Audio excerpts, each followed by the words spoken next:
Good afternoon. Welcome to day 2 of the NGC NAA or NAATT National Junior and Senior Championships here. Yes, of course, it's track and field, the National Junior and Senior Championships of Trinidad and Tobago, and we are coming live from the Hazley Crawford Stadium, of course, named after the 1976 gold medalist in the 100 meters, Mr. Hazley Crawford. Well done to him. Congratulations to them. Over almost 50 years later, we are still celebrating. We want to welcome you. Thank you for joining us this morning. Well, this afternoon, sorry. Well, morning in some parts of the world. Today is going to be lit, as they say. Of course, we're going to see the women's long jump, Tyra Gittings. You have to see Jenna DeGans, Gianna Paul. They will take part in the under 20. Tyra Gittings in the seniors. And of course, we have the women's 100 meters. Of course, Asuli and Sanai Frederick. They will be battling against the likes of Leah Bertrand and Michelle Leah He. So it's going to be very interesting. And of course, in the men's, you're going to see Umari Lewis, who has had a fantastic season, wind assisted, but still 9.81. You have Devin Augustus, as I mentioned, a lot of athletes who will be trying to vie for spots at the Olympic Games in Paris. And of course, we don't want to forget the under 20 World Championships in Peru. So of course, we want to join the main commentators. We have former Trinidad and Tobago 100 meter queen Ayana Hutchinson and Javon Brown, and they will be giving us the commentary. So we want to join them in a short while. So there's nothing going on right now at the moment. A bit of a shower that we have had earlier today. The venue is still a lot wet, and of course we are not going to start on time based on the situation. But of course, we want we have some videos that we would like to show while we are waiting for proceedings to start.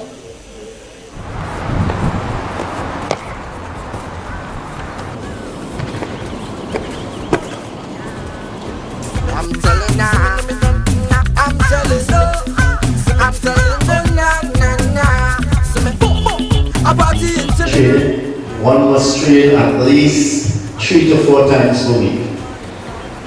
Doing hopping, bounding, hurdle drills, medicine ball, sprint drills, and also technique. Technique for me also is key. You have to do at least 2 to 3 times, not less than that, not less than 2 to 3 times per week, doing technical drills for the triple jump. Because it's such a complex discipline, you have to spend a little more time. You will do more of the bounding and the hurdle, medicine ball.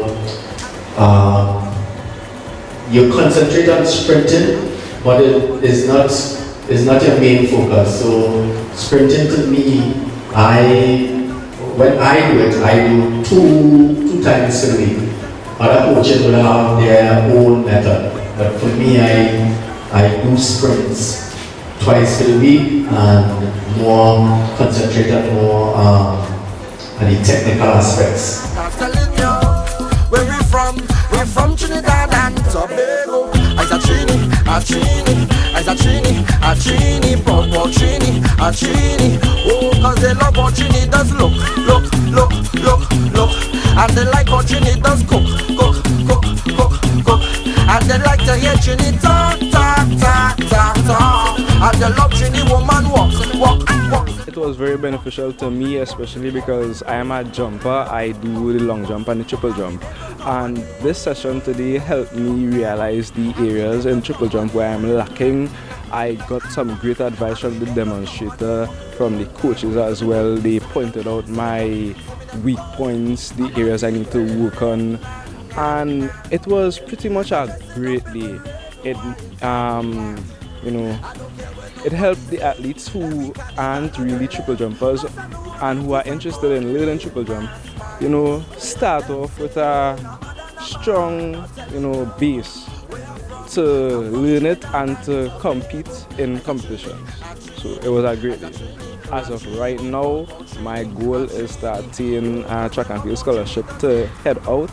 But in about 5 years or so, I'll still be doing the sport. I'm very passionate about it. It's something I don't see myself dropping anytime soon. So yeah, I'll still be in the sport. So far in 2019, I got the gold medal in the under 17 triple jump. Since then, it's been a bit difficult with injuries and stuff. I haven't really competed at the under 20 level per se, and well, it's been a rough road, since then. But with my coach, my teammates, and all of us putting in the effort, I see bigger things coming, better distances, faster times, because I'm also a sprinter as well. So it's been a rough road, but a good one. I'm telling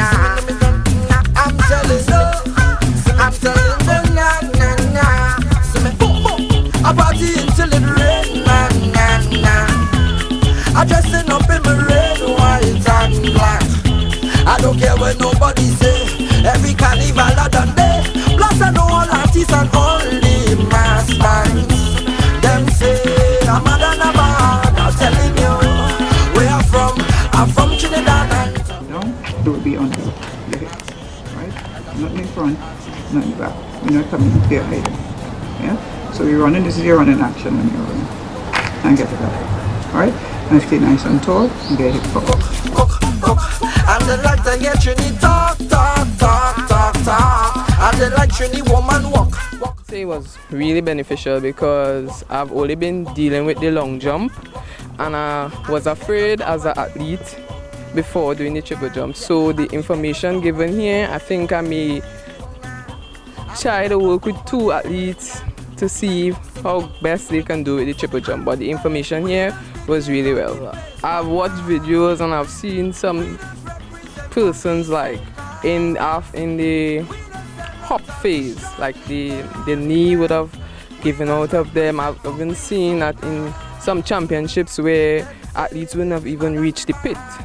So that has been my fear, but with the information that was given here, I think that fear is gone.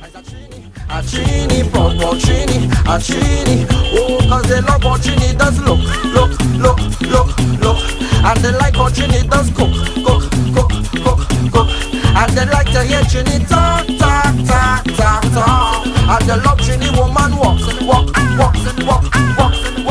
The clinic was very beneficial for all the athletes, the coaches, because the facilitators took us from the point of a beginning athlete and what we need to do with an elite athlete. So if you didn't know anything about triple jumping, you got as much information as you need to start. If you're an experienced jumper, you had enough information here to cause you to continue along that journey to become successful. And even if you're at the elite level, you also got sufficient information to ensure that you become podium potential material. So it was very beneficial from that point of view. We were able to get information for all the levels, from amateur right up to professional. The sport would become a lot more popular with the more clinics like these, because the more clinics like these is the more information we have that we could go back and spread the word. We could work with our athletes, we could encourage other coaches, we could encourage other athletes to become part of it. And I am also going to do my part towards exposing young athletes, student athletes into the sport, and also introducing and encouraging and motivating other coaches to get involved as well.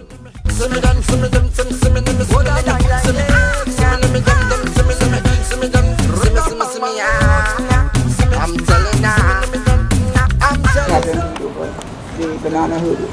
And once they start to refine that skill and they're a lot stronger, then you could probably incorporate something a little higher. So you're working on getting the height up there and I can react. Every carnival I done day, plus I know all artists and all the mass minds. Them say I'm a Naaatt. I'm telling you where I'm from Trinidad and Tobago. I've seen it, I've seen it, I've seen it, I've seen it, Popo Trini, I've seen it. Cause they know how Trini does look, and they like how Trini does cook. And they like to hear Trini talk. Posture and people doing it, and that's one of the reasons why. So once you start incorporating that, if you want to, you can have them use a broomstick, or you can have them use the bar without. That in itself is a couple pounds. Well, first things first, proper posture and safety when in the gym. A lot of them don't let anybody force you or push you into moving weights that you're not accustomed because somebody wants to do a little competition. But remember why you want to incorporate weights in your program. Track and field athletes are not bodybuilders. They're not power lifters. This one he was working with a gym person, and he was doing right. bodybuilding. So it have gym persons and it have strength and condition coaches. Different, totally different. So they would know for what activity you're doing. If you're a bodybuilder, if you're a power lifter, they know how to train. That's if you're right. a track and field athlete or a specific type of track and field athlete, they know how to train. So that's what I'm saying. So you see throwers, shot putters, discus throwers doing you'll see them doing some type of speed work. It wouldn't be as much as a sprinter or maybe a jumper, but you'll see them doing it. So it's more of one and less of the other, depending. Welcome back. So we just want to update you. The first event this afternoon will be at 2:50, 10 minutes to 3. And that will be in the next 43 minutes from now. We start with the decathlon, the men 100-meter dash, the first event in the men's decathlon. Of course, the 2:55 will be the boys under 20 discus throw. At 2:55, the men discus throw. 3 o'clock, the boys under 20 pole vault. 3:05, the heptathlon, women's 100-meter hurdles. And then, of course, we go down from there. But the first event will be at 2:50, 10 minutes to 3, the next 42 minutes from now. So what we'll do, we'll just continue to show little videos and clips of the athletes that we have had accumulated over the last few days and the last few months. For the activity that you do. A party until it rain. Ready? 1, 2, 3. I don't care what nobody say. Every carnival I done day. Plus I know all artists and only mass minds. Them say.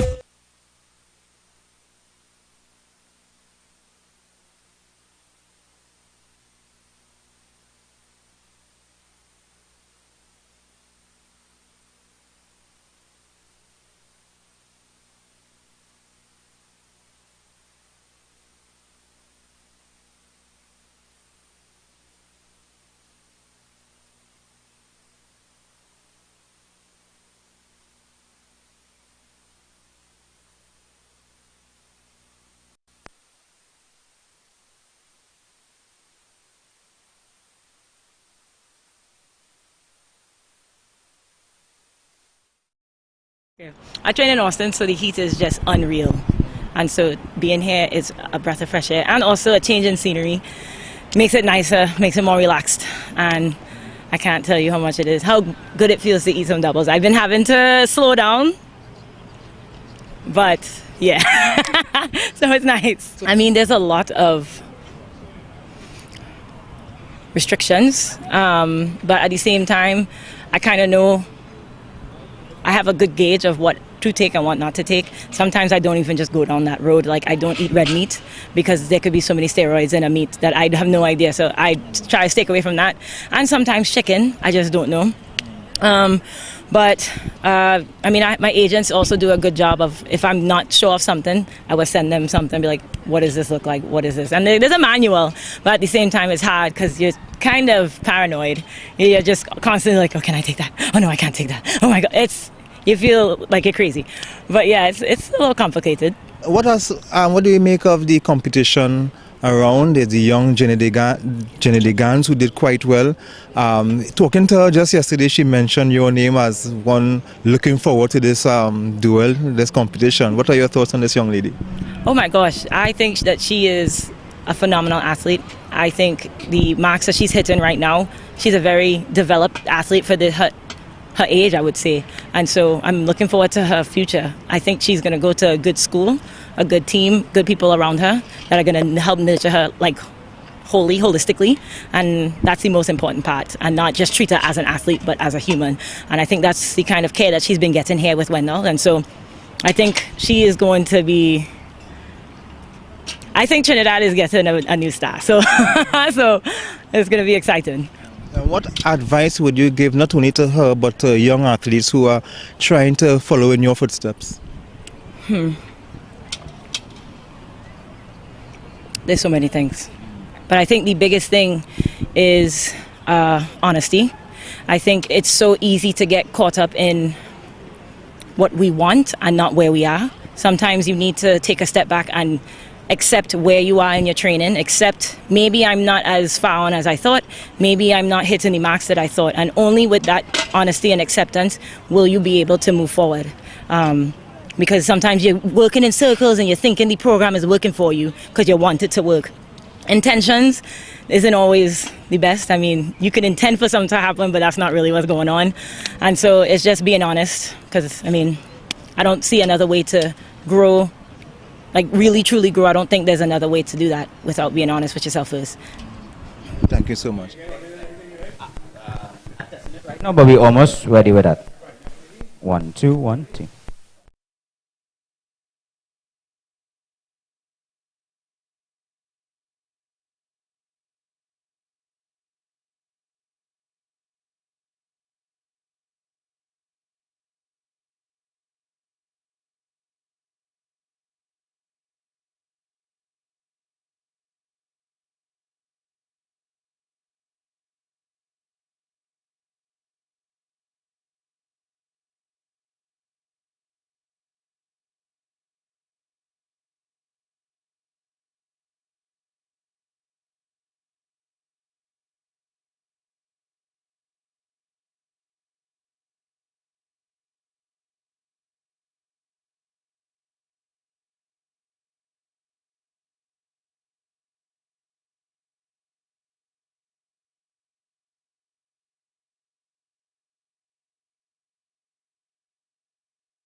I think it's been probably one of the best seasons I had so far in my career.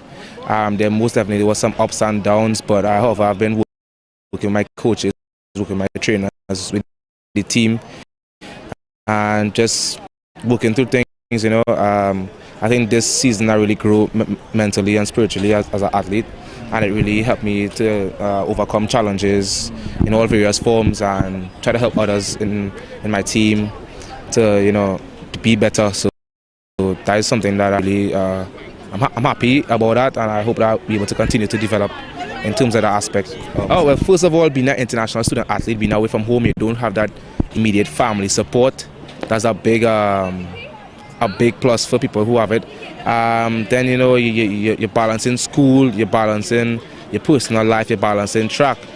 It is, sometimes it could get very hectic, just dealing with life in general, you know. You might train this way or plan this, and then things may come your way that may defer your blessings or hinder your plans. And sometimes, you know, it's really hard because track and field is a big risk. You could give your all and mightn't get the result that you want, and somebody else could come and join your sport and excel really fast. So I think is the mental aspect of it is very important, and I think that just staying positive throughout is necessary. Because you ever watch like these big athletes? I watch stuff on Netflix about Neymar and David Beckham and all those big athletes, about how stuff is on the outside of their life with social media and relationships and stuff. those are the kind of stuff that people don't really talk about when they see somebody run. When they see somebody run 10 seconds on the track, thinking, oh, I could do that, I could run, but it's much more than that. It's a lot of 6 a.m.s waking up to go and do work before going to class and then going to practice after, and then you have to study your nutrition, you have to stay consistent, you know, having to say no to friends and having to sacrifice, a lot of sacrifices you have to make, and you're doing all of this in a different country, different climate, different coach, sometimes your coach leave, different program, and it really boils down to you. This is, even though it is you have a team and you train with a club, it's an individual performance, you know. So it really comes down to your mind, and this year I've been working on my mental strength, and it has helped me in a tremendous way. So what advice could you give to young athletes who looking up at you and want to do what you do? I think believe in yourself for sure. I know you've heard it time and time again, but it's just true. You have to keep working hard. I have to stay consistent and focus on yourself, you know. Keep God in the center of all that you do, and just do things the right way. You know, some people might excel faster than you in your younger years. But when I was a junior athlete, a juvenile, I wasn't on top. I remember sitting down in the stands watching the finals. Now I in the finals, I was one of the contenders. So I think it just goes into, you know, having to believe in yourself and, you know, really trusting your coach especially, you know, and just doing the right things, being responsible off the track. You know, we have probably trained for 4 hours, 24 hours in a day. That 20 hours you are responsible. So don't make it hard for your coach to do what you have to do, be responsible, and just, you know, enjoy the grind as much as possible. So that's my advice I'll give to them. Thank you so much. All the best. Okay, of course.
I'm looking forward to doing the hurdles and making World Juniors time.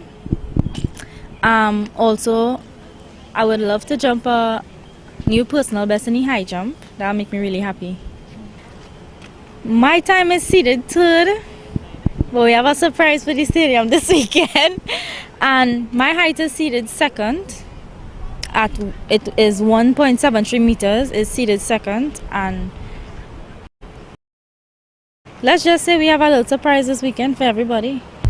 Yes, because the atmosphere when it have a lot of people in the stadium is a wonderful one. It also puts a lot of pressure on the athletes, which makes them do a lot better than if it were to have just a little bit of people in the stands. So I really look forward to seeing a full stadium, full support from family and friends. It would be really nice this weekend. Now, you're an athlete doing well for Trinidad and Tobago. How do you split your time, school-wise, training, and of course as a young person to live a normal life, going to the mall with friends and things like that?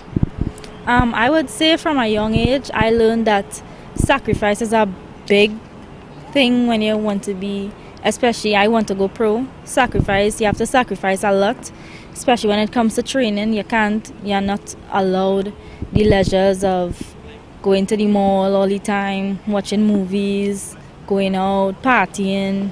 You're not allowed those type of stuff. So I made a lot of sacrifices, which is why I'm where I am today.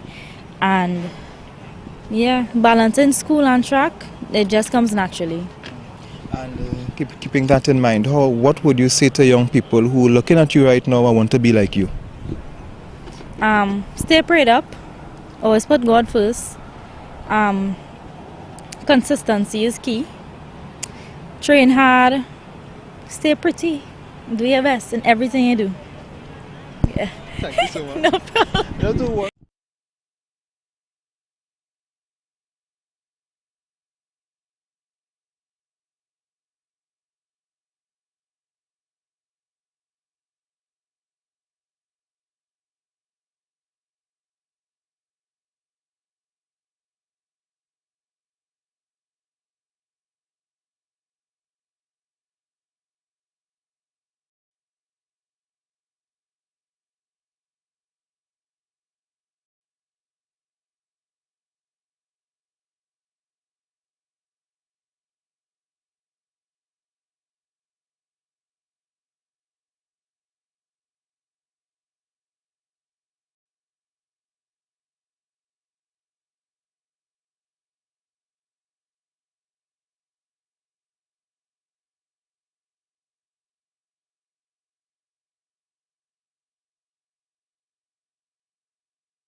Unity patrons has gone further down in the Crawford Stadium.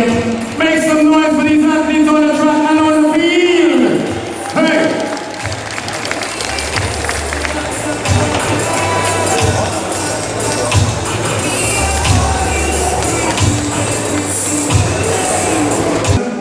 Representing out of the Northeastern District, the powerhouse, one of the most prolific and the talented athletes from Tobago,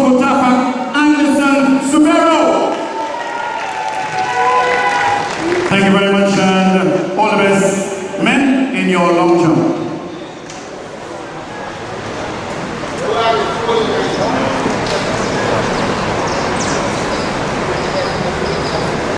Stay positive. Even with the errors committed here and there, it's like an old person speak with all due respect, few and far apart. Hey, as long as it doesn't in any way interrupt the production of this fantastic item.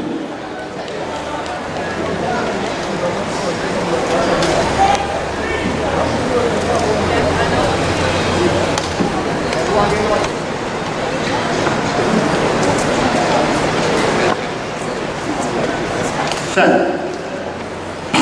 On their way here now in the men 200 meter dash international, 5 athletes involved here. So if I'm interested, come on here, so you come and see the race, so we can give them all the encouragement and support. It's going to be a tight one here, moving down. Wow, how close we can get. Hakim Salif Emmanuel Archibald, that's Liberia. Emmanuel Archibald, Guyana. Quendo Tracy from Jamaica. And Kim Stewart from Guyana.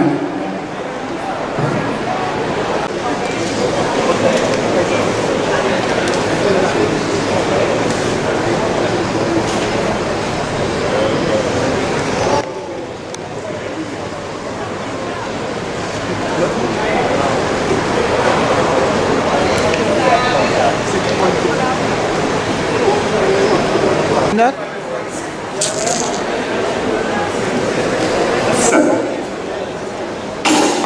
And that's a very good start of the men 200 meter dash. Heat 1. Looking towards getting into the finals later on this evening. Looking as strong as ever. In the lane 4, Nathan Farina. Marcus Russell and Jereen Richards. Is doing enough to be in the final.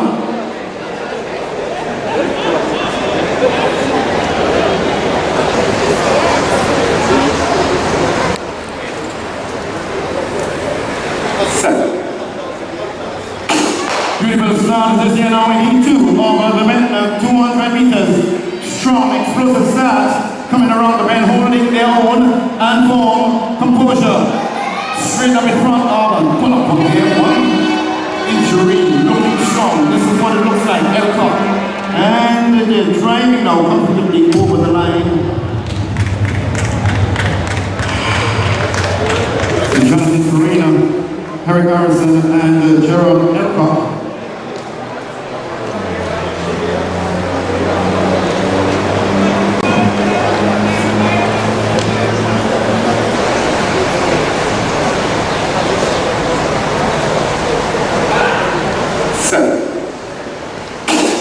And a very good start here now for the final heat in the men 200 meter dash. Looking to get into that qualifying time. And in the final heat of all this afternoon, coming around the next 3 of them. With just 1 minute to go. Looking as cool as ever. Kangaroo Ababali Blackcats. Closely on his right and left, Raheem McCallum, Stallion, and River Webster Concord.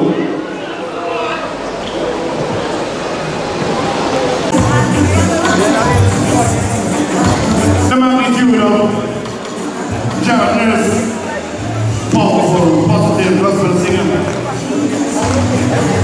Make your mind be number 1 in your life, you can't go wrong.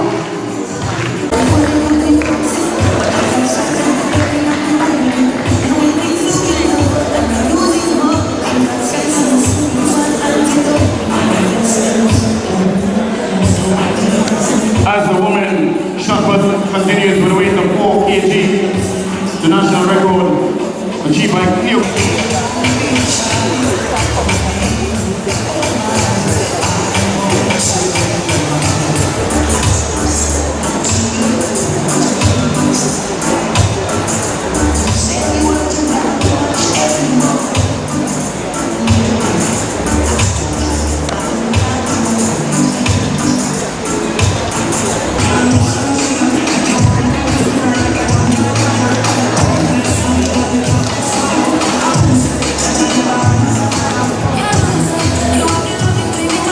Oh yeah. With a 57.82, he leads the human standing of using Patriots.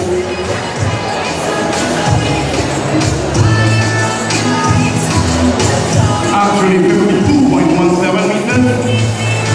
He leads with that one and at 52.17.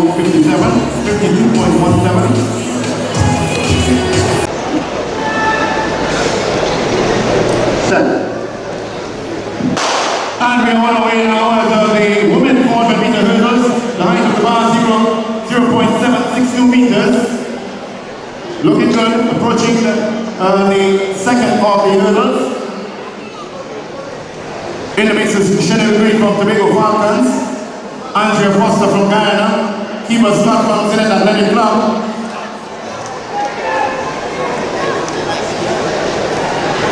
As the UTD Patriots up next on the runway in the men long jump. Returning right back to the track now with the women 400 meter hurdles. The national record, by the way, is by Joseph Lucas, 53.20 seconds, 41 seconds on the clock thus far. Let's give them all the love, all the encouragement, all the support in the track, on the field. Working towards the clock, 52 seconds on the clock. Andrea Foster from Guyana on the outside, keep us up on Trinidad as she gets over the line. And let's also give all the encouragement for Chanel Green from Tobago Falcons.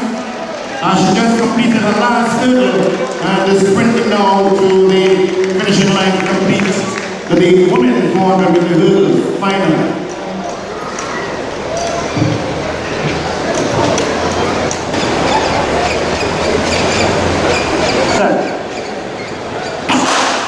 On our way now is the men's 400 meter hurdles. The height of the bar 0.914 meters. Heat 1, and the national record holder is J.U. Gordon with a 47.69 seconds, achieving 2013 already. 17 seconds on the clock. On the back stretch there is Tyler Francis of the Aberdeen Wildcats, followed closely by Jeremiah Francis from Aberdeen. In the mix, Christian King from IG Parsley, Anderson Subera from Togo Tafa. This is what it looks like as they come in around the community now. In front of the main club. Just achieving 250 straight up in front. It's going to be a back to the end. Darlene and Amelie. Darlene, Amelie. Amelie, Darlene. And Anderson, along with Christian. It's going to be Darlene, Amelie. And there's going to be Christian and the Smith. And this is what it looks like at the very end. Completion of heat 1. Please be informed that right after the second heat of the men's 400 meter hurdles, there will be a medal presentation.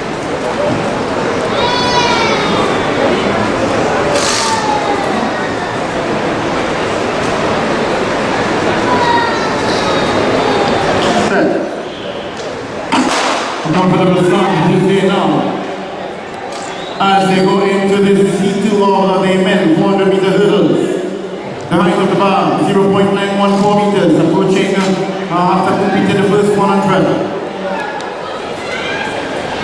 Has a slight lead on the outside, Dorian Charles, the .14 Newton on the back stretch there.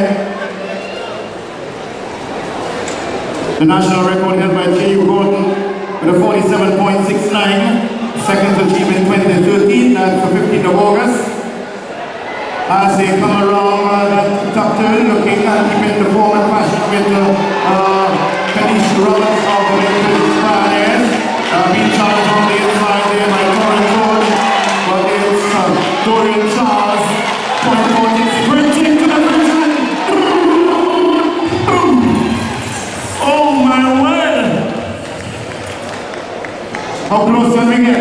The action continues right here. Where? On the inside of the Hills Republic Stadium for day 2 of the 2023 NGC Republic Bank Entry Open Championship with Charles and Nicholas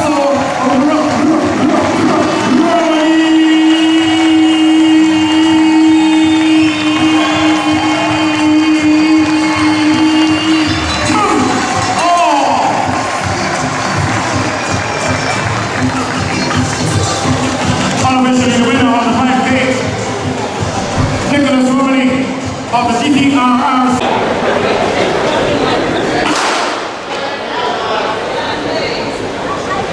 And that's the start of the 800 meter run. The national record, Sheridan Good, 1 minute and 45.43 seconds, achieved in 2005. That's the 11th of June. The World Championship time is 1 minute and 44.70 seconds, and the Pan American qualifying time is 1 minute 48 seconds. So good to see also the working of the scoreboard for a number of years. It's coming out, now it's up and working. Great.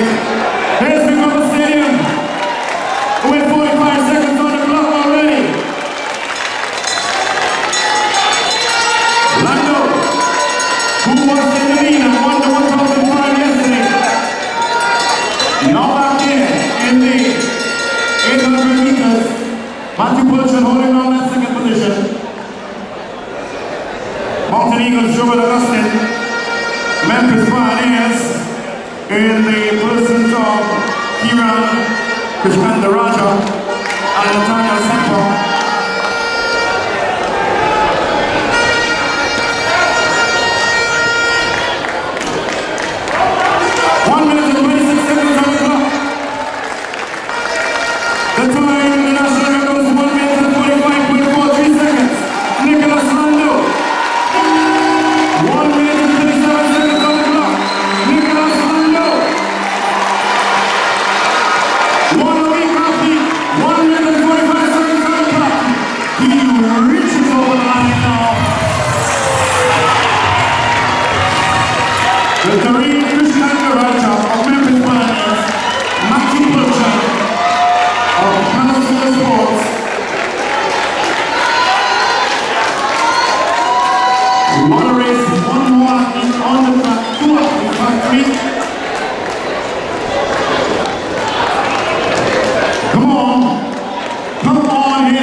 Over the many years, Trinidad and Tobago is well known for receiving and performing remarkably well, impressively winning several world and regional championships in the 4x4, starting off with an iconic and historic performance of the 4x400 yards, and two of the noteworthy figures, Edwin Roberts and Wendell Monty in the audience.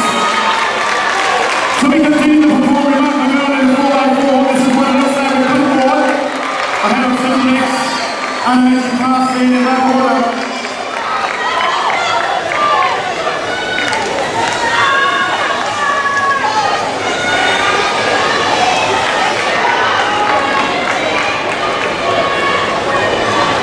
As the 4x4 continues in the second leg, it is taking the battle there for the energy fast lane.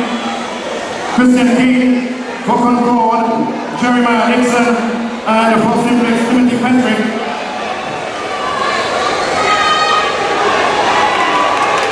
Taking the third lane is going to be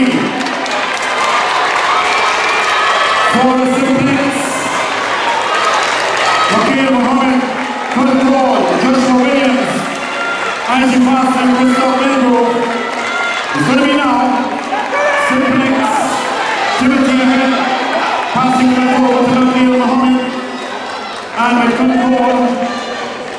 It's Jeremiah Dixon across the Joshua Williams. And for now we have the IG Fast Christian de Crystal Belgrove. Running the final leg there for the men 4x100 meter relay, IG Fast Senators, Michaela Woods. For the concord is going to be Daniel Gibbs and Simplex Mikhail Bayer. Yeah! The interchange of position. The other one is Simplex in the concord. That's concord now. Joshua Williams across Daniel Gibbs. The winner Simplex. Mikhail Bayer across the Mikhail Bayer. And we have now the IG Fast in Crystal Belgrove and Michaela Woods. All doing it with 200 meters again to go in this 4x4. Maintaining form and composure. The momentum. Each running with all the effort, energy. For the club, here comes the ball in the lead. Control in the club. Ahead of Simplex and the club. Gets over the line there. Daniel Gibbs, over the control. Mikhail Bayer, over Simplex. And here comes the IG Fast leg. Yes! Completion of the men 4x400 meter relay final.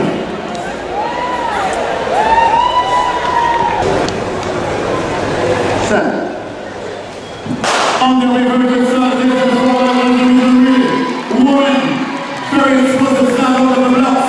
Let's see how the first handover is going to be. Concord first, Phoenix, Simplex, and Tranquility in that order. Concord, Phoenix, Simplex, Tranquility. Concord, second handover. Simplex, Phoenix. Here's the Crawford Stadium. Come on, here they come.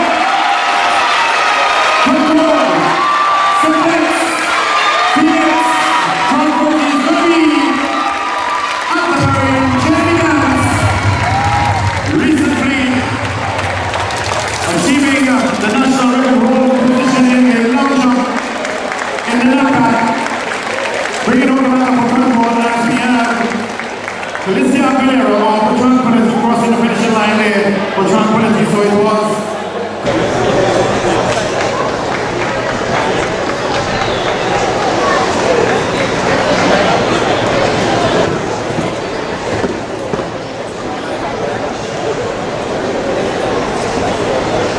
set.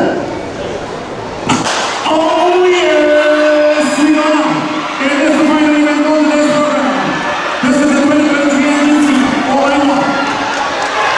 Point 14, Amelie Wanga, Concord. Amelie Wanga, point 14, Concord. Amelie Wanga, point 14, Concord. 1, 2, 3 right now. The third handover, and final handover. Amelie Wanga, point 14. Oh my word! Oh no! Please don't panic.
Welcome back. We are back live here at the Heasley Crawford Stadium for day 2 of the Trinidad and Tobago National Track and Field Championships at the Heasley Crawford Stadium. We are getting ready for the start of the opening ceremony. We have just had the national anthem of Trinidad and Tobago, and of course we are getting ready for action here at the Heasley Crawford Stadium. So we are going to join the commentary of Javon Brown and former Trinidad and Tobago 100-meter sprint queen Ayanna Hutchinson.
Of course, we know that during the Korea, running the Olympics, or right here in the stadium today, begin the training and opportunity.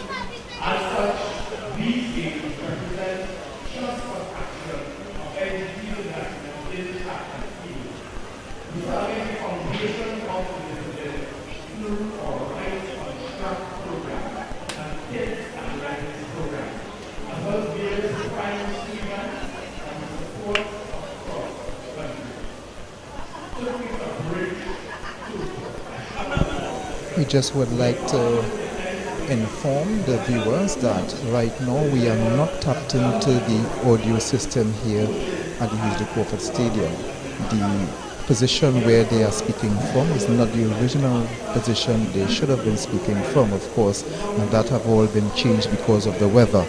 And of course, technology that goes with electricity and water don't mix, so they had to move which part we originally was supposed to have the opening ceremony. So right now we are not tapped into the audio system here provided by the house, so we cannot hear exactly what they are saying. The little audio that you are hearing are coming from these mics that are there to place the ambient sound, the noise, the crowd, the applause, the cheers.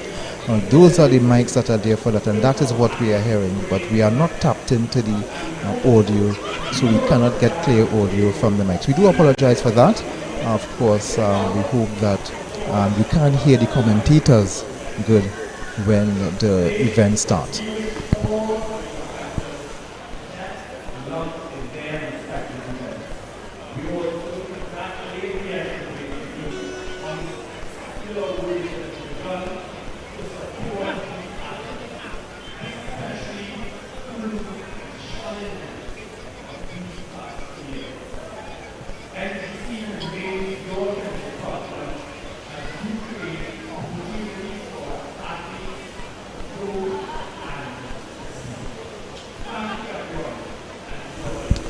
And remember, you can go on to ttnAAA.org for your starting lineups and results of the events so far.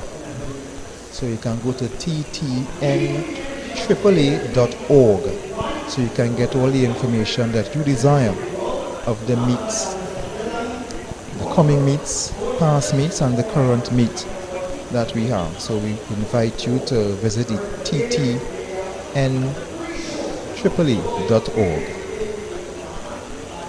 Of course, we want you to continue to give your comment in the chat section, because we are always about improvement and making improvements in our streams. And of course, remember, you need to represent and support your favorite athlete.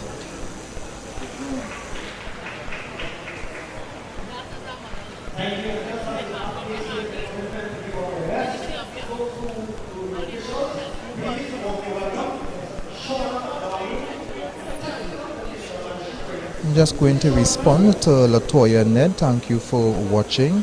The first event is supposed to, according to the schedule, it's supposed to be 2:50, and we're supposed to start with the men 100-meter dash. So of course we're already 15 minutes behind, but as soon as they are finished, as soon as they are through with the opening ceremony, we will start with the events. And the weather is still overcast, but it doesn't look like there's going to be any more rain in a few moments. Still a bit overcast, but the sun is not with us. I'm not seeing any dark or grey clouds. I am seeing the lighter clouds. So it's a bit promising at the moment as we speak.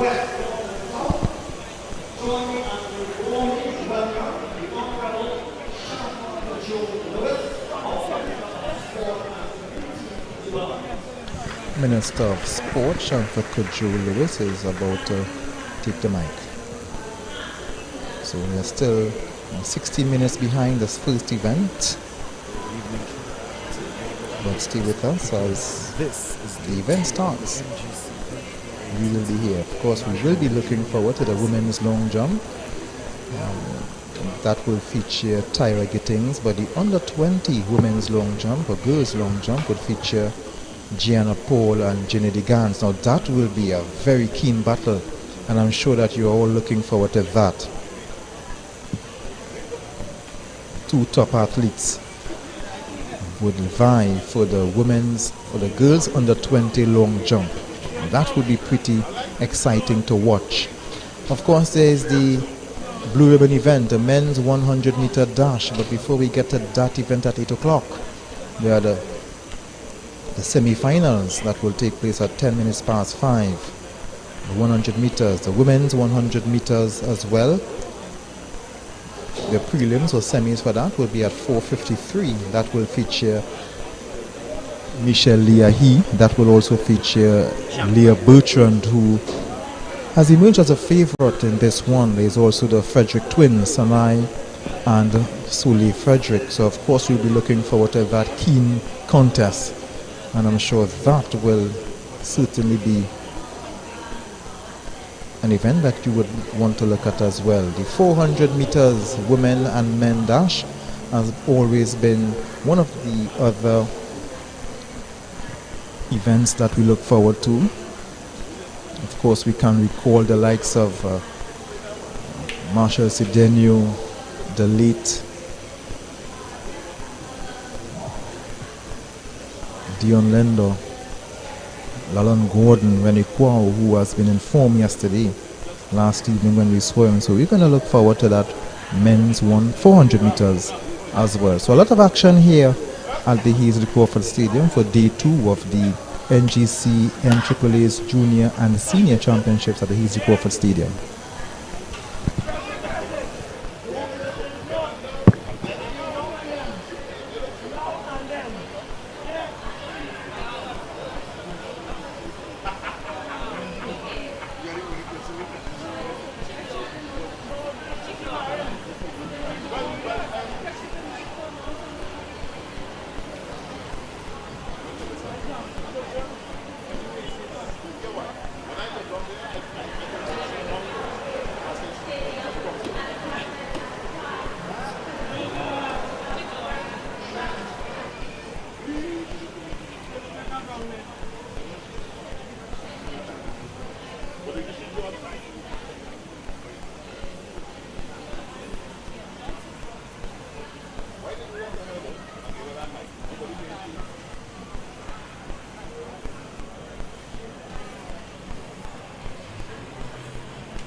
So JJ, thank you for joining us. We haven't started our day's events yet. We are still in the opening ceremony phase.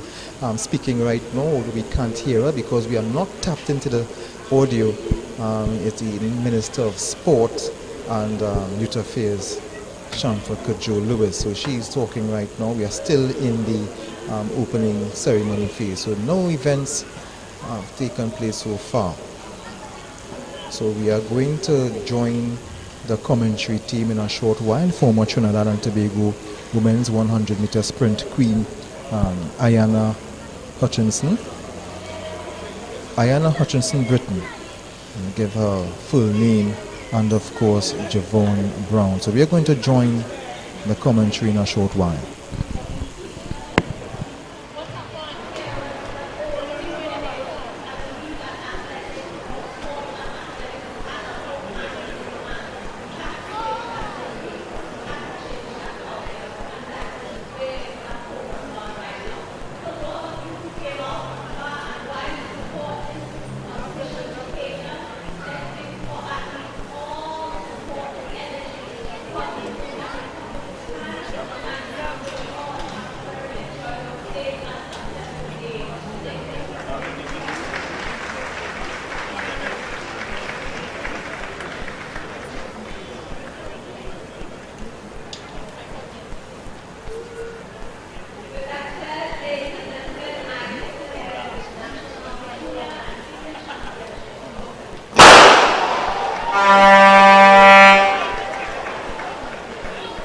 So the Minister of Sport, Shamfa Kajo, have declared the National Junior and Senior Championships open. Of course, she fired that pistol in the air to symbolize the opening of the event.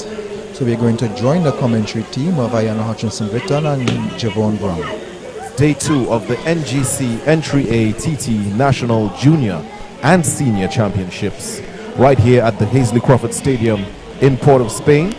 This is the road to Paris 2024. My name is Javon Brown and I'm joined by the lovely Ayanna Hutchinson Britton. We're your host and co-host for this evening, and we do apologize for the late start. This was due to the inclement weather here in Port of Spain. Yana, so we taken it to the action of yesterday, all the preliminary rounds in day 1. Yes, all the prelims, all the drama of the numerous false starts that took place yesterday. The excitement of seeing old and new athletes come out trying to vie for their national spot in TPO. Yes. We saw some veteran athletes competing.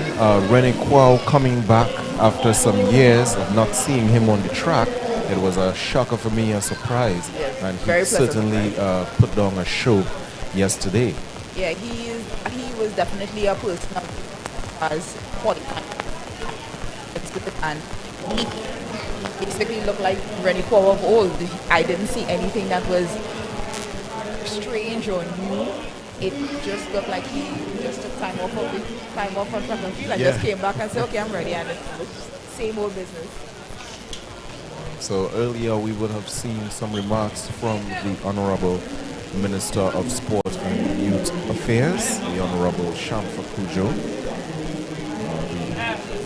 We also saw the Director of the NGC giving some remarks for the games this evening. So this evening's proceedings will begin with the decathlon. That's event number 1. That will be the men 100 dash final. So stay tuned for that.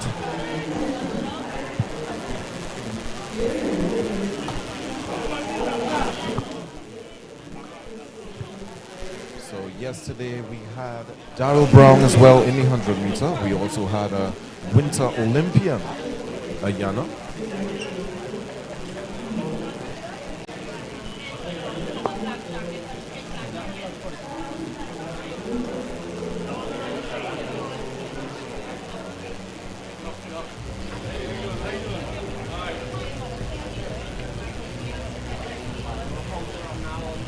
As we look at the highlights from yesterday's race. Young Adam from Simplex making his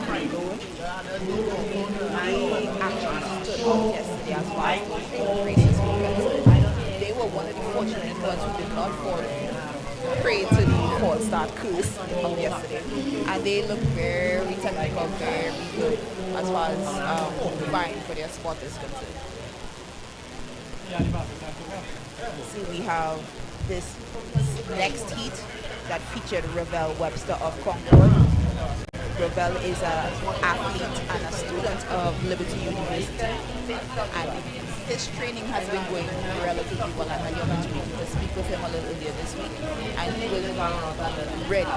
Right. That was good. He was ready. So I expect to see a little bit more of that kind of pepper and pace and fire getting ready for this the semi-finals, trying to buy for a spot in the finals. Looked very good and very comfortable and technical yesterday.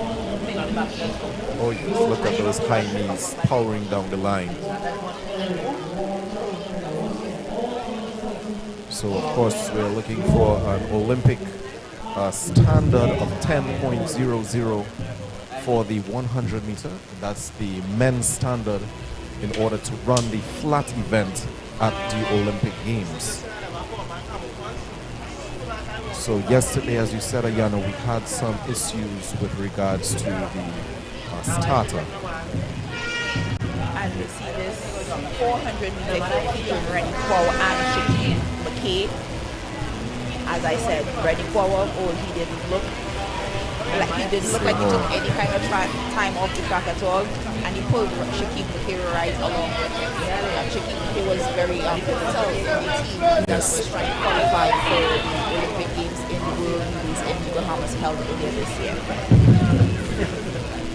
Man of the moment, Mr. Jereen Richards, our 400-meter indoor world champion, pulling Cyril Sumner right along him. Very comfortable run there for Jereen. Very comfortable. And he did just enough to qualify in the finals. I'm pretty sure it will not matter what lane he draws as far as the semi-finals is concerned.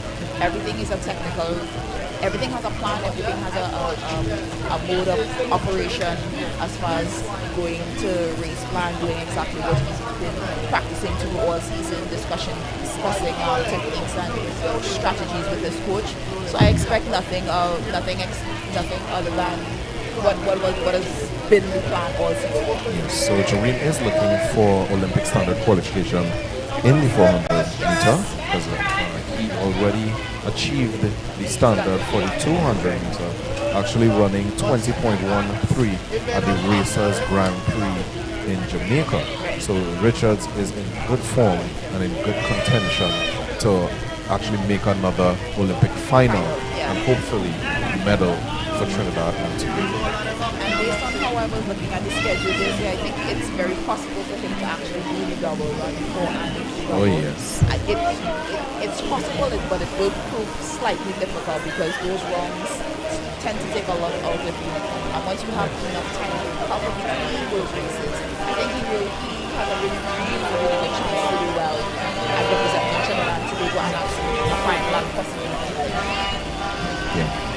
So the championships are being conducted under the World Athletics Competition rules and those of the organizing committee. So with regards to the false starts for some of the athletes that we saw yesterday, they have the option to protest.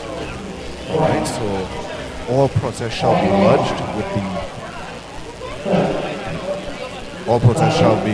with the relevant referee in writing within 30 minutes after the official results have been announced. So I'm not sure if that happened yesterday. I myself was unsure, but I think that specific rule will create a problem because while we were looking at the footage of false starts, yes. What may have happened is the amount of time that we have lapsed when they realize there may have been an issue with the equipment. It may have been problematic for teams that may have wanted to lodge a protest. That time may have lapsed for them. So we're not entirely sure, and there is some time constraints as far as the announcement of those results. With the announcement of the results, that's when you have that 30-minute window in order to lodge a protest. based on how things were running yesterday, with being behind schedule, I'm not entirely sure if those protocols were observed in allowing those athletes to lodge their protest in time. But it's something that we'll definitely keeping an eye on and seeking progress to figure out what's going on with it. If anything at all comes up, and because there's a possibility that athletes may not fight it. But I do expect to see a lot of position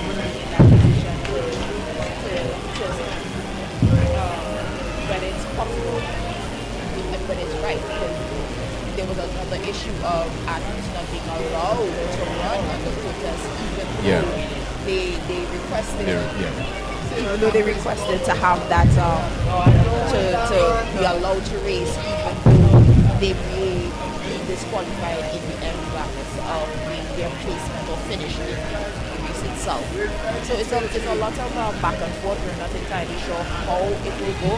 It's like I said, it's something we could definitely monitor to figure out what the outcome will possibly be. Just a bit of competition rules. Highlight some of the rules for you all. The junior athletes seeking selection on the 2024 Olympic team are required to compete in the senior category. So if you know a young athlete and you see him running with the big boys, just know he's vouching for those that are qualifying standard for the Olympic Games.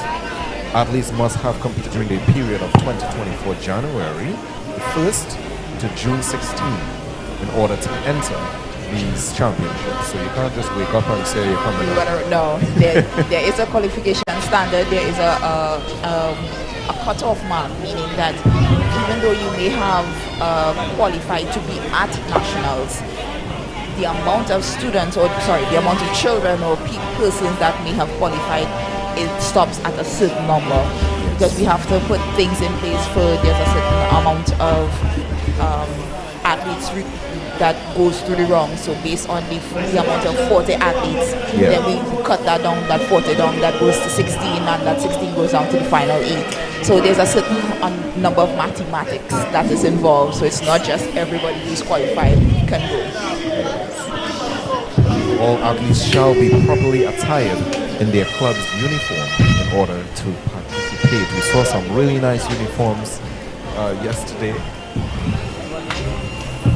We saw one, I think it was the IG Fast Lane. It was a burst of colors.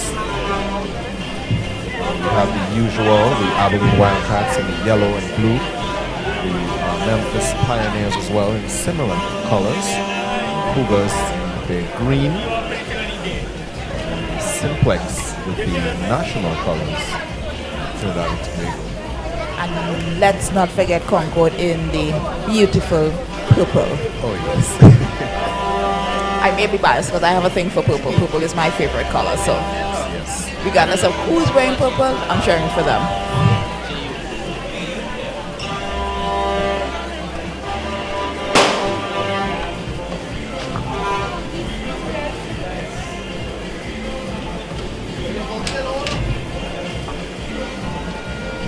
So we have an unusual feature to our national championships. We actually have 4 sets of twins that are competing in our champs this year. Wow. Well, the most notable ones, of course, I would think would be the Frederick sisters, Sana and Soleil Frederick. They've definitely made a splash when they made the national teams last year from Curifta and the Commonwealth Youth Games, and they actually medaled with their 2 other teammates in the mixed relay to pick up a bronze for Trinidad and Tobago. So the fact that they're vying for the Olympic spot definitely bodes well as to how things have progressed with them since in the last 12 months. I noticed I also realized they signed to go to Georgia University, so they're athletes. So we're looking forward to see exactly how things progress with their bid for Paris 2024 and how their collegiate careers may pan out. They are actually the daughters of former national athletes Peter Frederick. Sena is number 1 in 100 meter in our under 20 rankings in Trinidad. She's number 2 in the 200 meter, number 4 in the 400 meter, and Soleil is ranked number 2 in the 100 meter and number 1 in the 200 meter, and also number 3 in the 400 meter. So they're doing pretty well. One sister dominating the 1 and the other dominating the 2. Well, it has to be definitely a family trait because Peter Frederick was actually a teammate of mine when I was a junior. Really? So yeah, so it's really heartening to see his daughters actually competing for Trinidad and Tobago now. And I must say he probably will debate this, but I think they're competing a lot better than Daddy did. So we also have the Lewis brothers. Cordy and Cordell, they compete for the club 1 a week, and they actually made their debut for Trinidad and Tobago at the Curfew Games in Grenada. Cordy specializes in the 400 meters and the 800 meters, while Cordell prefers the shorter sprints. And we saw Cordell in action in the under-17 boys 100 meters yesterday. In the under-17 rankings, Cordy is currently ranked number 2 in the 400 meter and number 3 in the 800 meter. And Cordell is ranked number 8 in the 400 meter, although he chose to participate in the 100 meters yesterday. So we also have the McLaren sisters. Yes, Janaya and Janique Club Toko Tafak. And Janaya make her national debut in national colors as part of the girls under 17 4x100 meter relay pool for Curfew Games this year. So I'm sure she was pivotal for Trinidad and Tobago receiving a bronze medal in the girls under 17 100 meters this year. There's also the Vincent twins. Invincible, that's their nickname, their hashtag on social media. I tend to follow them very heavily. I love their antics. They are very unique twins. In fact, they are not twins of the same sex. It's a boy and a girl. So Tyreek and Tin are members of athletic. Tinique has represented Trinidad and Tobago at the 2020, 2023 and 2024 Curfew Games. And remember, these athletes are still under 17, so Tinique has been doing this a while. And with her 2023 Naaatt under 18 and under 23 competed at the 2023 and 2024 Curfew Games as well. As far as the local rankings is concerned, under 17 Tinique is number 1 in the long and high jump, number 2 in the 100 meter hurdles and shot put, and number 6 in the 200 meters. And the boys ranking, Tyreek is ranked number 1 in the long jump and the triple jump, and he is ranked number 2 in the 110 meter hurdles and high jump. So these twins are very talented multi-event athletes. It's a pleasure to watch them. I remember watching them in Jamaica. I think that was Tanique's first Curfew Games in Jamaica, where she actually medaled, got a silver medal in the girls under 17 pentathlon. And to do that at the age of 14 was unbelievable. I was so proud to see Trinidad and Tobago being represented in an event that we're not usually known for. You always see us in the sprints, you always see us in the 400. To see us represented on such a big scale in the multi-events, not just field events, but in multi-events.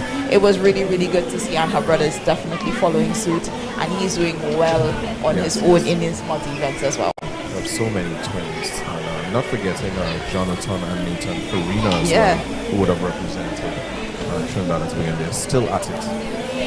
On the line, we have the men 100 meter dash, and this is for the decathlon.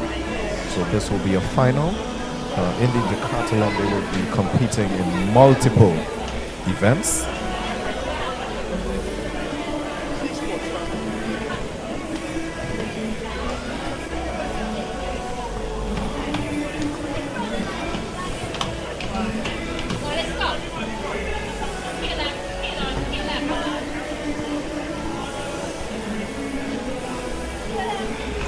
Now, from what I understand, these men have not had the opportunity to compete at a multi-event in quite some time. So this may be probably the first time for quite a few of them to actually compete for all 10 events at the same championships, because they tend to, when they get opportunities to run or compete, that's where they compete. So this week might be the 200, next week might be the 400, the week after that the shot put.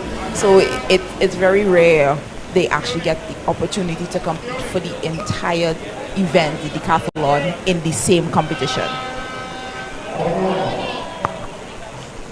So the lineup for the men's 100 meter dash decathlon: in 2 is Jones of Toko Tafak, 3 is La Rosa of Mason Hall, in 4 is Richards of Toko Tafak, in 5 is Richard of 473 MVP, that's a Grenadian club, and in 6 is Cox of Toko Tafak. They're on their mark.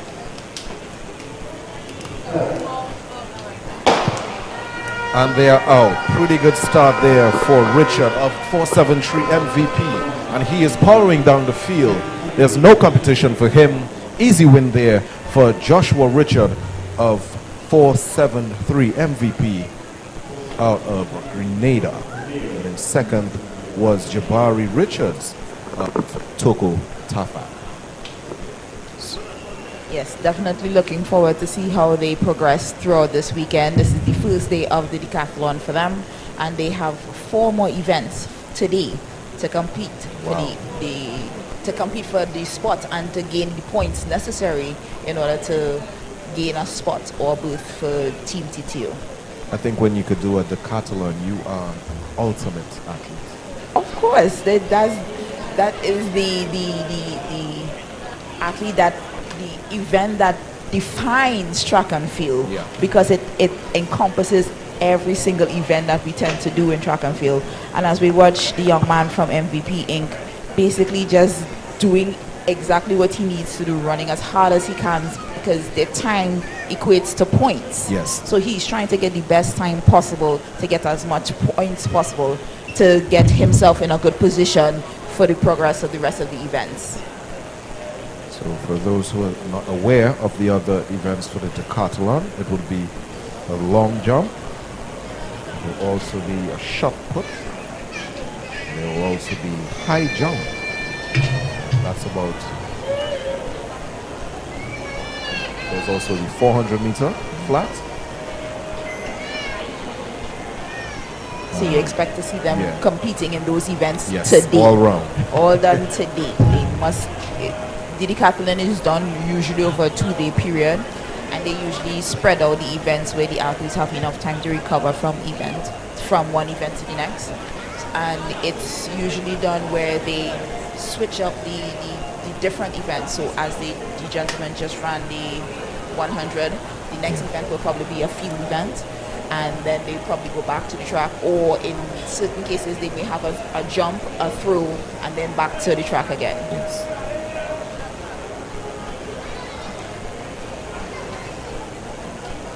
So you see there the field events. There's the officials with the shot put balls. And we have the athletes walking across the field. The young ladies who are competing in the shot put events.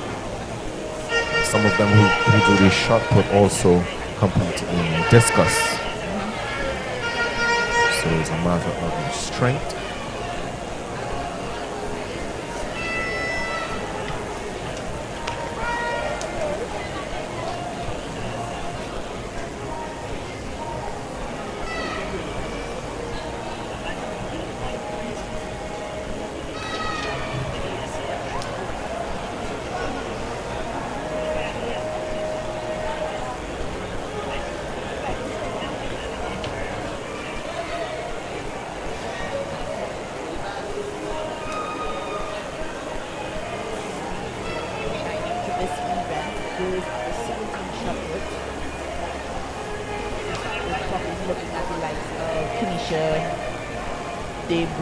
From Toko Tafak, Anale Govea from Flyers, Keely Rodriguez from RSS Phoenix, Tikia Chance from Zenith Athletic, Jada Archer from Mercury, Jada Carrington from Zenith Athletic, Sophia Gittins from Zenith Athletic, Terlia Lara from Toko Tafak, Sophia Kwamena from Davidi, Janea Thomas from Cougars, Tinique Vincent from Concord Athletics, and Peyton Winter from Burnley.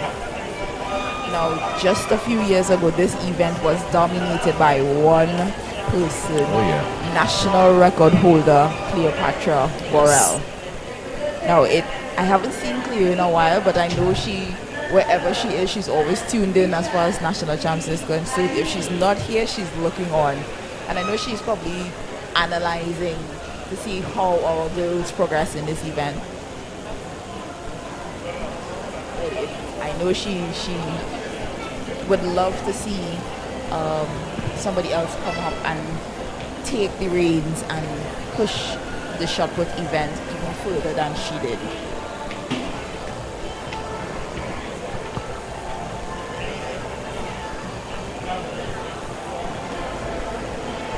So the national record from Cleopatra Brown is a distance of 19.48 meters.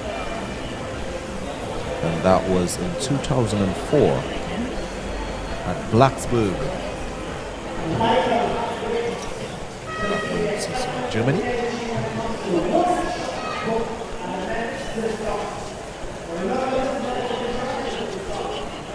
I am not entirely sure where Blacksburg is, but if it's not in Germany, I'm pretty sure it's in Virginia, because those were the old stomping grounds. She used to go to. She's very heavily based in Virginia for a while, so I'm assuming that's in the area. I need to get a map of the USA to find out exactly where that is, but I'm pretty sure that it's close by. So we're getting ready for the 110 hurdles, the 100-meter hurdles, sorry. And that will, the first event would be the women's heptathlon. And that's a final. And then we will do the women's final. And followed by the girls under 20, which will be a timed final.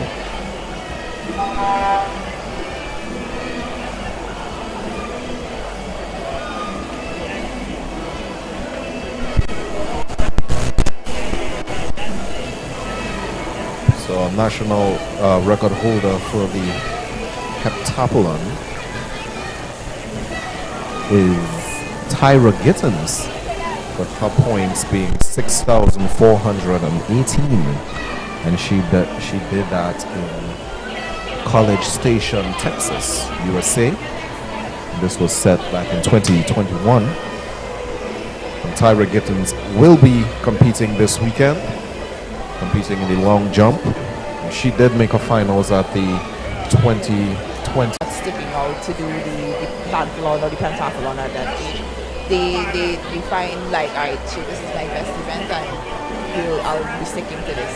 Tyra is a phenomenal long jumper, and I think that's where she decided to put all her eggs into her basket as far as bidding for Paris 2024.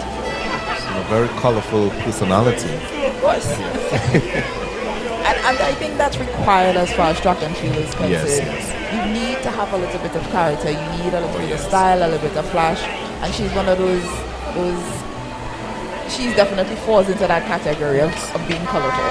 And that's definitely what brings the crowd to the sport. As we saw the antics of Usain Bolt from the past, and he created, that anticipation for track and field. We don't want the just boring, nobody has any personality. And we see it with Noah Lyles now of the USA, with a little personality, a little drama, a little effect, creating some rivalry between the other competitors. If I get started on this topic, we will never stop talking. But I think there's some subtle differences as far as the being a character in track and field is concerned. Usain was one of those, his antics were more, how do I put it?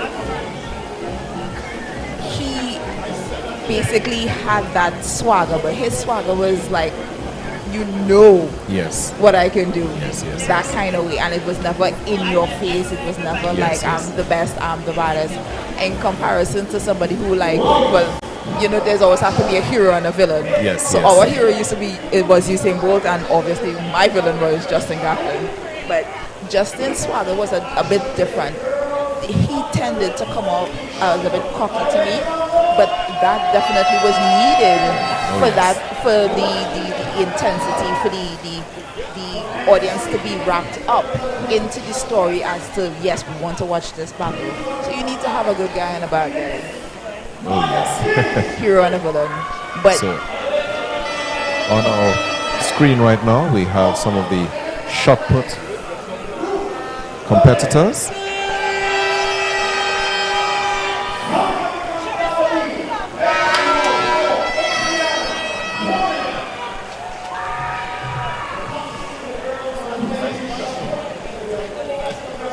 so I think they're separating the girls under 20 from the girls under 17. So what we have on our screen is our under 17 competitors. Sorry, our under 20 competitors.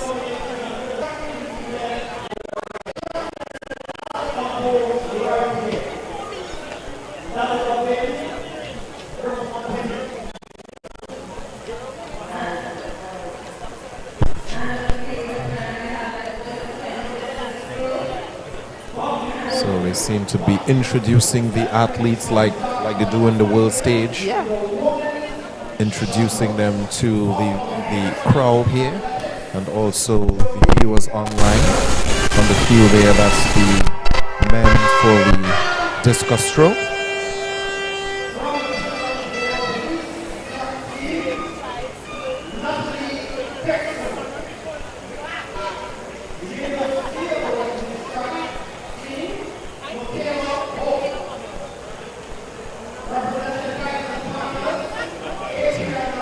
Athlete representing Kaizen Panthers. The Trinidad and Tobago Masters athlete, Gwendolyn Smith. Another athlete there, Gwendolyn Smith, Mercury is represented by Tara Alexander. the Masters Association. Hold on, all of Trinidad and Tobago, just back home on Trinity soil. Give it up for Togo, Tapax, Boschus, Warren. These ladies going to be battling for supremacy in the under 20 girls and women shot puts. So it's my pleasure now to introduce the boys under 20 discus throw competitors. Out of fulfilling athletic dreams, we have Addison Second. From RSS Phoenix, we have Jelani Stewart. From Zenith Athletic, we have Kiefer Douglas Grant. So they're now doing the introduction for the men's Nathaniel Trim. shot put. From RSS Phoenix, we have Jabari Bruce.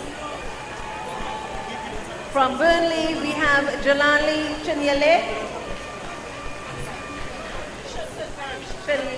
Chinyelu. And from RSS Phoenix, we have LeBron James. We have LeBron James from RSS From Mercury, Phoenix. we have Farrell Jerry. Again from Mercury, we have Hassani Daniel. From Davide, we have Kanye Nikki. And we have, not attached to any specific club, Darian Boyce and Jaden Ned. In the men discus throw, we have out of Zenith Athletic, Hakimi Baldio.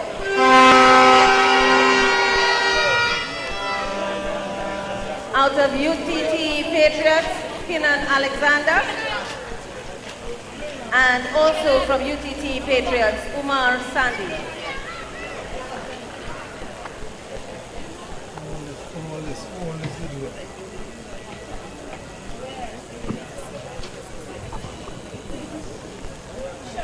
So the gentlemen are ready for their competition here.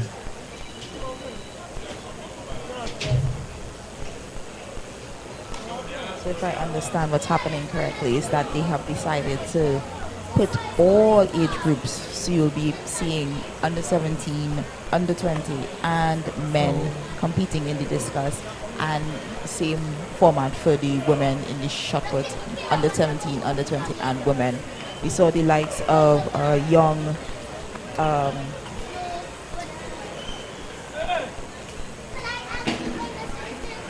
well, I still call her young, but Miss Gwendolyn Smith, she's a Masters national champion, multiple medalist for Trinidad and Tobago.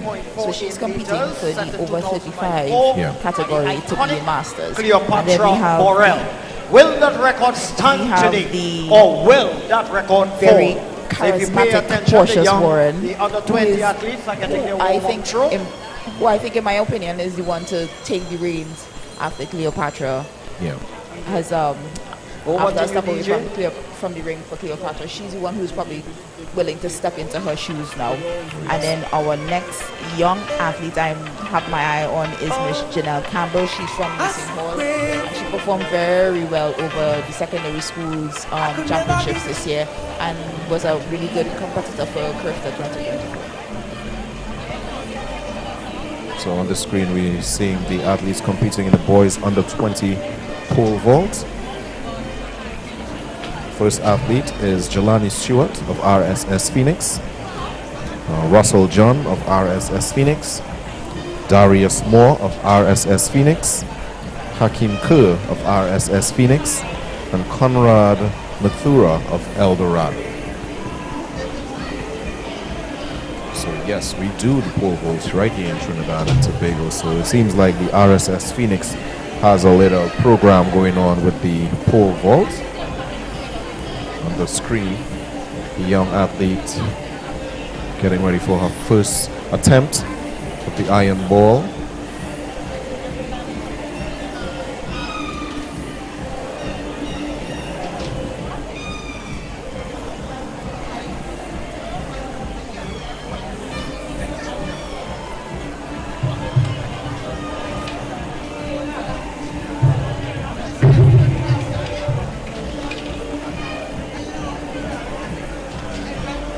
So just a run through of the girls competing in the under 17 shot put 3 kilogram. Athlete number 1 is Kanisha Debole of Toko Tafak, Annalie Bovia of Eastern Flyers, Keely Rodriguez of RSS Phoenix. With an injury there on the pole vault. Athletes seem to have twisted her ankle.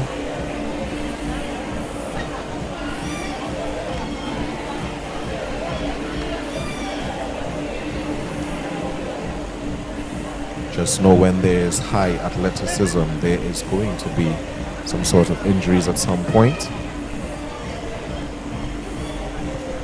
Let's hope it's nothing that is too bad.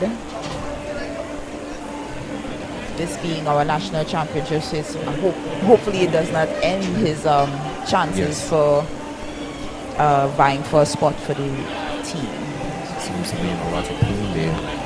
So we continue with the names for the under 17 shot put 3 kilogram. We have Takia Chance of Zenith Athletics, Jada Archer of Mercury, Jada Carrington of Zenith Athletics, Sophia Gittins of Zenith Athletics, Sylvia Lara of Toko Tafa, Sophia Kwamena of Dabadi, Jemiah Thomas of Cougars, Tanique Vinson of Concord, and Peyton Winter of Burnley. Another attempt there on the pole vault. I think the pole vault is one of the hardest events to learn. Oh yes. Because it's not just running and planting a pole. There's a level of acrobatics involved. There's a level of gymnastic background and ability that needs to be performed in order to get this event technically correct. So I very much applaud the young athletes attempting this event.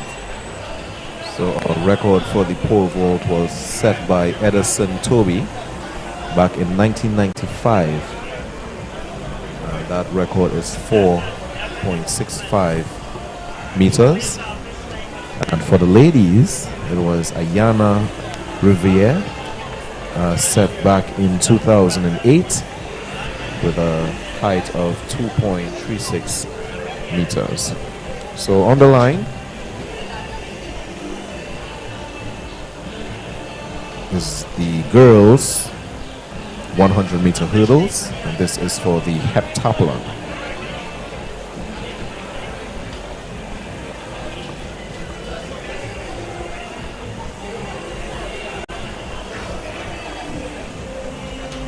So I think they joined this event because for the girls, for the women, the women's heptathlon, and we have the women 100 flat. There should be two with the heptathlon, two athletes competing, and that is LaQueen Welch representing QRC Athletic Club and Isabella Solomon representing Toko Tafak, and there's just one athlete in the flat women's 100-meter hurdles, and that's Shakaya Plummer of Memphis.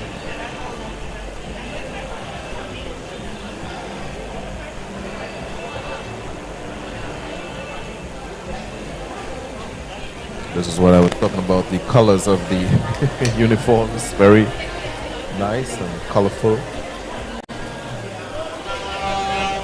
On screen we have Portia's Warren.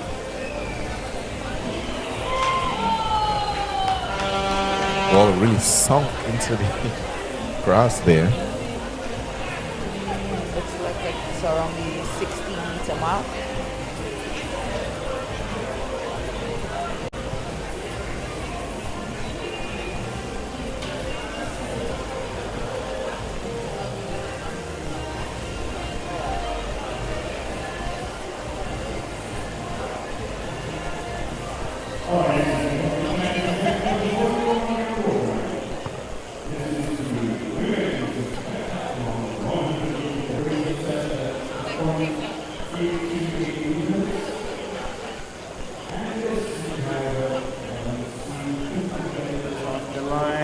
Three competitors on the line to end the program.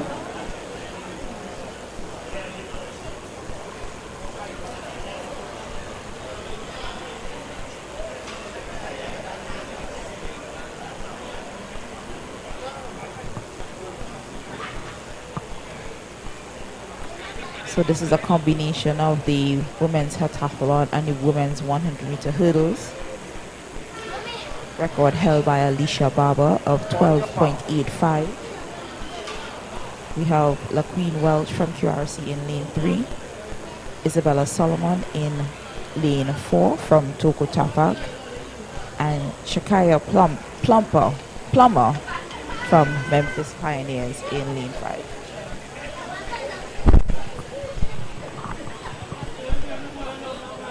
Set. So first false start for the evening, and this one we could have seen. It was a false start. Yeah, this one has an obvious false yes.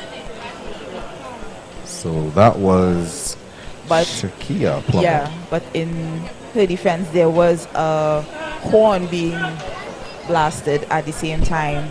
So they tend to request a little bit of silence for the events, especially for the athletes to hear the commands. So I'm assuming that all the mechanics are there just to get the arms going, the legs forward, snapping the tray leg down. Hurdles. Just about 16 seconds there for her and 24 seconds for Welch. The national junior record is 13.81, and it's set by Gemini's Paris way back in 2016, and the world junior record so is we move on to the girls under 20 100-meter hurdles. We have running out of lane 2 and representing RSS Phoenix. The national Anika junior record Alexander, is 13.81. running from lane number 3 from IG Fast Lane. Set by Gemini's Paris. In lane number 4. 473 MVB Incorporated World Junior out of standard Grenada. is Shantae Augustus. 14.20. In lane number 5 from the club Simplex. We have two finals here for the girls under 20 100 meter hurdles. That's Tanya McLaren. That's your field for the under 20 girls 100 meter hurdles. On your mark.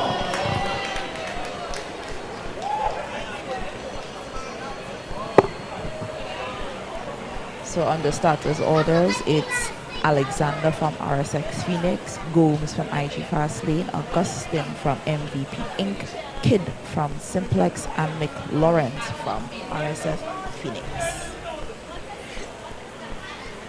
Making sure everybody is behind the line and still on the starters orders.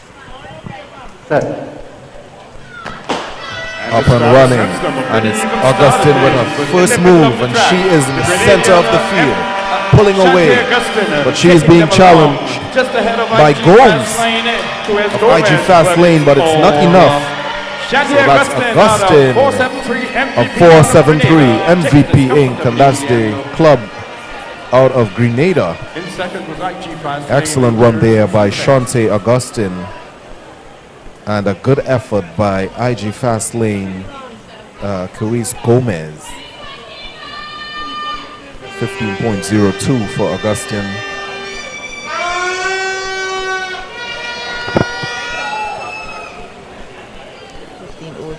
Not quite the standard,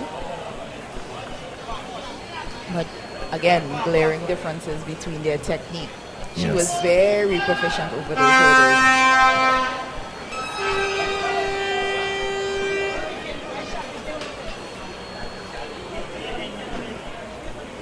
As we get ready for heat 2 of these time finals.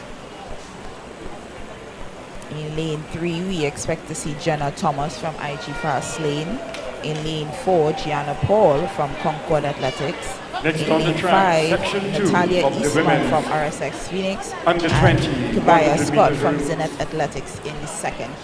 Facing the start of the ever running out of lane 2 from Kaizen Panthers, that's Gary Robley. We have one person of note in the second heat of the time finals, Miss Gianna Paul, who was well on her way to claiming Curfter goal before being sidelined with an injury in the 200 meter event of the pentathlon. They're receiving young athlete of MVP. Very dominant. Very technically, she's very proficient over the hurdles. Good lead leg, good trail leg, good arm action with that sweeping motion over the hurdles.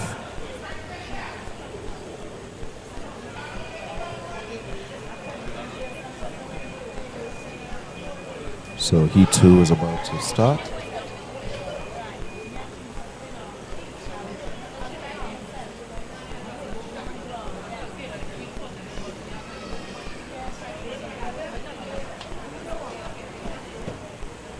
Up and running. Who's making the first move? That's Thomas of IG Fast Lane being challenged by Paul of Concord. But Thomas has it. She has the strength. And that's Thomas of IG Fast Lane with an excellent run there. Gianna Paul's no match for Thomas this evening.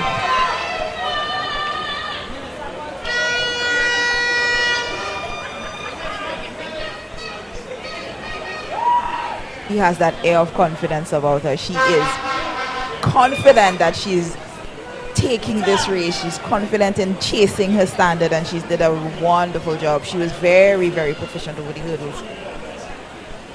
14.29 for her, which is very close to the World Junior standard. She was first to the first hurdle, cleared it before Gianna, and they are battling down this 100-meter stretch. Very quick on that snap of her trail leg. Very good. It's very proficient. And I imagine for Gianna, this must be her first competition coming back from injury. And she looks very good, I think. Based on you don't see any niggling injuries. You're not seeing any nervousness concerning that re-injuring the leg. She looks really good today. But there's your champion from IG Fast Lane, Miss Jenna Thomas. And again, that time that she ran, 14.29, was very close to the World Junior Standard, which is 14.20. So a little. Our next event on the track will be event number 44 I would assume the weather has part to play in how close she is to that standard. I'm not sure if it was a bit warmer. We're not entirely sure of what the wind was for that race. So you never know how far or what the impact factors are impacting her performance considering that time. But I hope, given the opportunity or the discretion of the team selectors, she's probably given the opportunity to represent, knowing that she's so close to the standard. So we're moving on to the girls under 17 100 meter hurdles. Running out of lane number 4. This has a height of 0.762 meters. Lane 5 from RSS Phoenix, Alina Balfour. There's no athlete in lane 2. So my apologies. In lane 2, that's Michaela Ward of Neon Wolves. In lane 3, it's Tanique Vincent of Concord. In lane 4 is Zaria Pascal of Dabadi. In lane 5 is Elena Balfour of RSS Phoenix. And in lane 6 is Akila Stewart of Toku Tafak.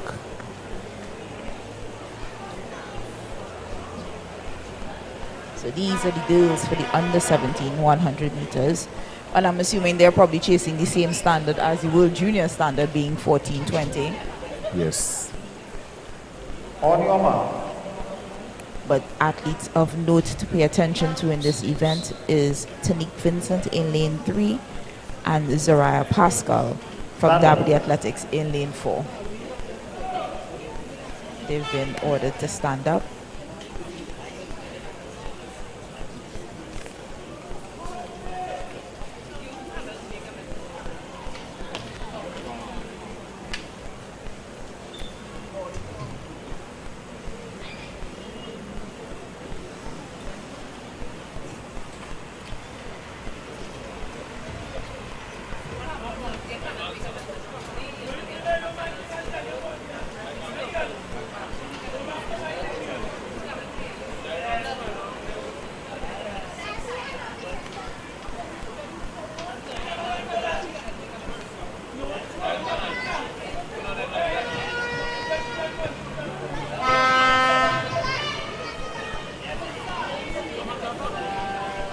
Not entirely sure what the issue is, but we have officials examining the hurdles, making sure everything is aligned, and they're given the order to take your marks.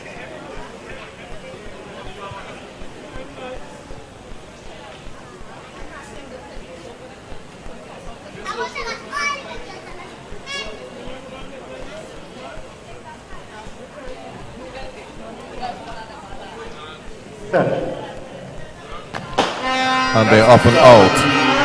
Pulling away from the field is Vincent of Concord. And she is rolling. She is on fire. Here she comes, trailing her is Pascal of Dabadi. So it's Vincent of Concord with an easy win there. And Zaria Pascal of Dabadi Progressive in second. Turn your attention to the We await the official times. 14:98 for Tanique Vincent and 15:36 for Pascal. On paper, they were definitely the two to watch, and based on the result, we definitely could see why. Tanique was definitely first over the first hurdle, and Pascal was right on her heels. These are under 17 athletes, so their technical proficiency is not quite as good as the girls that were under 20, but still quite good. Still quite good. And Tanique is that long athlete, so it's quite easy for her to clear the hurdles, not needing that full extension of the lead leg in order to do so.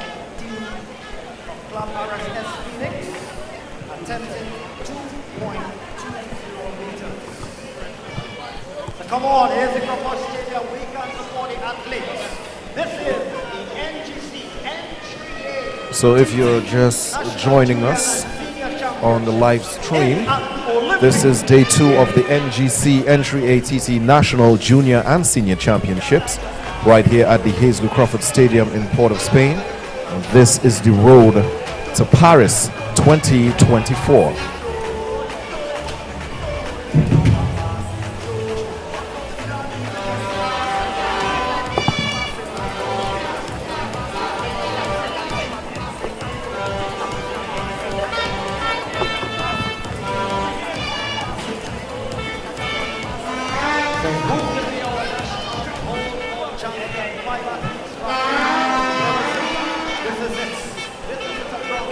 So coming up, you could look forward to seeing the boys under 17 110 hurdles. Also the boys under 20 110 meter hurdles as well.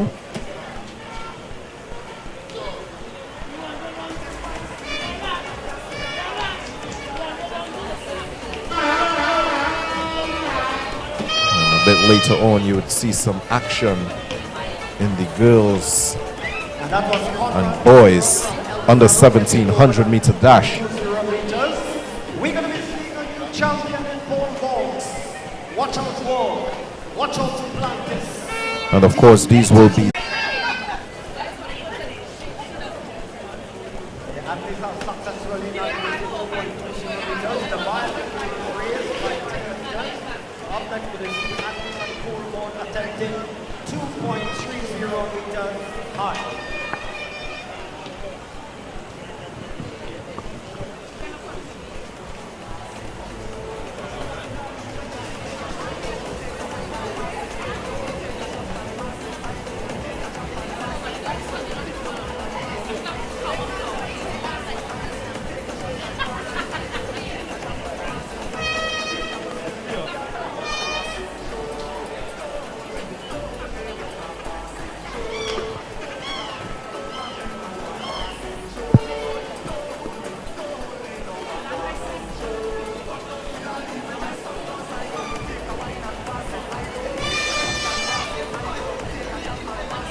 So on your screen, you're seeing the boys for the under 17 110 hurdles with a height of 0.914 meters. We have Portia's Warren discussing her technique and issues with her last throw with coach Karen Brown.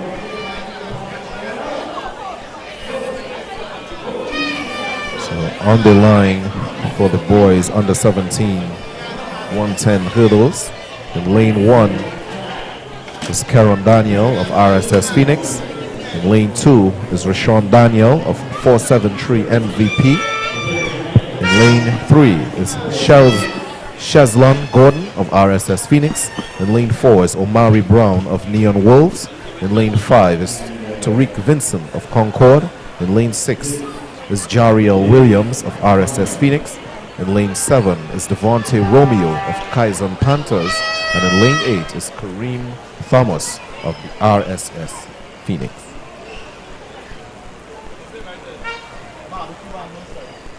Any lane to watch here, Ryan?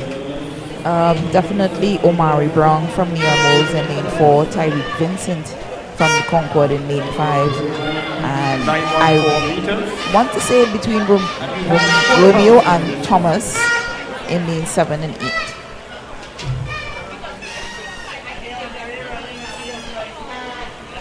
Unfortunately, the rain, it looks like it's coming back down. Oh yes. Seeing a bit of drizzle there on the track. There's a lot of water there for him to start.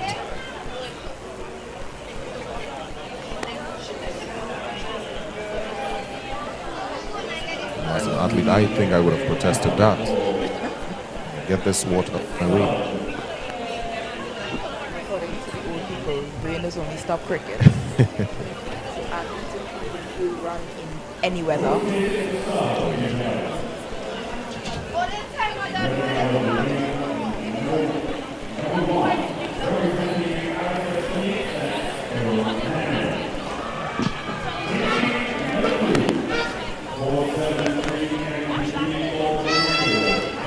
So who's it going to be? Is it going to be Gordon in 3? Is it going to be Brown? Is it going to be Vincent? Is it going to be Williams? What about Romeo? What about Thompson? What about Daniel? We have 2 Daniels in this race. Daniel in lane 1 and Daniel in lane 2, representing Grenada, and the other representing Trinidad and Tobago.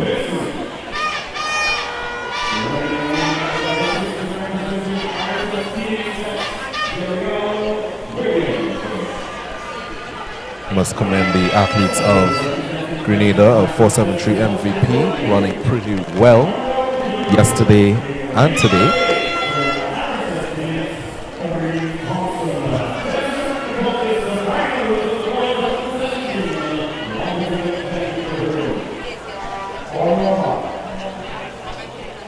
So the athletes take their mark.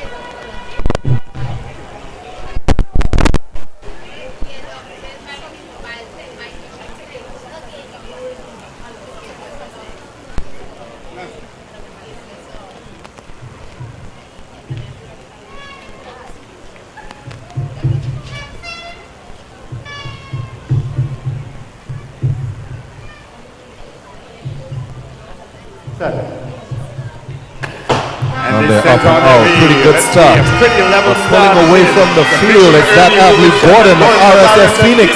But he's being challenged by Brown of Neon Wolves. And there's also Vincent of Concord. But Brown, oh my gosh, it's Brown of Neon Wolves getting the better of the 2 of them, Gordon and Vincent. That's Omari Brown of Neon Wolves with an excellent performance there. A lot of competition in the field there, Yana. These 2 athletes have been competing and battling each other all season long. And when it came to a head, Brown came out the winner. You see, he was actually second to the hurdles. Oh yeah. The athlete in lane 2 from Rashawn from MVP was first and actually had a lead halfway through the race. Then you see Omari just transitioning, ever so slightly taking the lead and carrying Vincent along with him to give them that 1-2 finish. But Omari Brown is your national champion. And he is one of the smaller athletes in the field there. And being short and doing hurdles advantage, especially given the fact that the hurdles are so much taller in comparison to the girls and the women's. So at his height, his technique needs to be impeccable. He does not need to have any wasted movements,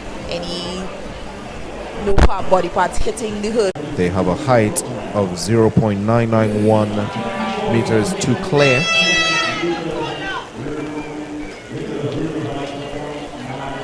So it's 10 hurdles before they hit the line.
Abilene Wildcat, Shiny West.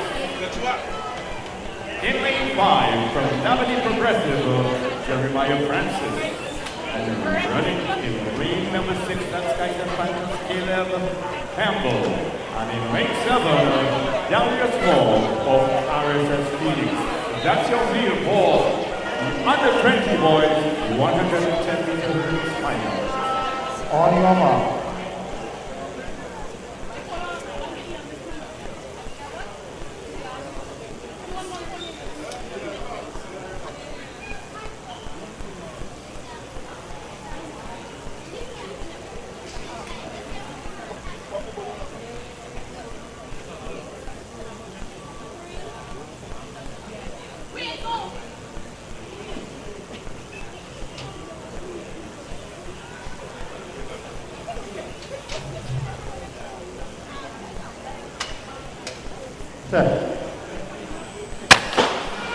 And there has been a recall.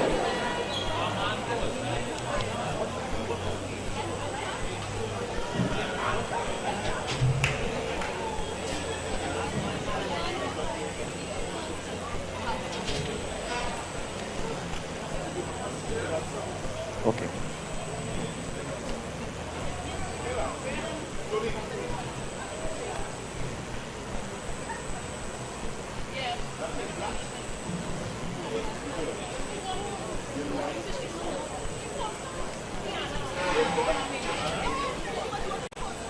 On your mark.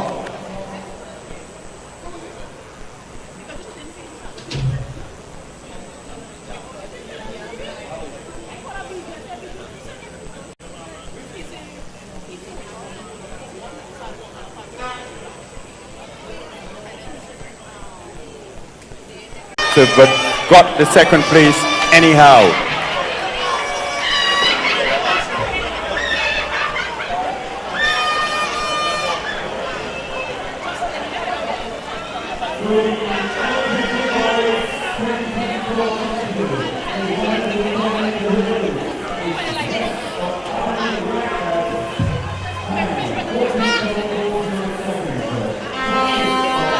Progressive was second with a time of 14.98 seconds.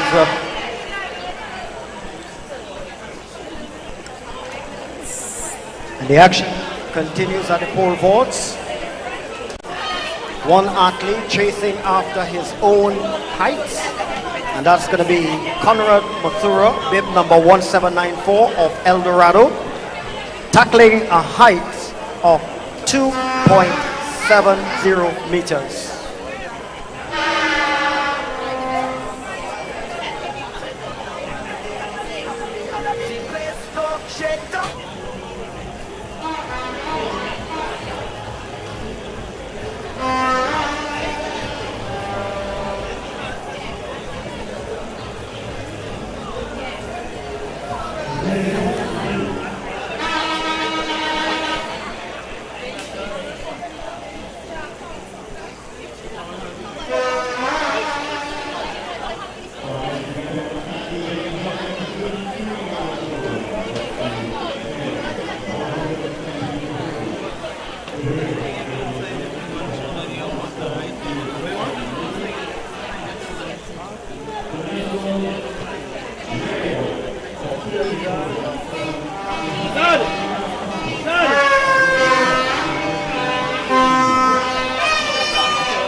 So this Rosario Charles doing his rerun, 10.87 unofficially for him.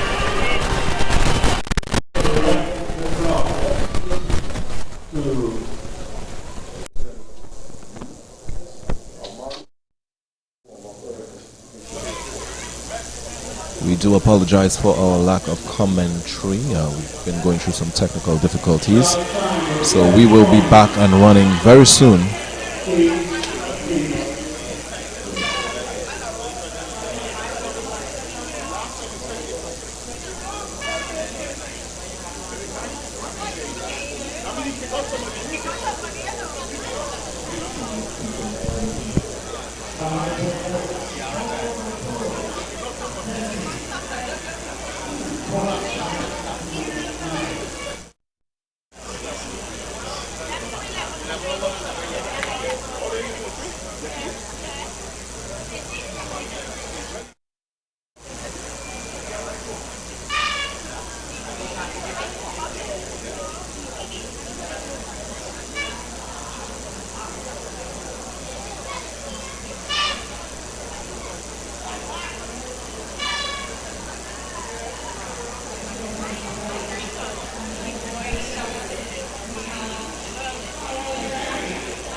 Everybody sit, please. Sit down. Sit down.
So this is the boys under 17, and we are back here with some temporary commentary. It is boys under 17, lane 1 Kamari Diaz, lane 2 Elijah Gibbs Clark.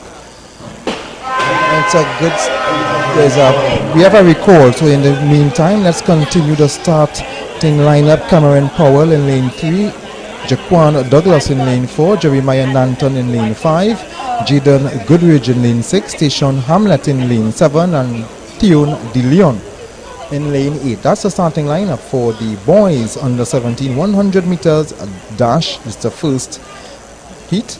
Of course, the record here is 10.01 seconds, set 23 years ago by Darrell Brown, who is taking part in the senior version this evening at the ripe old age of 40.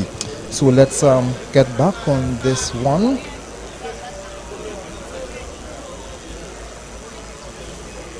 Of course, we are still sorting out the audio issues that we are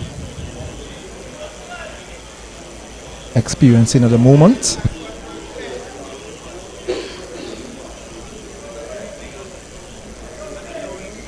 I want to apologize for the audio problems that we had. And here we are, and it's a good run from Powell. Powell, he's running away with this one. Douglas can't run him down. It's easy for Powell. Cameron Powell, Jaquan Douglas with second. And of course, those are the two that will go through and wait on the two best times for the finals. So Cameron Powell and Jaquan Douglas, they are through to the final of the men's under 17 100 meters. Let's go across the meantime as the getting ready. David Bernard will line up from Simplex in lane 1. Phillips from Concord in lane 2. Memphis has Kidden Herbert in lane 3. Tequan John in lane 4. He's from Burnley. Aaron Dongridge is in lane 5. He's running unattached. Alex Sipasad from Phoenix Athletic in lane 6. Joshua Baird in lane 7 from Memphis, and Amadeus Ferguson, he will run out of lane 8 from Zenit Athletic.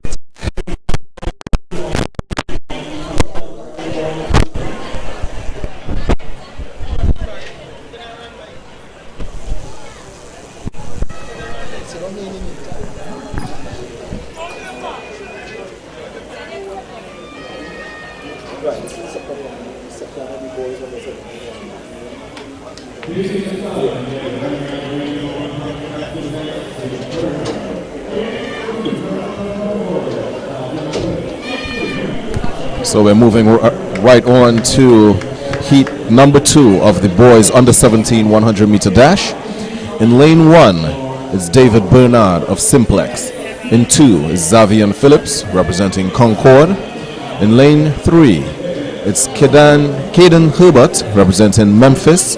In lane 4 is Taquan John representing Burnley. In lane 5 is Aaron Dorridge. He's running unattached. In lane 6, Alex Sipasad of Phoenix Athletics. In lane 7 is Joshua Baird of Memphis. In lane 8 is Amadeus Ferguson of Zenith Athletics. So the man to watch here, coming in with 11.36 from the prelims, is Alex Sipasad of Phoenix Athletics, followed by Xavier, and they are up and out. And coming out of the field is the athlete of Memphis, that's Caden Herbert.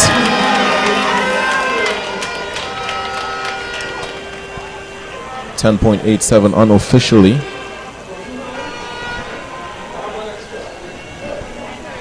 So it's round off to 10.90, and Dorridge with 11.14.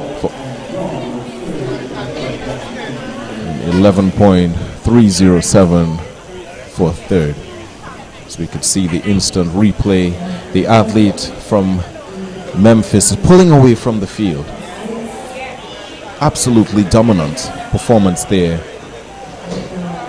by Caden Herbert of Memphis.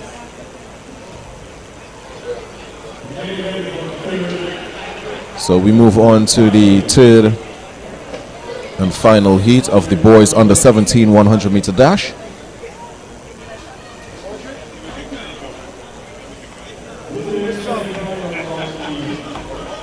In lane 1 would be Aiden Davidson of Burnley, coming in with a time of 11.68 seconds.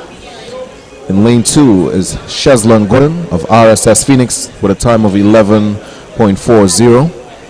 Shane Camijo of Memphis in lane 3. In lane 4 is Jonas Guyton of Cougars. No time recorded for him. In lane 5 is Omari Brown of Neon Wolves with 11.23.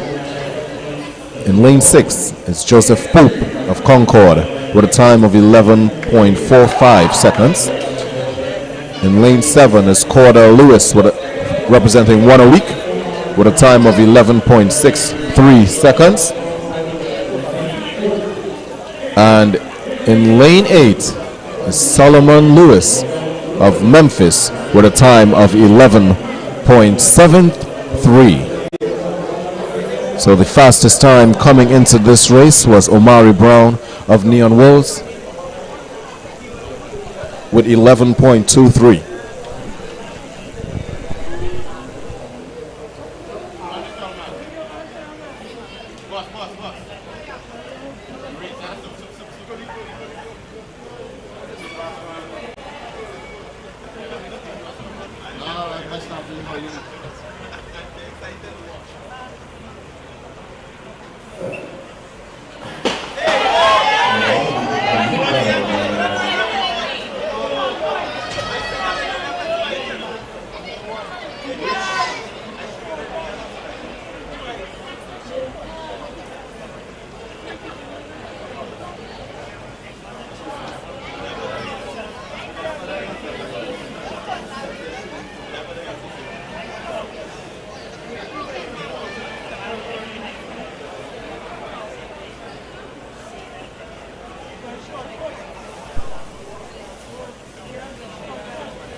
down, please.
6.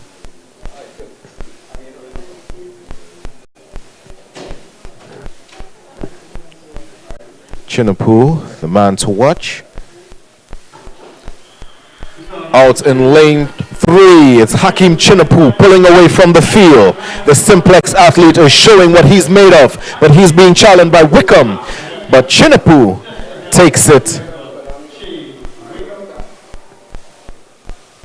10.59 unofficially for Chinapoo. In the replay, excellent start there by Chinapoo. I'm sure Yana could say that he did justice with his dry phase there.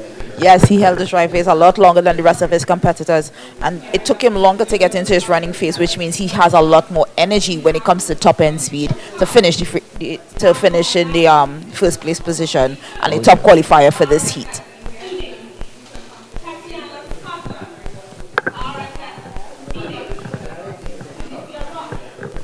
I'll give Ayana the honors of introducing the women 100-meter dash. So these ladies lining up here is for the, even though these are the prelims, they did not have any heats for these events yesterday. The women are going straight to semifinals, and we have the lineup of lane 2, Barbados. In lane 4, Muriel Ahore Demps from the Ivory Coast. In lane 5, Reese Webster of Concord Athletics. In lane 6, we have Sana Frederick of Simplex. In lane 7, Rhea Flanders of MVP Inc. And in lane 8, it's Christy Marie Mirage of Burnley. We have some very notable names in this first semi-finals for these women's 100 meters. We have Rhea Thomas, notable athlete for Trinidad and Tobago, has been on many a relay team for TTO. In lane 4, we have Muriel Ahore Demps. She has also been a pioneer for the women in track and field in the Ivory Coast, along with her compatriot Marie Jose Talou. So we're looking forward to seeing her run today. We have Reese Webster, who was integral in Trinidad and Tobago qualifying for the 4x100 meters for the Paris Olympics 2024. She is in lane 4. We also have Sana Frederick of Simplex, notable athlete, bronze medal winner from the Commonwealth Youth Games in 2023. All ladies are all lined up under status orders for this heavily contested 100-meter semi-final number 1.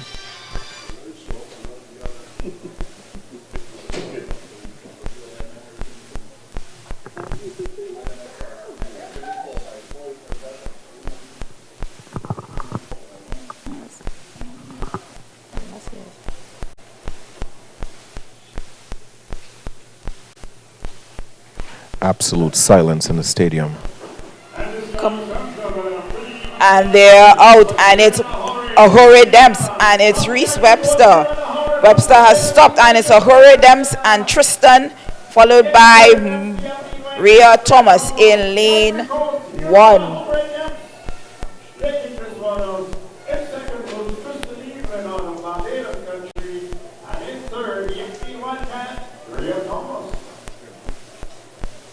Heavily contested, and it's no surprise won by Mariela Hurray. Pertinent start, excellent dry phase, out of the blocks. That's Ahore Demps in lane 4 with an excellent start, pulling away from the field, and she's being challenged there by Evelyn of Barbados. And I must say, an excellent effort by Frederick. Yes, Sana Frederick did a really excellent job to hold on for 4th spot, and it's unfortunate to Her see time Webster 11.55 for Frederick.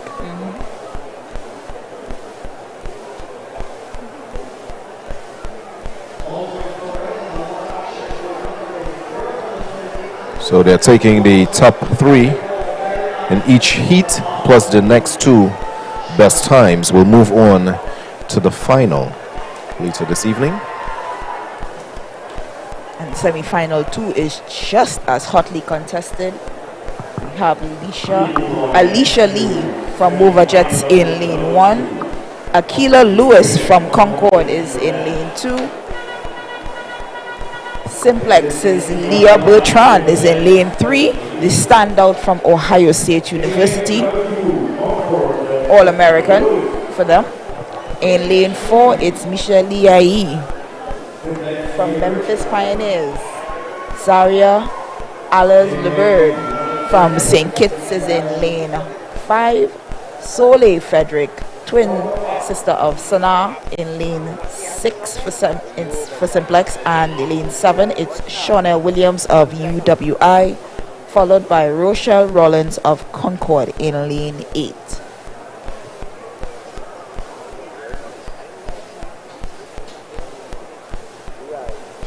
So no Leah Bertrand and no Michelle Liai for this preliminary round. Interesting turn of events. Michelle and Alias missing from this heat.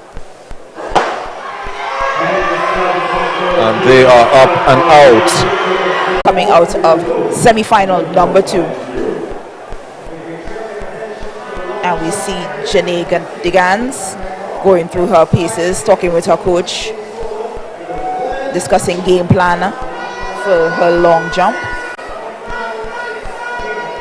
And lining up on the track, it's the men's 100 meters.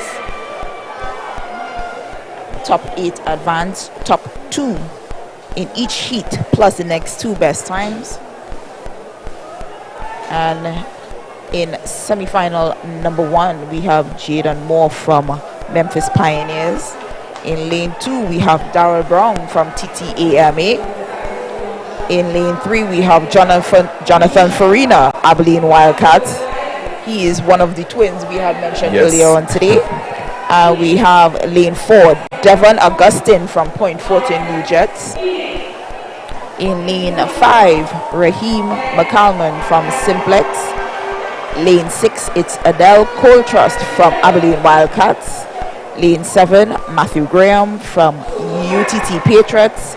And running unattached in lane 8, it's Andre Macano. Definitely the ones to watch in this first semi-final. Lane 2, Darrell Brown. Lane 3, Jonathan Farina. And lane 4, Devin Augustine. But not to be overlooked, we have McCalm and Cole Trust in 5 and 6. So the majority of this action is centered in the middle of the field.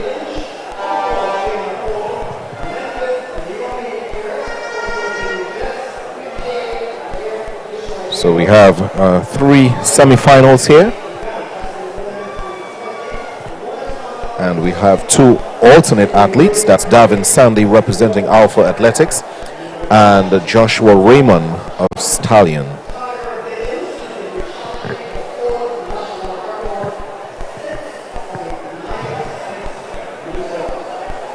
So we have 2 Abilene Wildcats athletes here. Who's it going to be?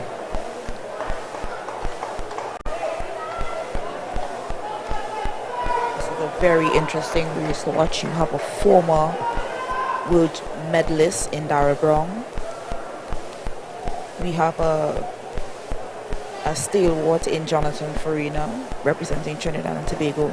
We also have Devin Augustine, who's been doing promisingly well this year, and then not followed by and they are off.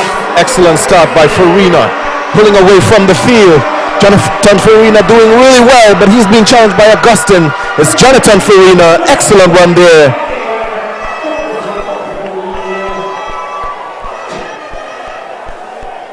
We await the time there. Farina looked really well. Yes, he had an excellent start.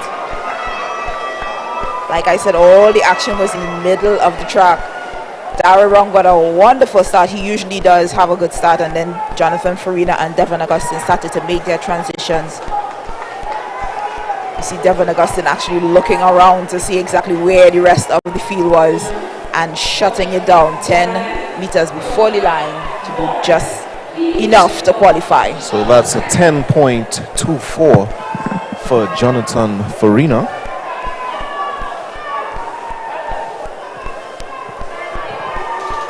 That would see him well in the 100-meter final.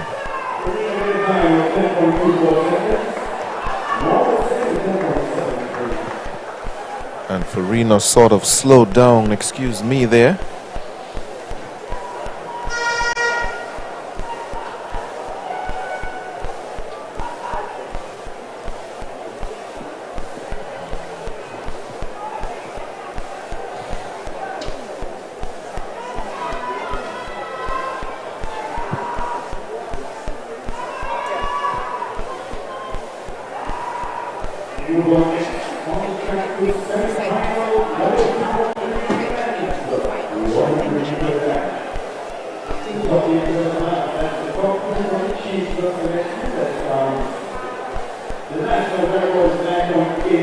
We move on to semi-final number 2 of the men 100-meter dash. In lane 1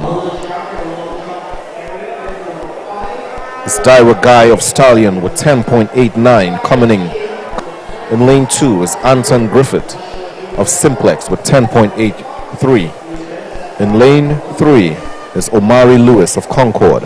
In lane 4, Gerard Elcock of Abilene Wildcats. In lane 5 is Ravel Webster of Concord with a 10.47 coming from the prelims. In lane 6, it's Marcus Purcell of Memphis with 10.54. In lane 7 is Denayan Alexis of the Point Fortin New Jets with a time of 10.73. In lane 8 is Sherlyn King running unattached.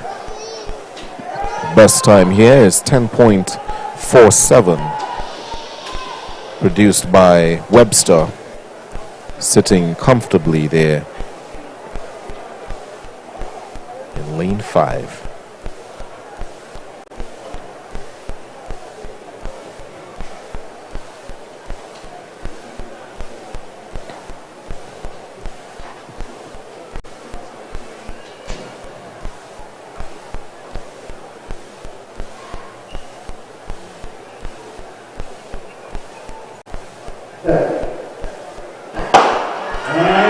Blazing start there by Webster, but pulling away from the field is the Abilene Wildcats athlete Elcock, but Concord Lewis takes it.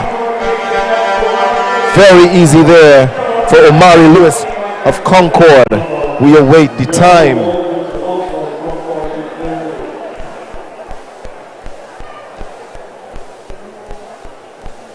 .26. Definitely see some action in the final.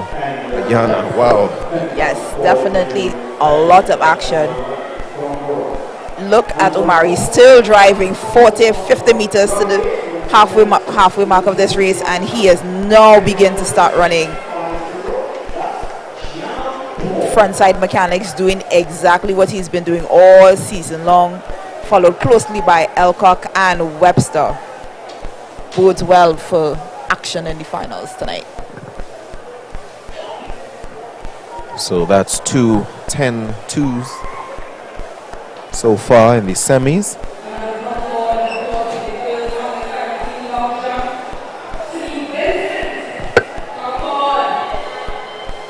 And we're moving on swiftly to heat 3 of the semis of the men's 100-meter dash. In lane 1 is Micah Ballantyne of Alpha Athletics, coming in with a time of 11.01. In lane 2 is Jaden D'Souza of Phoenix Athletics with a time of 10.67. In lane 3, the brother of Jonathan Farina, it's Nathan Farina of Abilene Wildcats. In lane 4 is Keon Benjamin of Memphis, In lane 5 is Dominic Cole of Abilene Wagga. In lane 6 is Elijah Simmons of Simplex with a time of 10.61. In lane 7 is Jeremy Charles of Point Fortin New Jets with a time of 10.82 seconds. And in lane 8 is Josiah Franklin of Burnley with 11.05.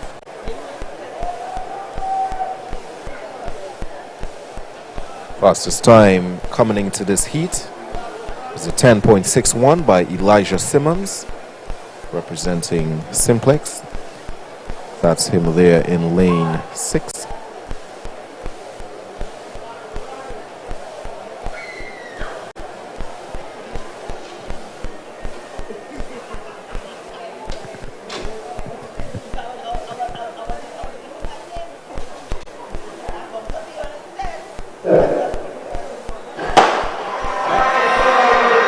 Blistering start there by D'Souza, but coming out to the field is Benjamin, Keon Benjamin, and he's followed by Farina, but he was nipped on the line by D'Souza.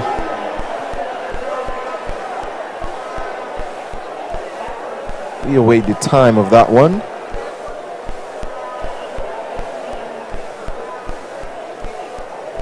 Benjamin with 10.38.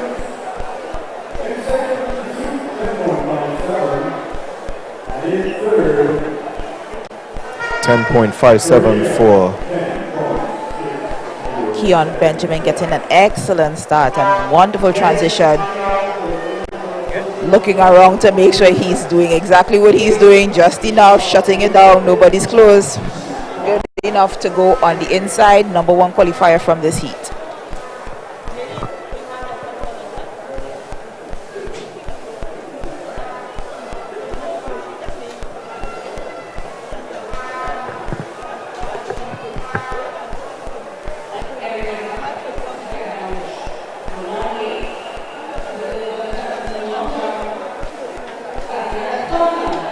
Nice smile there by a young athlete.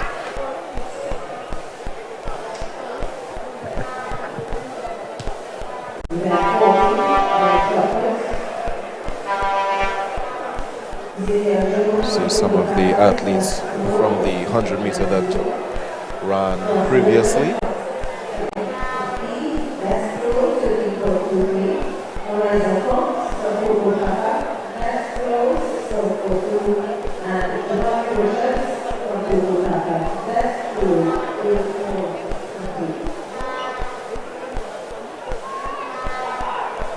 Now we see Masters athletes making their way out to the track.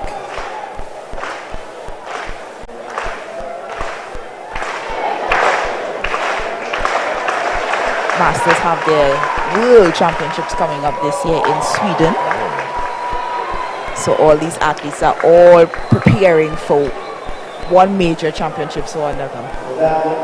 On the screen is the athletes from Memphis Pioneers.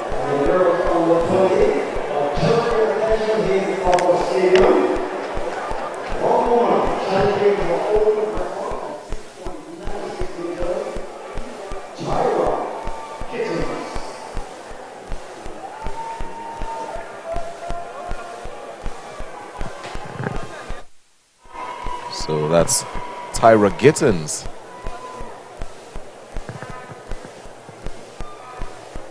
Getting her frame of mind, getting ready to do this long jump. And of course, Tyra would have representing Trinidad and Tobago at the Tokyo Olympics. I didn't think she finished the entire event of the long jump there.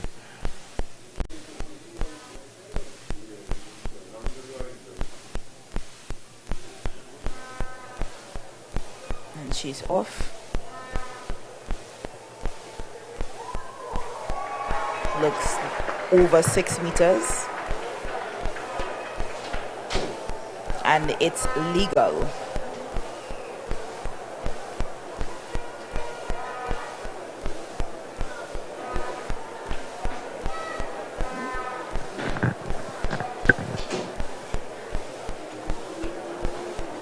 So We're moving on to the women 100 meter dash masters, 35 and up.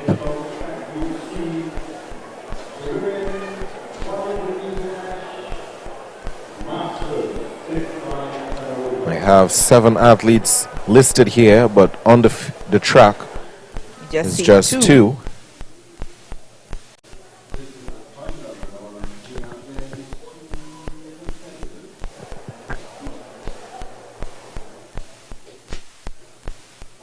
So that's lane 4 and 5. So that's Natasha Kelshal-Pantin of 1 a week. And in lane 5 is Michelle Sturge-White representing Concord. Michelle Sturge, a national record holder for multiple events and the masters level. I expect her to take this race. And they're off.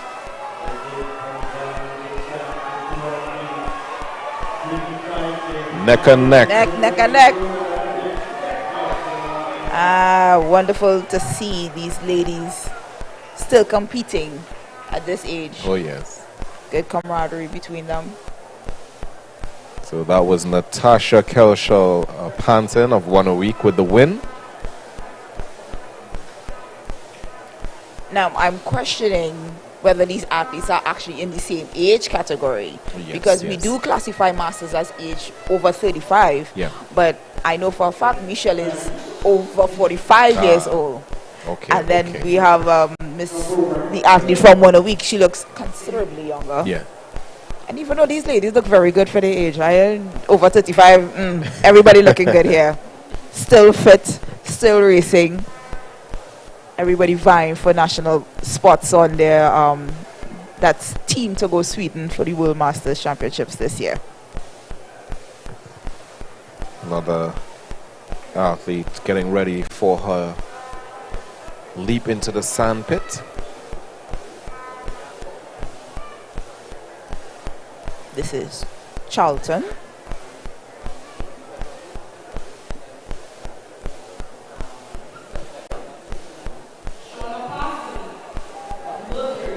Shauna Parsons on Mercury, apologies.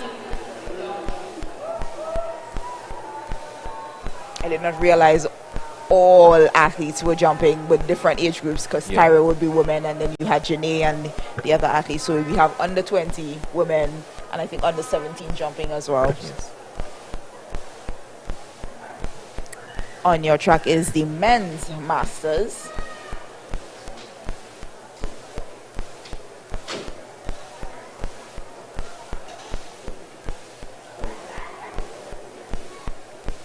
Full of field.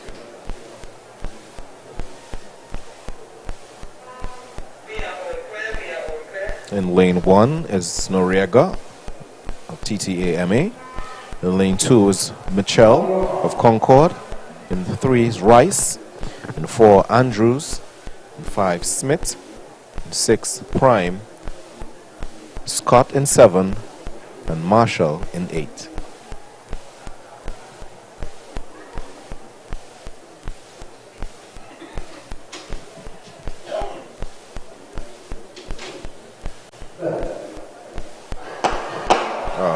False start there, even the masters do it. But unique fact about masters athletics, they are allowed one false start. Unlike the elite level where you have that one and done, masters are allowed to have that one false start. So they get a bit more lenient. Yes. No, I'm hoping the officials actually know this fact. Yes. And nobody's actually disqualified.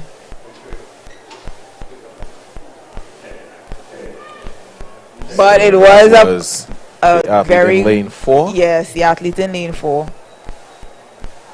That was Ian Andrews of Tigers Athletics, and he's about to get a card. And let's see which card. A green card. Yes, green card. So they are aware of the rules that the masters are allowed one false start.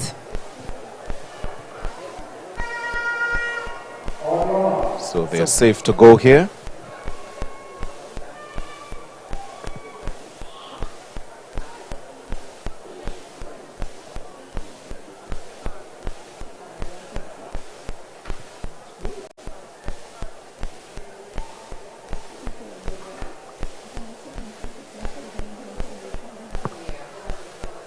And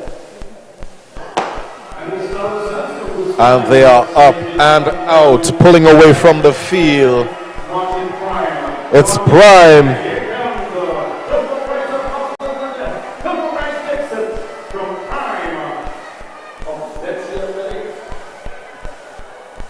Nice running there by Rice. Yes, Philbert Rice. On the screen there is Kishon Walcott. Watching the replay, we see Rice had a phenomenal start. But I am chalking it up to youth in this case because he's one of the younger athletes on this in this lineup. You can see some of the athletes looking left and right in the back there. But Rice pumping and coming strong.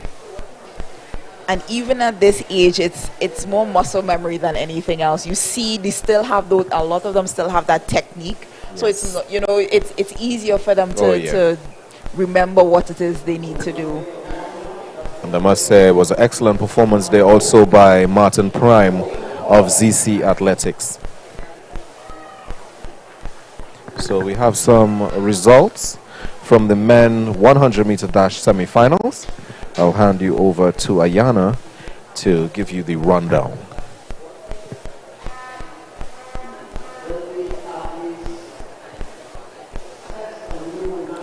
So from Heat 1, our winner was Jaden Moore from Memphis Pioneers. He had a time of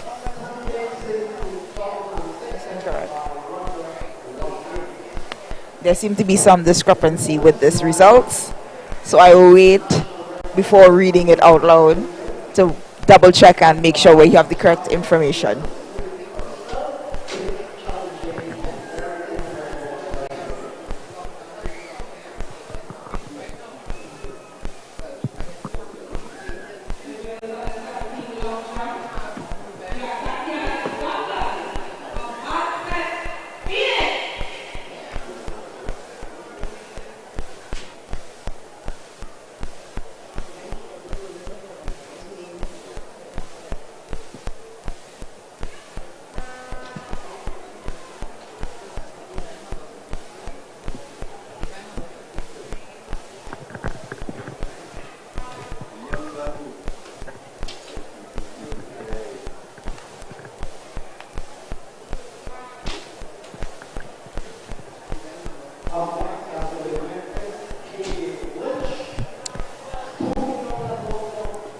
As we await more action from the discus area, I will read out some of the results from events that took place earlier today.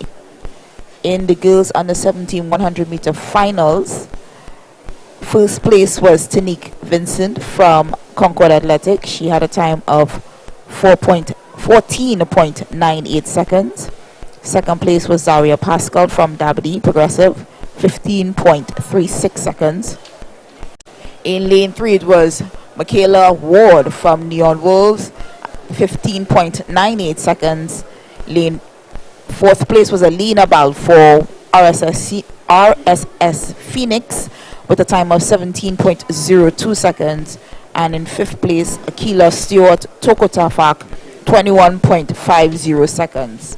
All times were legal. No win was indicated, so that was a really good race for those young ladies. For our boys under 17 100-meter hurdles, we had Omari Brown of Neon Wolves with a winning time of 14.56 seconds. Tyreek Vincent in second place from Concord Athletics in a time of 14.62 seconds. Shazlon Gordon of RSS Phoenix with a time of 14.78 seconds.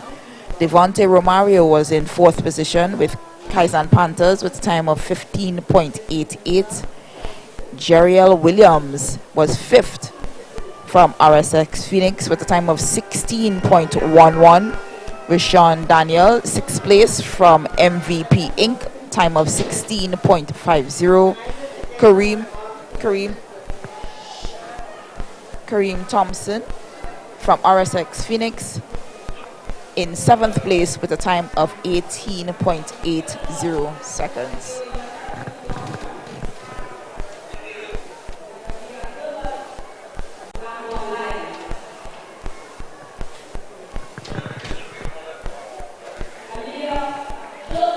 For the boys under 20 100-meter hurdles, your winner, Chain West from Abilene Wildcats, in a time of 14.40 seconds. Sorry. In 2nd place was Jeremiah Francis from the Aberdeen Progressive, 14.98 seconds. In 3rd place was Aman George, Kaizen Panthers, 15.92 seconds. Caleb Campbell from Kaizen Panthers, time of 16.15 for 4th place. In 5th was Darius Moore, RSS Phoenix, 16.25. And to Sean Edwards from RSS Phoenix, 6th place from 16.27 seconds. On your screen we have Janae DeGans hyping up the crowd, getting ready for a jump. Hits the board. She waits anxiously to see the distance being measured.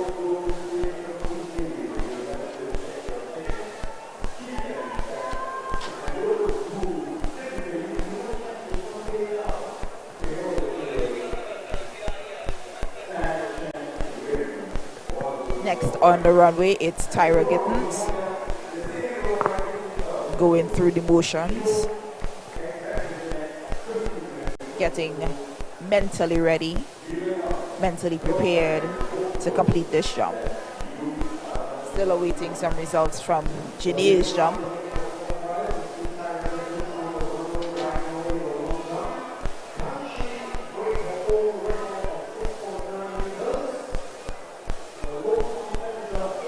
So Tyra Gittens about to attempt her 2nd jump. The national record is 6.96 meters, set in 2021.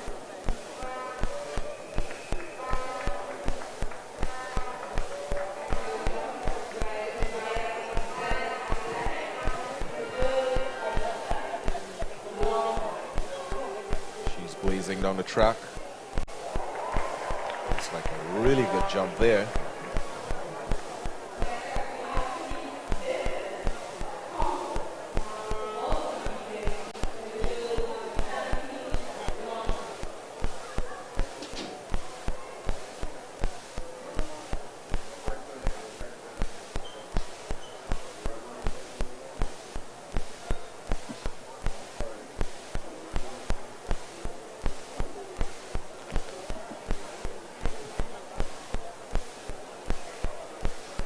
Tobago athletes, Zenith Club.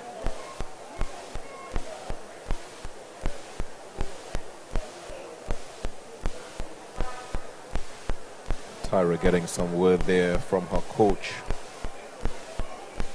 former national record holder Wendell Williams.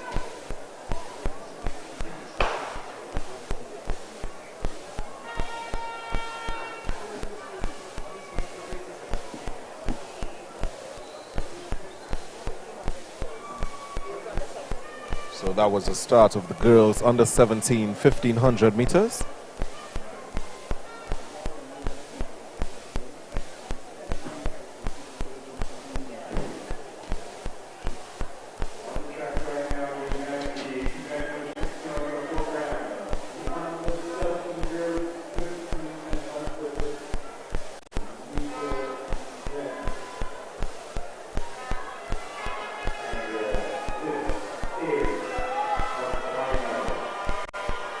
So this event is a final event.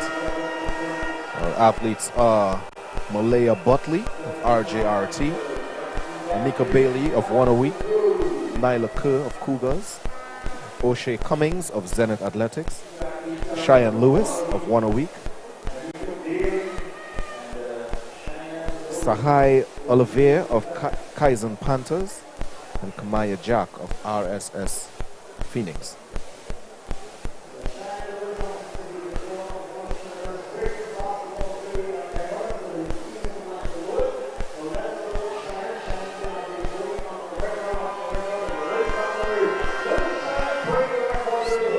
bundle there. About 3 laps to go for them. A bit early to tell, but they're keeping the pace as they come up to the straightaway here.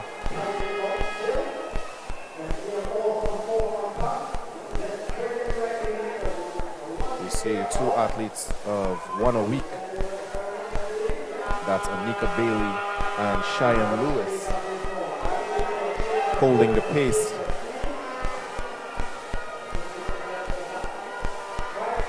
Coming around to the line with just about 2 more laps to go. Behind them is Cougar's Nyla Kerr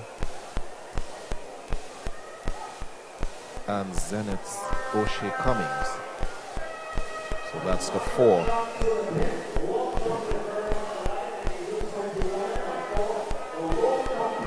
Cummings was the winner of the girls under 17 3,000 meter yesterday.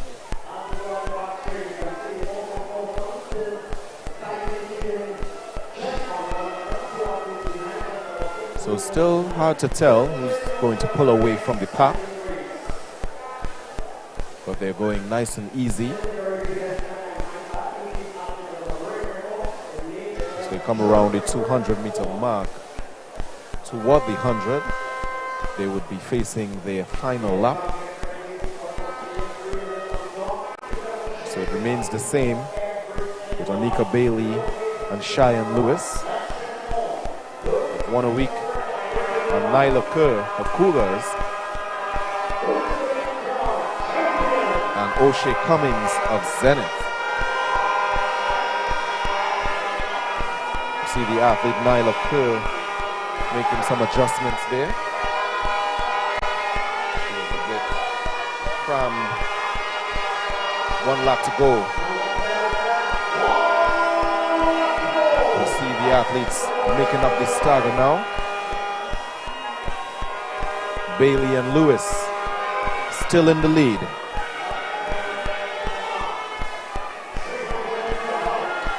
They're at the 300-meter mark now.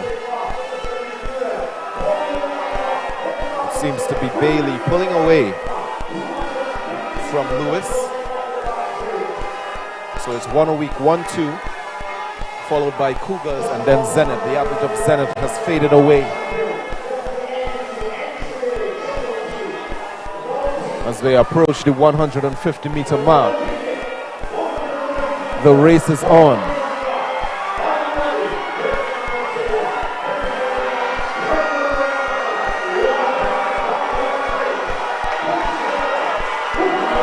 That's Bailey of 1 a week, but she is being challenged by Nyla Kerr of Cougars, and Nyla Kerr is pulling away.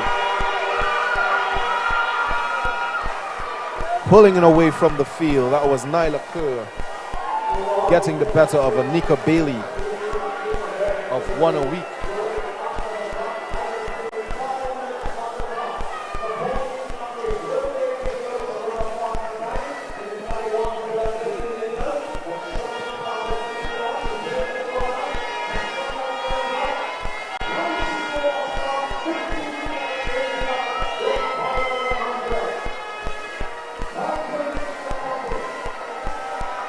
What a run there by the young Nyla Kerr of Cougars.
On your screen now is Antaya Charlton.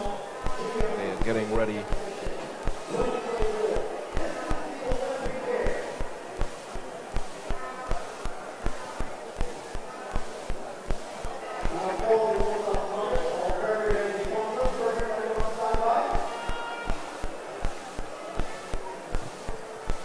Excellent jump there.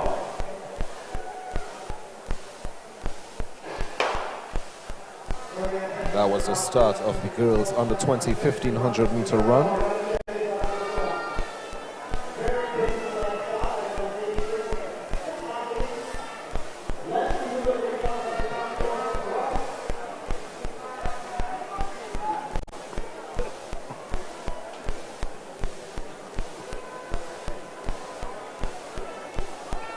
Taking the early lead is the athlete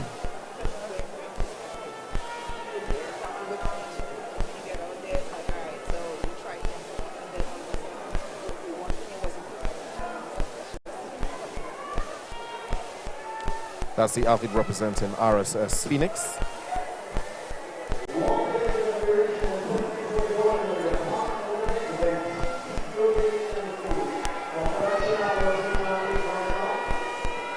That's Natalia Eastman of RSS Phoenix, but taking over now.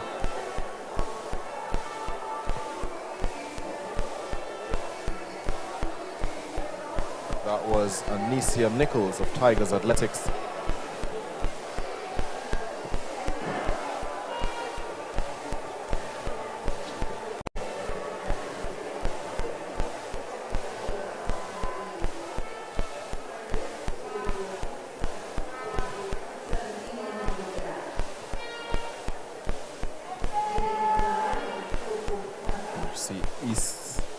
Eastman there, extending her lead.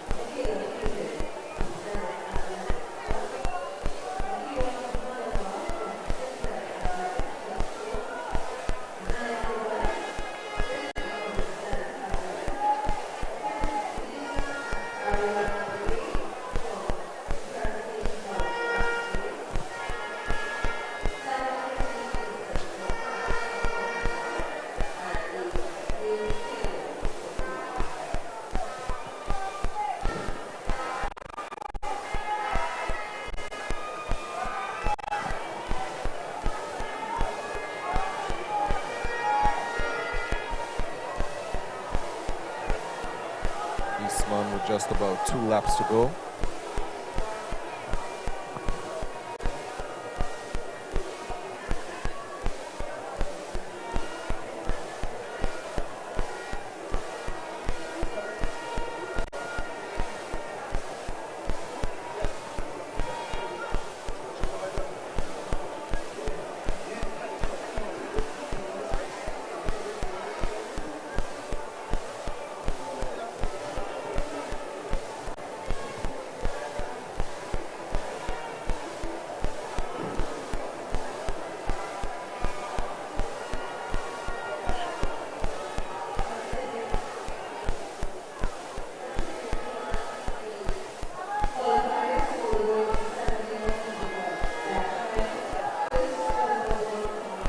That's Eastman looking really well.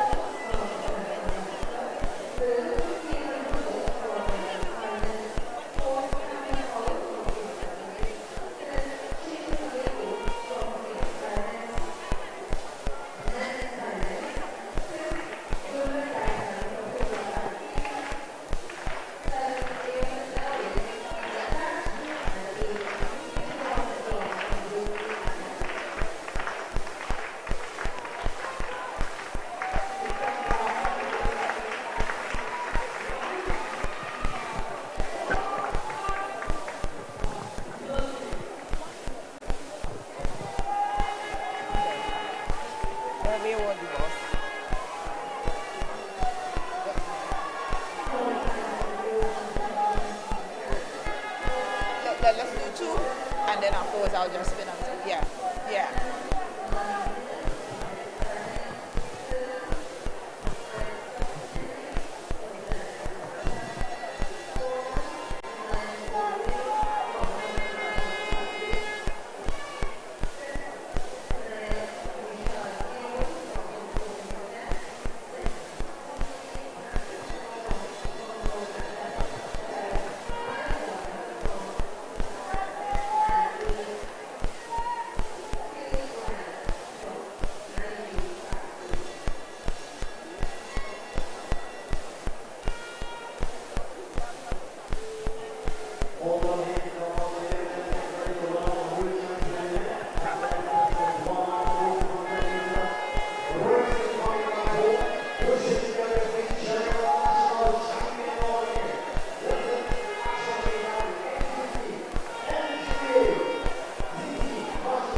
That's Eastman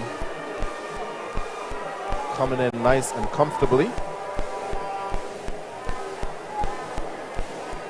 Very easy and comfortable win there for Natalia Eastman of RSS Phoenix. And the second place position coming in, name's not listed here, but this athlete representing RSS Phoenix again for the third position.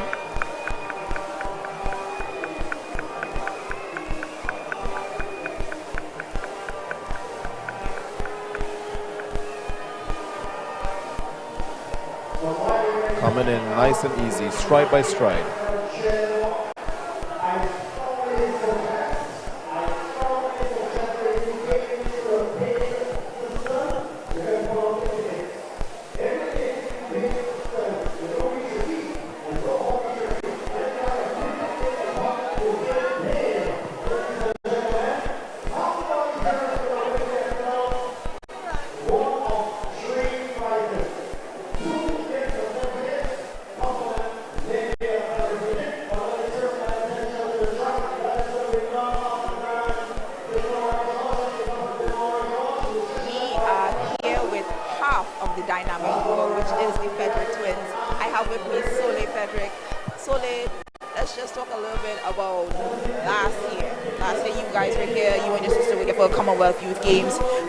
Part of the medal relay team for the mixed relay team. Tell me how that has kind of helped you transition into this year's season program. Well, running at Commonwealth, it was actually fun. It was my first time running on this track, so it just gave me a feel for this meet to like feel how the track is and feel how the environment is and the atmosphere is. Okay. So what's the mindset coming into these championships? I know everybody's bidding for a spot on the Olympic team to go to Paris this year. Tell me, what's your mindset going into this meet this year? Just to keep a good mindset, keep God on my side, and just to execute my races and not think about nobody next to me, just focus on me, and yeah. Okay, cool. So now I understand you have signed with the college, you and your sister are both attending Georgia University. Tell me how has the atmosphere been there? What made you decide to go to that university? Well, the coaching is really good, and it's similar to the coaching we have now, so it would be a perfect fit for us. And we just like the team and the coach especially, so yeah. Soleil, congratulations on all your success this season. We are definitely looking forward to seeing you in that final tonight, and all the best for the rest of your season in 2023. Thank you. Thank you so much.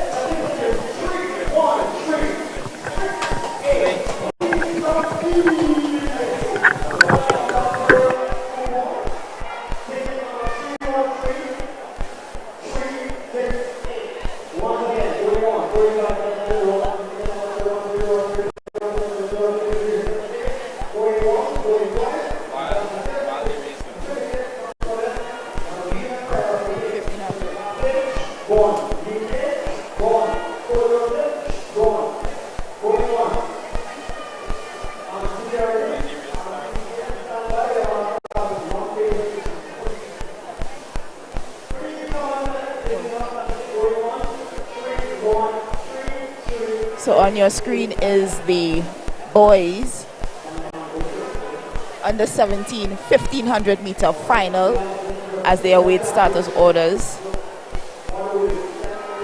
This chilly weather is not very conducive to sprinting, but it probably bodes well for the distance men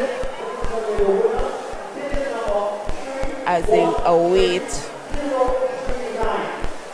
the starters orders. These young men are bidding for spots on the World Under 20 Championships youth team for Trinidad and Tobago.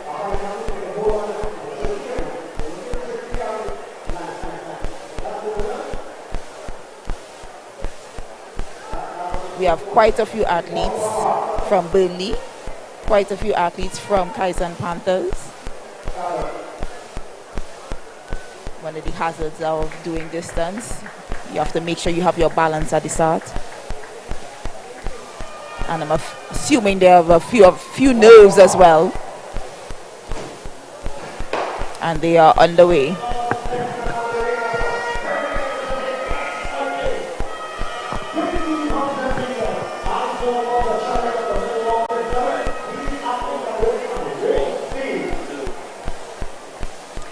And we are back, and I have with me the father of the dynamic duo that is the Frederick twins. This is Peter Frederick.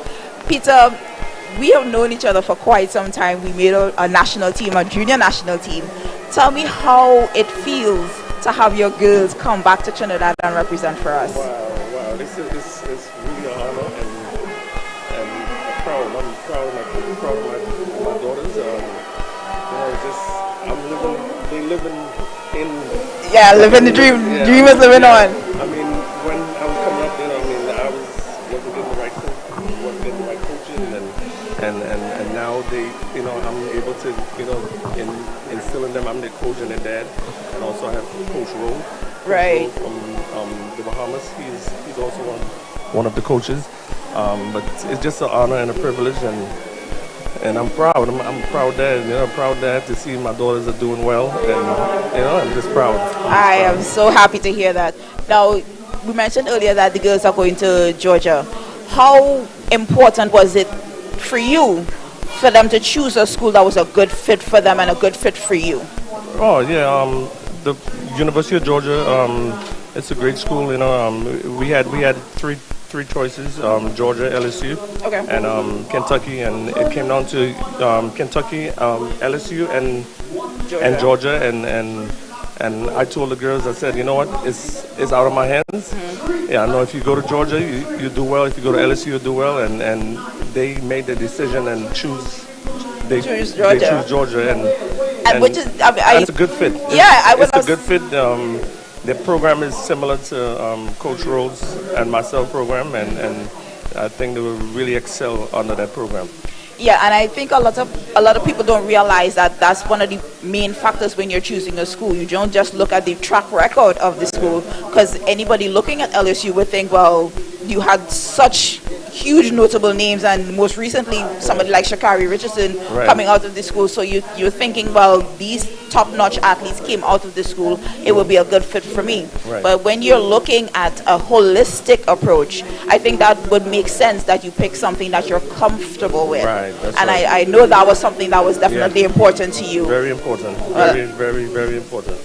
Peter, thank you so much. I am so proud of you and your girls. So thank you so much for coming back to represent us. Absolutely. And I'm looking forward to seeing them in that 100-meter final tonight. I feel the same way myself. I just want them to go out there, go out and execute. As we do in practice, go out and execute and come home with a win, or come in the top 3, top 4. Right. That's all that's all I want them to do, and I wish them all the best. And I'm just glad to be back home. I haven't seen you in years. I know. So I'm just happy to be home. Oh, that's cool. So thank you so much for talking with us as we head back to the action on the track.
See, we're getting a light drizzle here at the Hazel Crawford Stadium.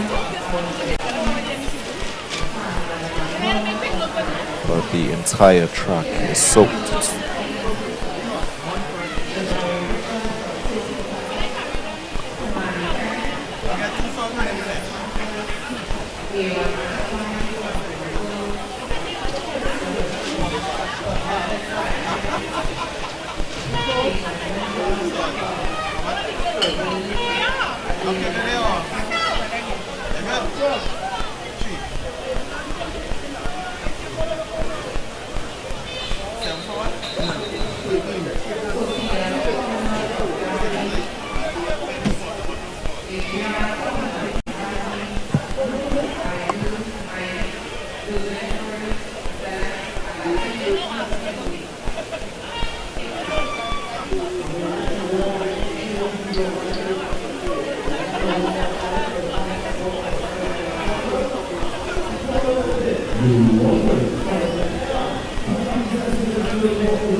So we are waiting the start of the boys under 20 1500 meter run. The national junior record was set by Gavin Nero.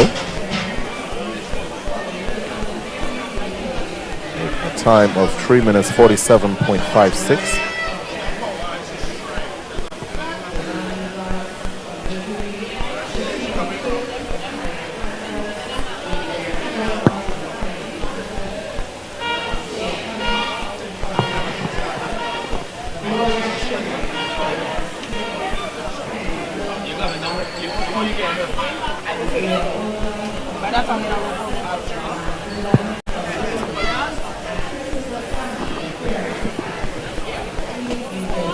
Another field event that should be on the way is the boys under 20 javelin throw, 800 gram. The national junior record is 84.58, set by Kishon Walcott at the 2012 London Olympics. And the world junior standard is just 68 meters.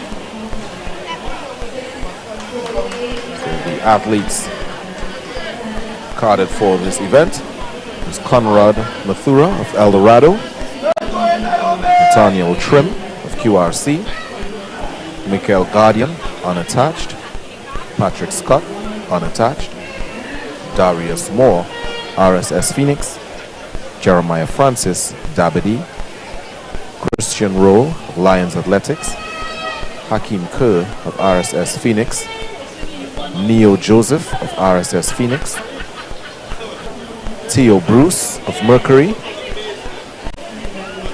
Aaron Aparico of Zenith Athletics, and Ezekiel Williams of Lions Athletics. So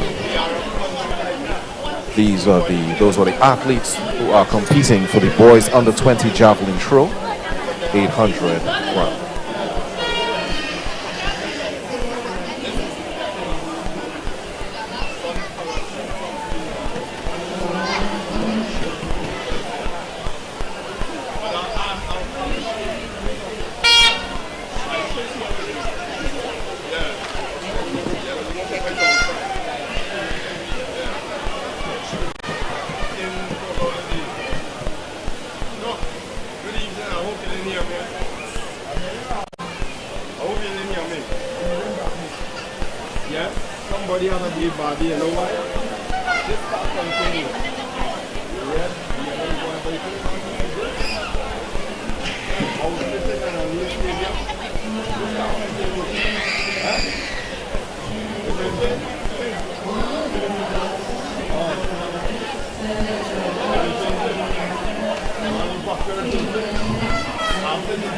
So you can look forward to the men's 400 meter dash open coming later on. Athletes in this event will be Kamel Joseph of South City, Grenadian athlete, Kengal Christopher of Appaloosa, Owanel Pear of 473 MVP out of Grenada, Josh Thomas of South City, Devaney Ferguson of 473 MVP, Nathan Cumberbatch of Abilene Wildcats, Cameron Mathlin of South City, and LeBron Granger of South City. So that will be the lineup for the men's 400 meter dash open.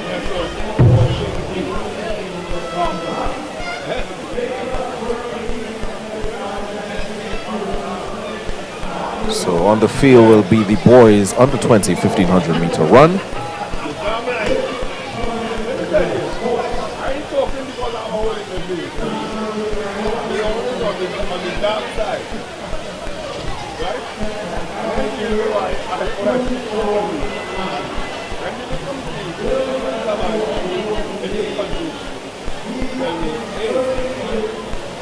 So again, the national junior record for this event was set by Gavin Nero in 2009, and that was a time of 3 minutes 47 seconds, 0.56.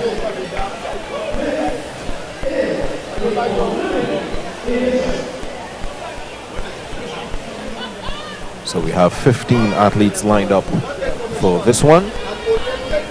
Harding of Burnley, Matthew of Phoenix, of RSS Phoenix, Blackett of Fusion, George of Tabadi, Mahoon of Wanawake, Woodley of Memphis, Brown of Tigers, St. Hilaire of FAD, James of Mason Hall, Joseph of Wanawake, Thompson of Wanawake, Waldron of Cougars, Besson of Track Blazers, and Reed of Tobago Select.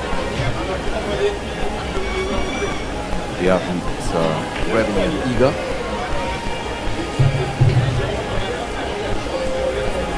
No excitement there by a young supporter. Dancing to some soca music.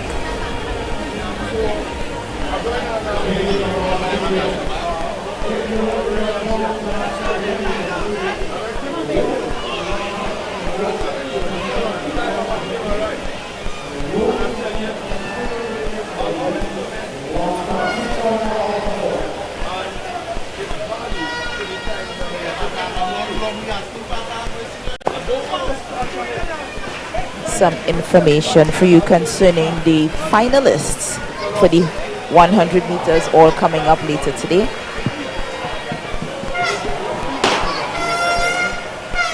And the 1500 meter is off.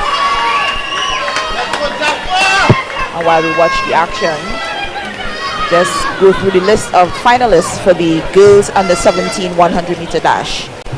In lane 1, we will have Janique McLaren of Tukotafak. She qualified with a time of 12.36 seconds. In lane 2, we will see Michaela Gunderson of Alpha Athletics. She qualified with a time of 12.42 seconds. In lane 3, we see Michaela Cupid of Zenith Athletics. She qualified with a time of 12.44 seconds. In lane 4, we expect to see Akira Malava of Simplex Athletic Club. She qualified with a time of 11.97. In lane 5, we have Zaya Tobias of Zenith Athletic Club, 12.20 time. In lane 6, Lisa Ariana Ray of Presentation College Track Blazers, 11.57 seconds her qualifying time. In lane 7, expect to see Tanique Vincent of the Concord Athletic Club with a qualifying time of 12.54 seconds. And in lane 8, Naomi Theodore of Phoenix Athletics, her qualifying time of 12.57 seconds. So those will be your finalists in the girls under 17 100 meter dash.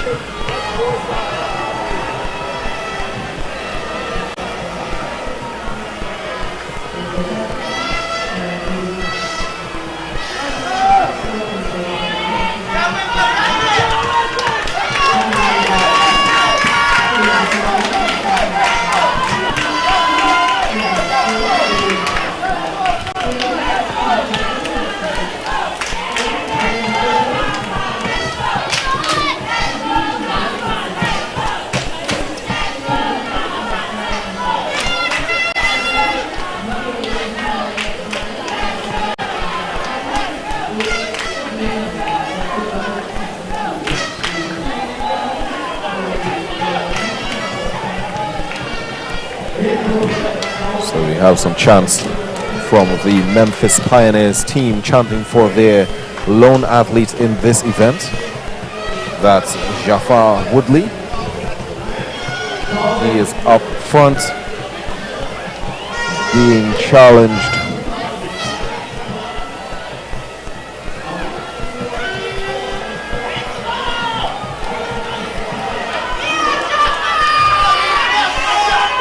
Being challenged by the Cougars athlete. That's Waldron, Safari Waldron. And also the RSS Phoenix athlete. That's Hakeem Kerr. So that will be your top 3. And Kerr has taken the lead right now, followed by Waldron and Woodley in third as they pass the 300 meter mark.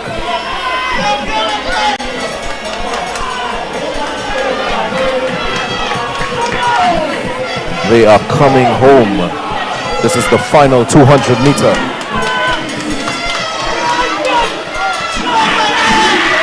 Hakeem Kerr picking up the pace as he comes to the straightaway. It's just him. Stride by stride. There's no challenge for Kerr right now. Easy win for Hakeem Kerr of RSS Phoenix. Followed by Jafar Woodley of Memphis.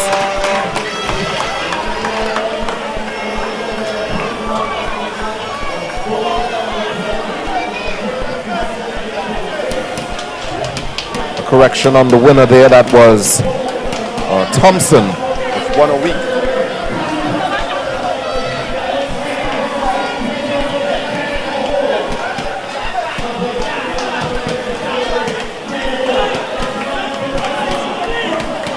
More athletes coming in.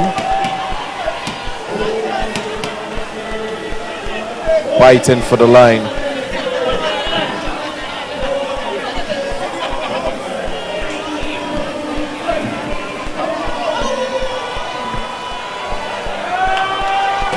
So the winner of that event was Omari Thompson, correction of 1 a week.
Screen. Here we see the young Omari Thompson coming home very strong, stride by stride. A little splash on the track there. But look at that distance there by Omari. Almost a 40-meter win there for him. Very easy and comfortable. Just about 4:04 on the clock.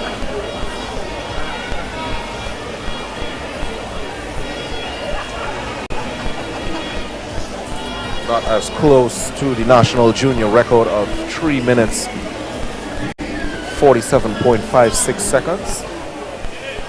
But an excellent run there by Omari Thompson.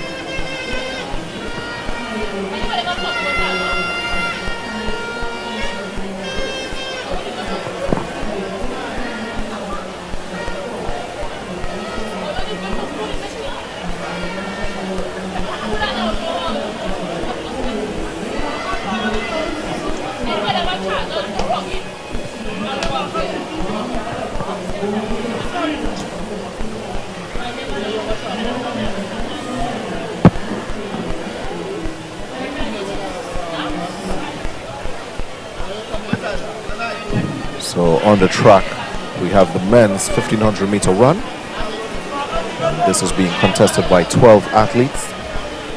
And the national record for this event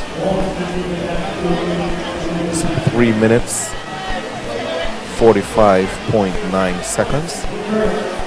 Set by Sheldon Mondiroy in 1998. Athletes for this event will be as follows: Josh Job of Tobago Select, David Herbert of Trinidad and Tobago Defense Force, Nicholas Romani of TTRRC, Tyron Jacob of South City, Nicholas Lando of 1 a week, Ajani Titus Baines of UTT Patriots, Mikhail Harrier of Tobago Select, Devery Rubley of TTDF, Tyrese Charles of Genesis, Shifton Sylvester of TTDF, Alex Ikisa of R. Ken, and Goswell George of the TTRRC. And they are off and running.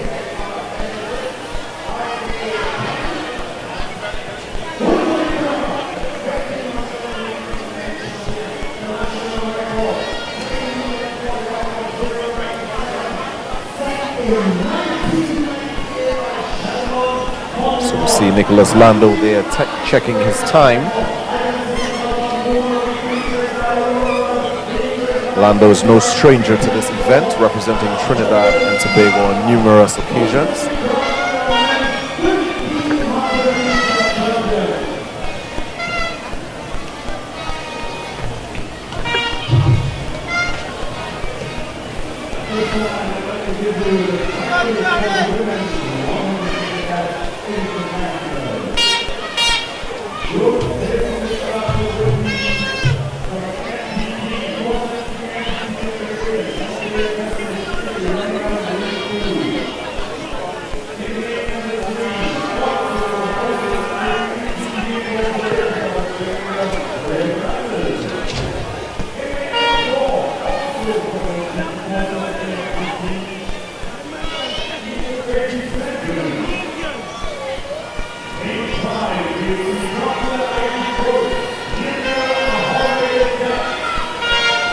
Nicholas Lando going pretty well there.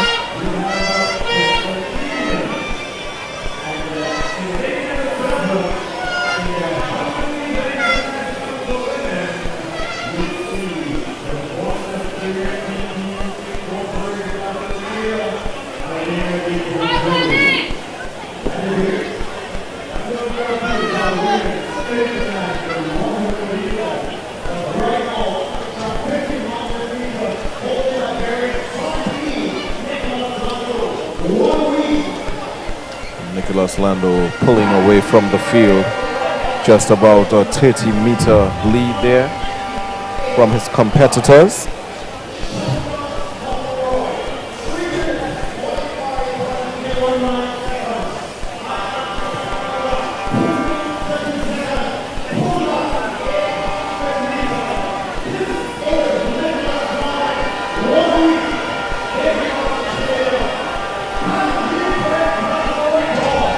Just about one lap to go for Nicholas Lando.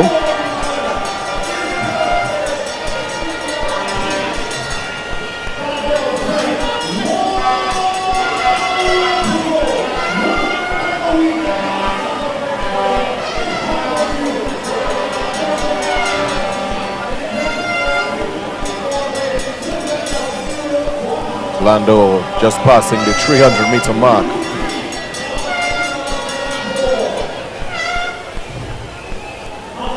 No competition for him at all. He's approaching the 200-meter mark at the moment. But the athlete in second place is picking up his pace. And he's coming strong. The final stretch, Nicholas Lando looking comfortable. Athlete in second position is coming, but is it enough? Nicholas Lando way ahead, waving to the crowd.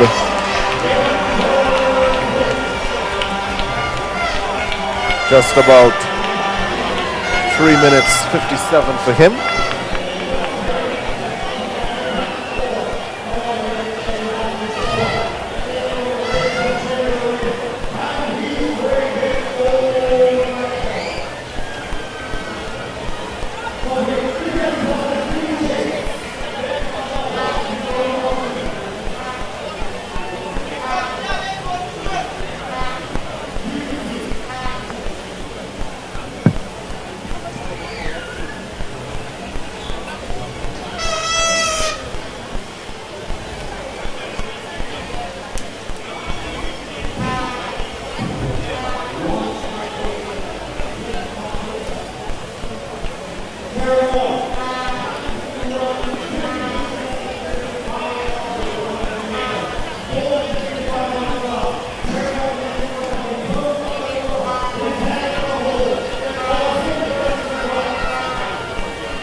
Final athlete here coming in, and that's Josh Job of Tobago Select.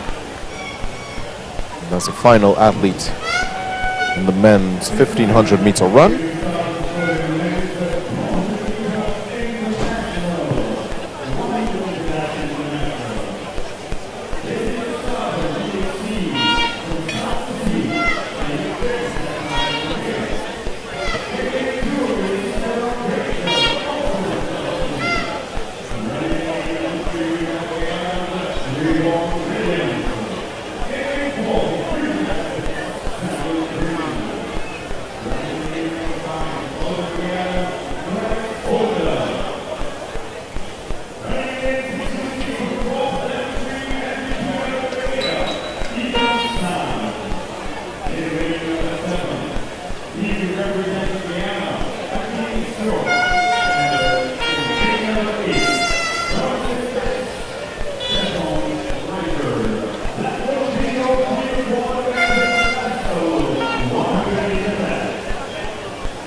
So coming up would be the decathlon.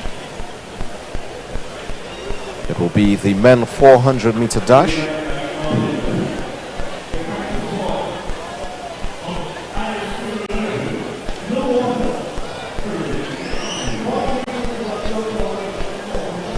Competing again would be Ezekiel Jones of Toko Tafak, Ariza Cox of Toko Tafak, Zach La Rosa of Mason Hall, Joshua Richard of 473 MVP, and Jabari Richards of Toko Tafak.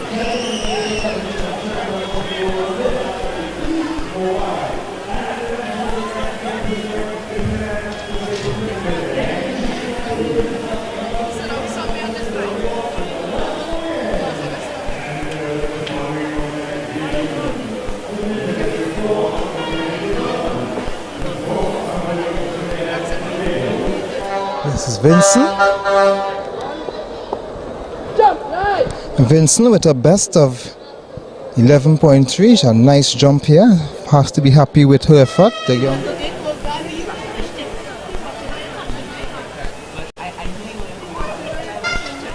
And if you're looking for results, you could head on over to the entryatt.org website and you could get the live results of the events that's happening today.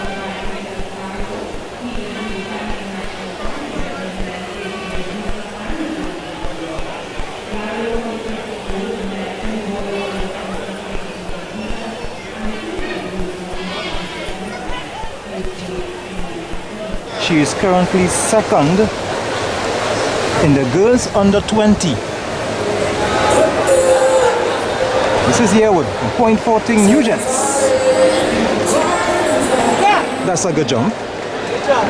Let's see what she will register here. Qualifiers for the men's 100 meter dash in the order. 1. Rosa Webster from Concord Athletics. 2nd, Jared Elcock from Abilene Wildcats. 3rd, Keon Benjamin, Memphis Pioneers. 4. Jonathan Farina from Abilene Wildcats. 5th, Omari Lewis from Concord Athletics. 6th, Devin Augustin, Point 14 New Jets. 7. Jalen D'Souza, Phoenix Athletics. 8. Darren Brown, Trinidad and Tobago Association of Athletes. So that's her best jump, 5.83. 5.83, so that consolidates her as second behind Jenny DeGans. Clubs like Tobago select the men's force, Roadrunners, South City, That's the final jump. This is the American, the invitee. She trains with these Frederick twins. Back on your program is going to read like event number 64, the boys under 20. Oh, that's a good jump, a strong jump. Big clubs, Burnley, Phoenix Athletics, RSM, Phoenix. This is the final round. W1 Tigers, Mason Hall, Cougars. This promises to be a scorcher. The national junior record, 3 minutes 47 seconds. Set by Calvin Nero, 2009. Will that record be broken today? These athletes are certainly chasing 3 minutes, 47.56 seconds. You're going to train them on Hazel Crawford Stadium. The NGC, N380 National Junior and Senior Championship. She needs a big jump to overtake Yearwood and of course Jenny Gans. She needs to jump, give it to all. This is the final jump. Gianna Paul. Let's go, Gianna. You are hearing people clapping to encourage the Concord athletes. It's a mighty jump. Not looking happy with that jump at all.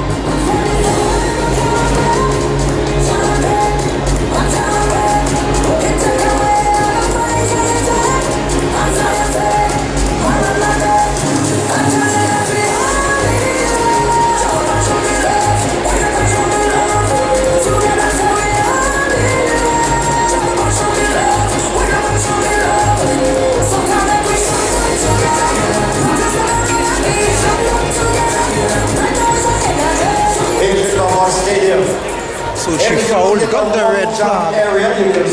No, just in walking. So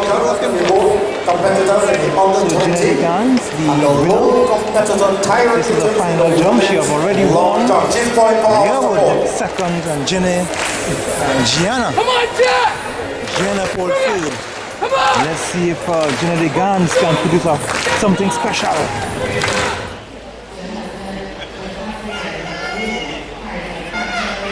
Their Olympic team.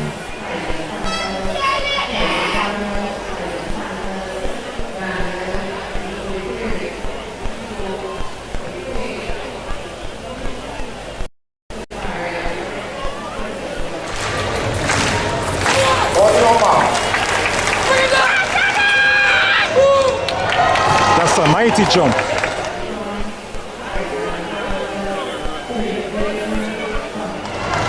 Gets the yellow flag. She acknowledges the crowd. Under 20 gold medalist in the girls under 20 long jump.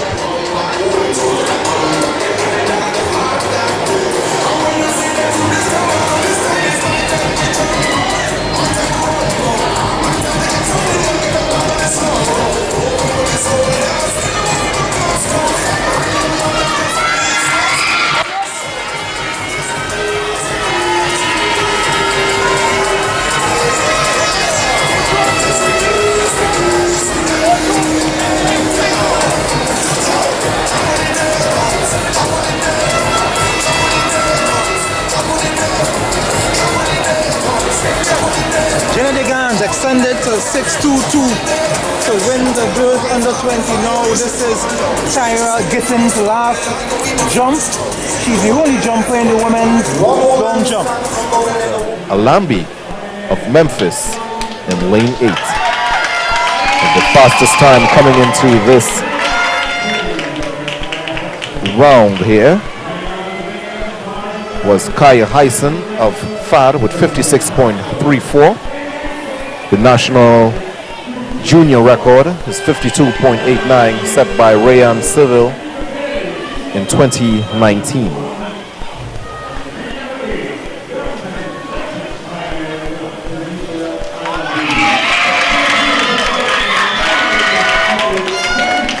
And this is the final of the girls under 17 400 meter dash.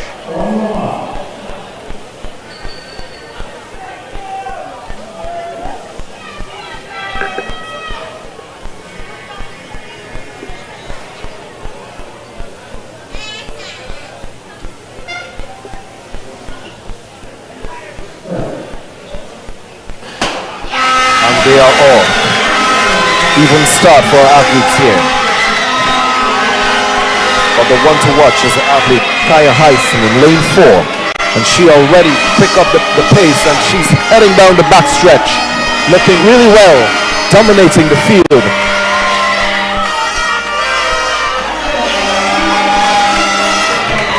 They're on to the 200 meter mark now.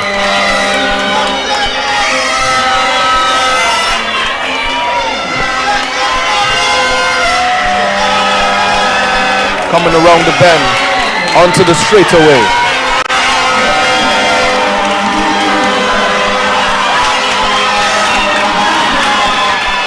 And that's it, Kaya Hyson with a 20-meter gap pulling away from the field to secure her victory here.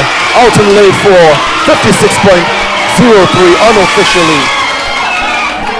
And Zaria Pascal of Dabity coming in second.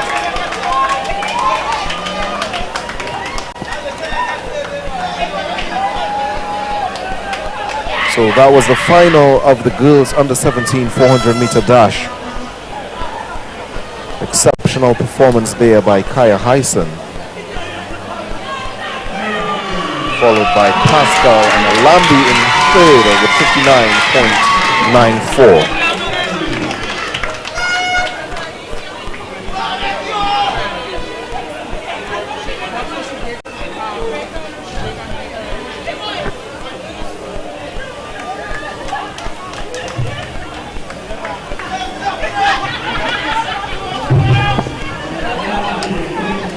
Look at that gap created by Kaya Hyson with a little dip there.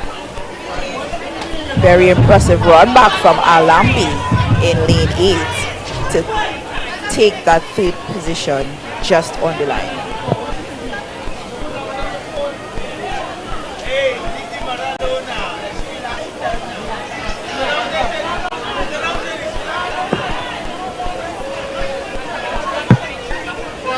And up next on the track, it's the boys under 17 400 meter dash.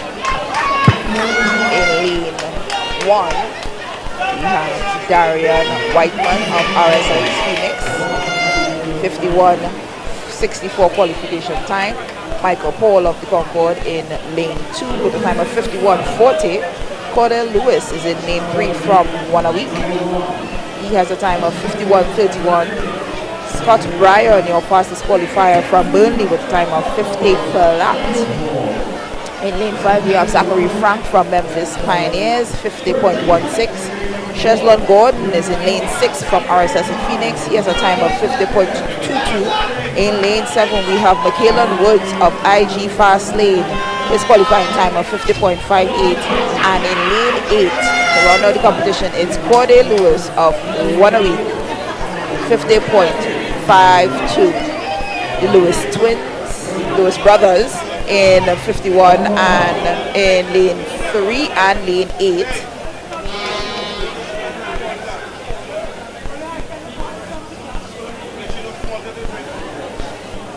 Oh, we seem to be missing Cordell. Cordell is not taking the start. He is not on the line.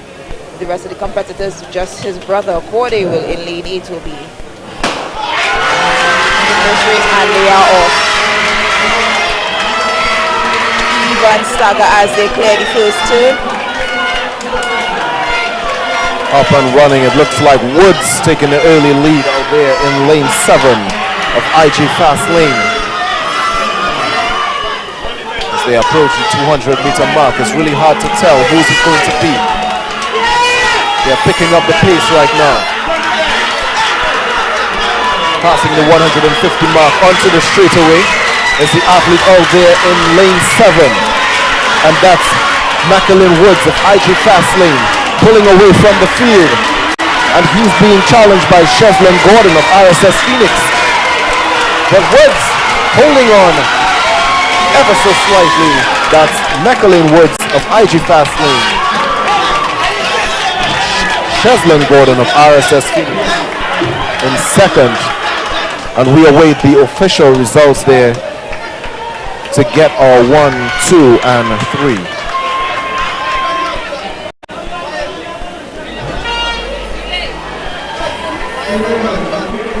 So that's 49.23 for Woods and 49.30 for Gordon. Gordon is giving it everything he's got. He is swinging his arms for life. No, this exact spot I thought he was going to lose it, but he held on. Held on. Because Woods was coming like a train in the back of him, all the way through trying to catch him. Oh yes. The athletes of Memphis Pioneers there on the screen.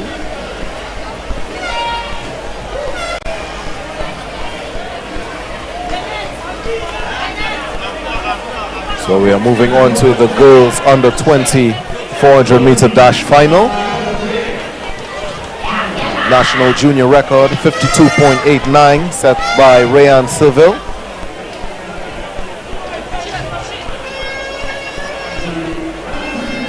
The world junior standard 55.40 for this event.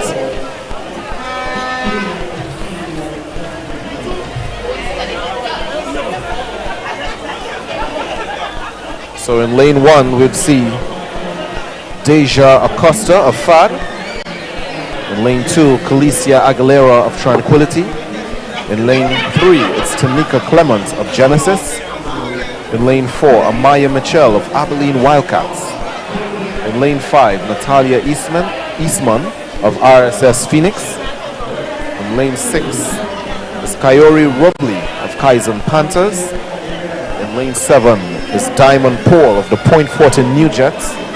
And in lane 8 is Akila Sayers of Memphis. Fastest time coming into this event is Kayora Robley of Kaizen Panthers with a 58.62.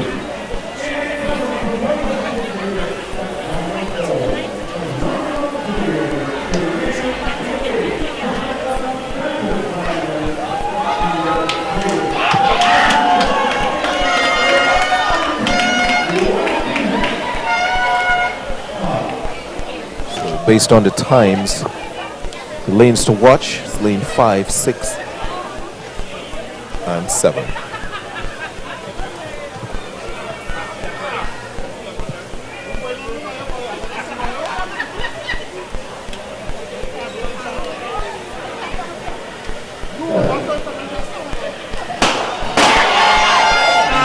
False start there. Not as much false starts as we had yesterday. At least we see these false starts. We weren't seeing half Oh, the false yes. starts that were charged yesterday. It looked like she may have been started a lot of the blocks. There's a lot of noise, people cheering for athletes that are still competing in different events. So the excitement may have gotten to her.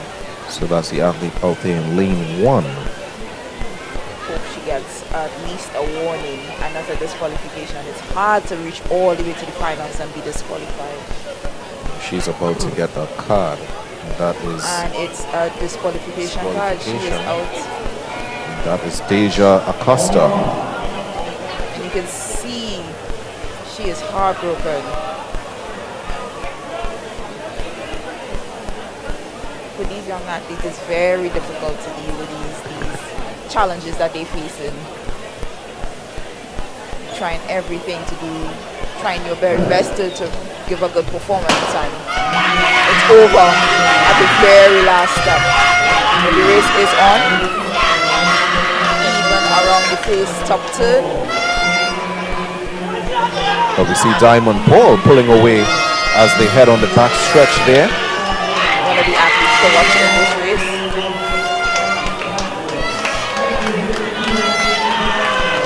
So up front is Robley, Paul, and Eastman. They approach the 150-meter mark. It's hard to tell at the moment. But pulling away is Eastman. That's Natalia Eastman of RSS Phoenix. And she is being challenged by Robley of Kaizen Panthers. And she's pulling away from the pack.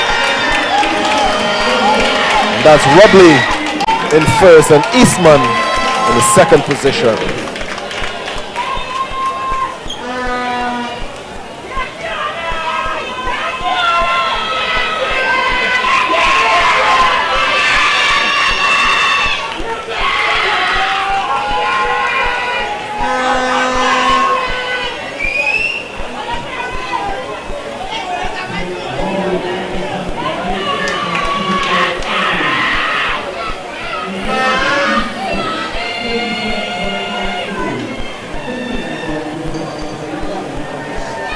That's Rubley with 57.24. Eastman 57.93.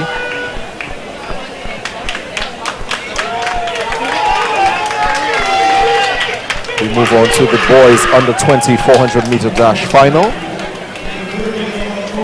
National junior record is 45.13, set by Marshall Cedeno back in 2014. And the world junior standard is 47.65.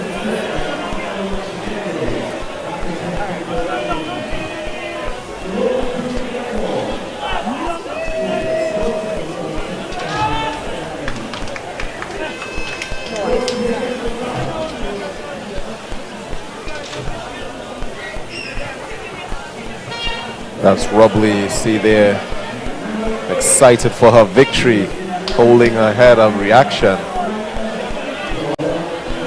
So happy, elated.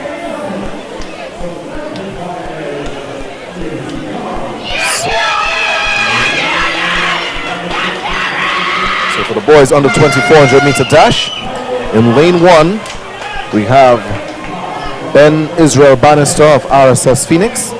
In lane 2 is Deshaun Lazama of One a Week. In lane 3 is Deshaun Cole of Abilene Wildcats. In lane 5 is Jaden Clement of MAP.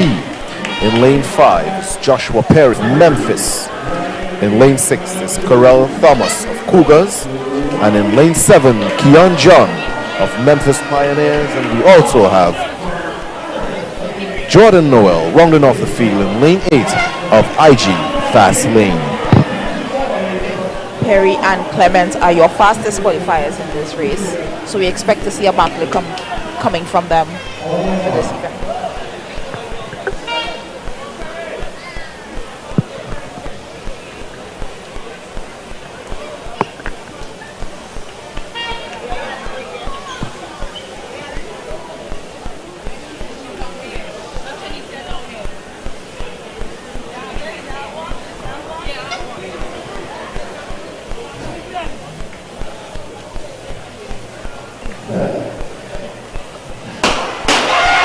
Got a false start there. Look like the athletes in lane 2. That's Deshaun Lazama of One a Week, but we'll await the officials.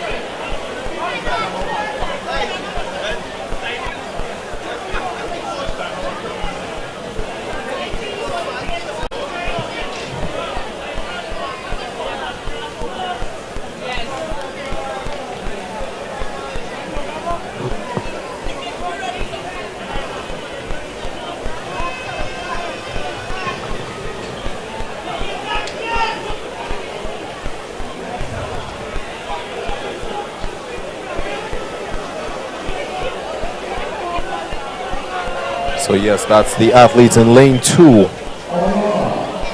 Disqualification there for Deshaun Lazama of One a Week.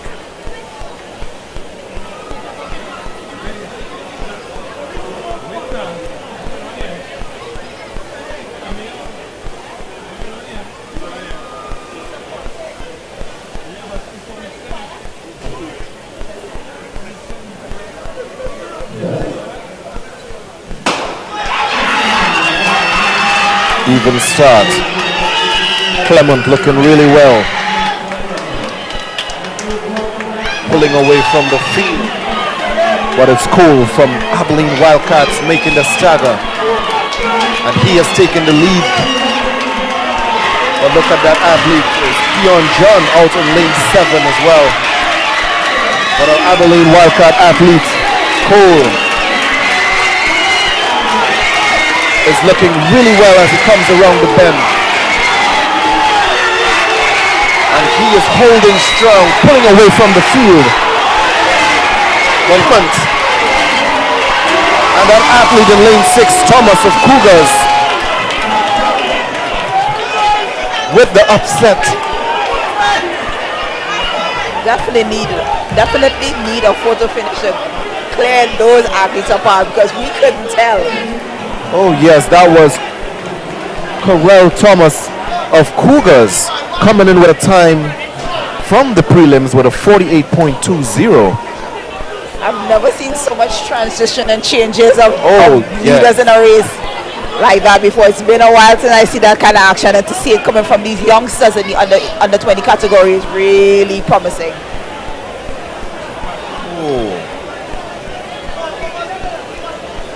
So that was a 47.49 there from Thomas and 47.49 from Clement.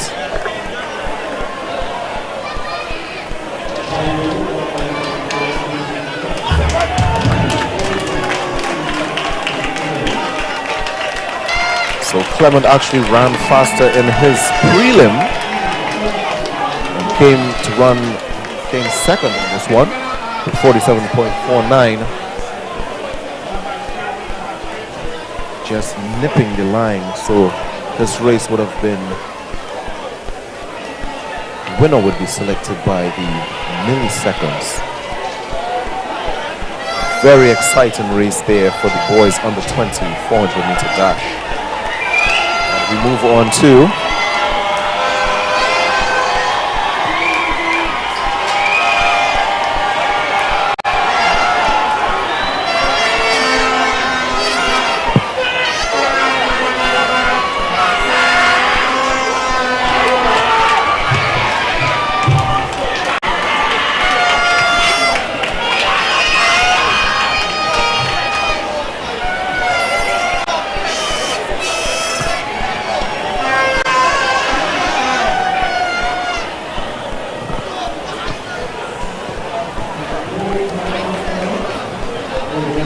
as they line up in the starters for the women's 400-meter dash.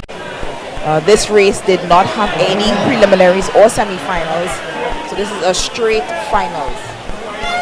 All athletes under starters orders. We have Wallace in 2, Concord, Gullion, Sylvester, Fox, Cumberbatch, Sylvan, and Kendall Panton. Seem to be missing some athletes in the middle of the field.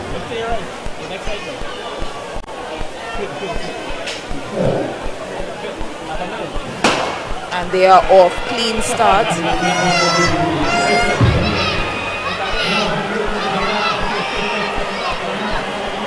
we see movement coming from the athlete from Point Fortin, New Jets, Natasha Fox, taking up the backstretch, commanding lead with a 200 meters out to go. And she's approaching the bend and she's trying to extend her lead. She looks very strong as she rounds the turn heading home. She is being chased by Kalia Wallace of Concord, followed by Kendall Panton from, no, that's not Kendall Panton, that's from Asia Cumberbatch from Stallions. It's all Natasha Fox, followed by the Stallions athlete and followed by Wallace of the Concord Athletic Club. Natasha looks very strong. I know she spent some time in Jamaica, and you are seeing the benefits of how she commanded her race from start to finish. She doesn't even look tired. She looks like she's like, yeah, I have 200 more meters to go. I can do that.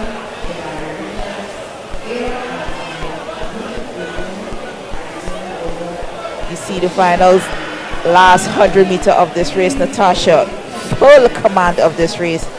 See her being chased by the athletes from Stallions and Concords on the inside. But it was all Natasha Fox with a whole 10-meter lead from the rest of the field.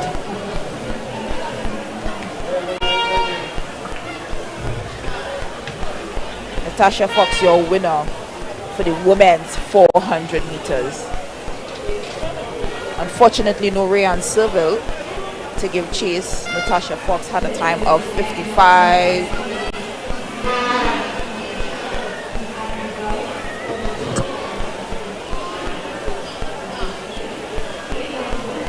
.55.83 for Natasha Fox.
This is Tyra Gittens. She fouled in 4 of her previous 5 jumps.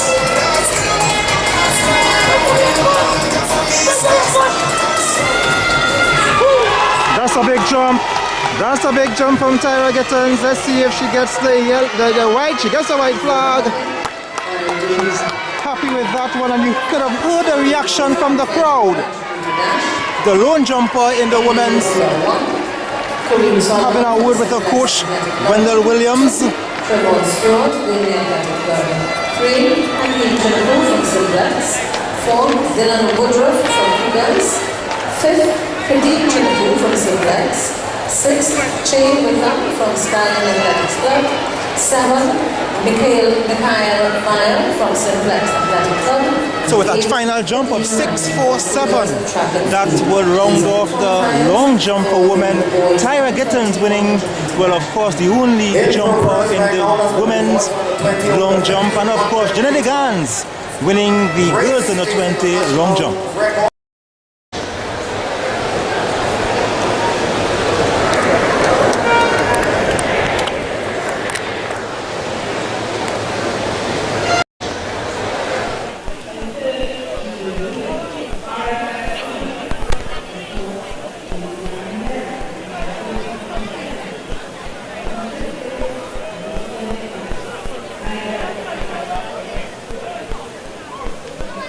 So Ayana, we're about to see some action here. So this is the men 400 meter dash final. So national record is 44.01, set by Marshall Cedeno back in 2016. In lane 1 we have Sorrel Sumner of Memphis. In lane 2, the veteran Rennie Kwao of Zenith Athletics. In lane 3 is Che Lara of Abilene Wildcats. In lane 4 is Shaquem McKay of Abilene Wildcats. In lane 5 is Jaden Marchand of Saparia Athletics. In lane 6, Jareem Richards of Abilene Wildcats. In lane 7 is Joshua St. Clair of Abilene Wildcats. And in lane 8, it's Elijah Joseph of Mountain Eagles.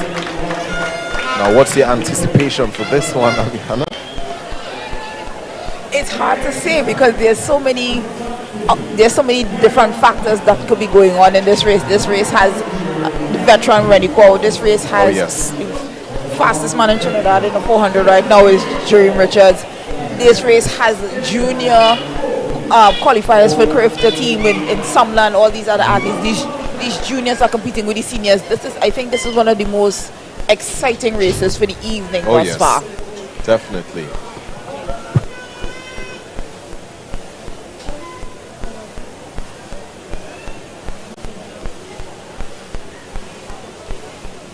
So looking on the track right now. Okay, this is the open race, sorry. This is the international 400 meter open race. Oh yes, So we are looking for the lineup for that.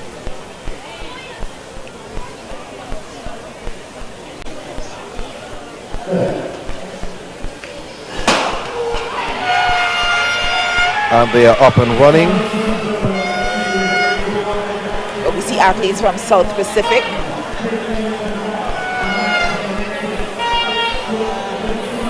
We see athletes from MVP Inc. making up the saga on the inside. Cornell Pierre.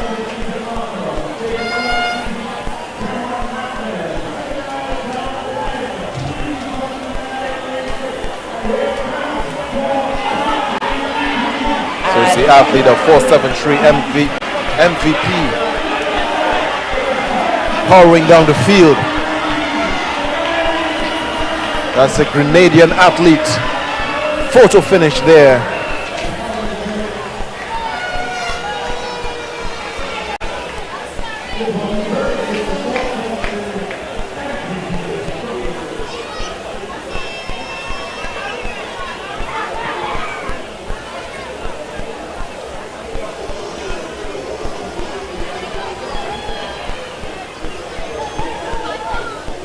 And you see the athlete of MVP in lane 5 powering his way home, followed by the athlete in lane 6 and Appaloosa athlete in lane 2 in the 3rd place position.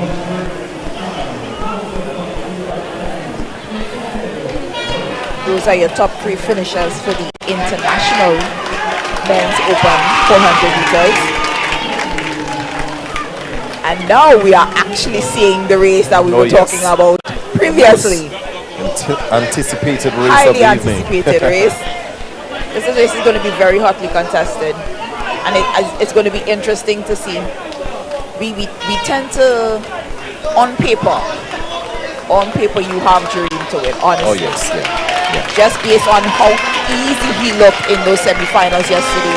Oh yes, and very based comfortable, on, yeah. Yes, and based on his track record throughout the season, Yeah. he has looked very comfortable, and I expect him to win. Barring anything happening, I expect him to take the win. 2nd and 3rd place hole is up for debate, because you have athletes coming in like Cyril Sumner from Memphis, you have athletes from Abilene Wildcats, you have athletes from Saparia, Jaden, and Mountain Eagles. Yes, Yeah. yes. And Mountain Elijah Eagles is a Joseph. very relatively new club, so we are excited to see exactly what these athletes can produce. Just looking forward to see the performance by Rennie Quell running out of lane 2. Also Che Lara.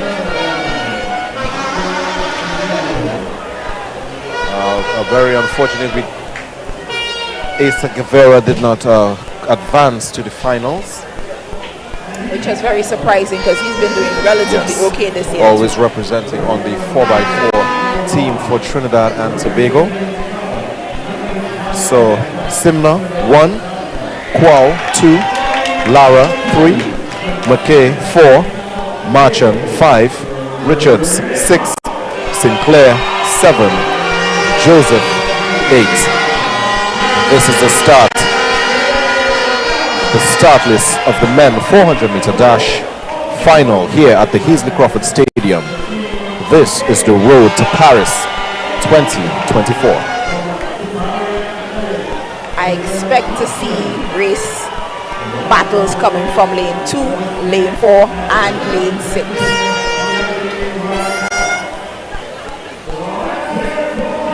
This is one of the races that will have the entire Heasley Crawford Stadium on their feet.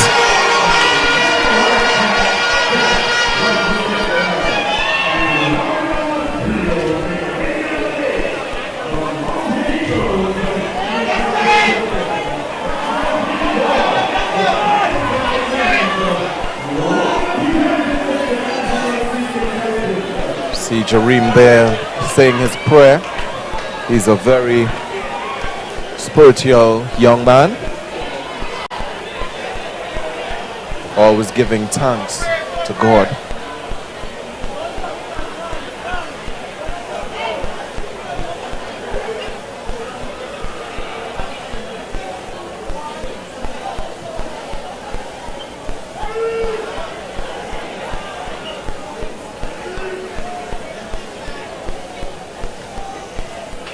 So silent in the stadium, you could hear a pin drop.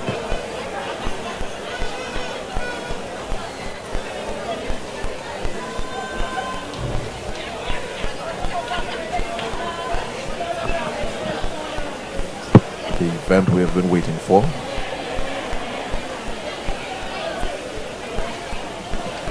Now, this is very unusual for the starter to have them standing there so long and not giving commands to have them take their blocks.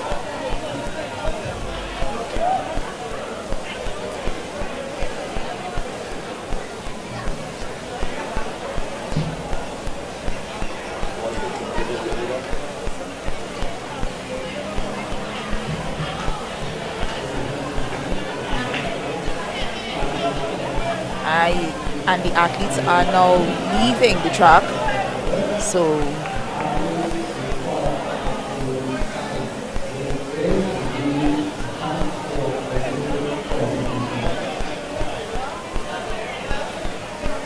athletes have vacated the track, indicating that there's an issue somewhere. I'm entirely sure what's going on. But as athletes, these unforeseen issues tend to pop up. Yes. And I would expect that they will refocus themselves, go back through their mantras, do all their pre-race rituals, doing everything that they need to do to get themselves mentally ready to face the starter and face this race, trying to achieve that Olympic standard for Paris 2024. The house announcers are letting the crowd know that they should be absolutely silent for the start of this race.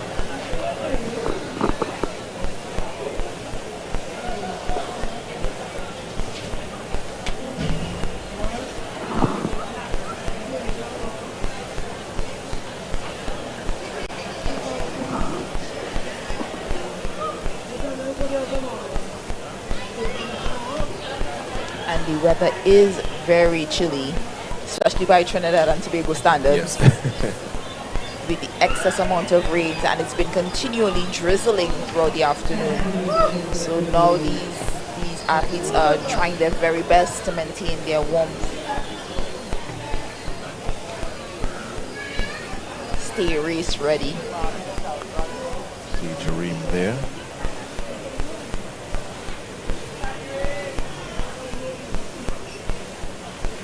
Shaquem McKay of Abilene Wildcats there in lane 4 in his LSU uniform.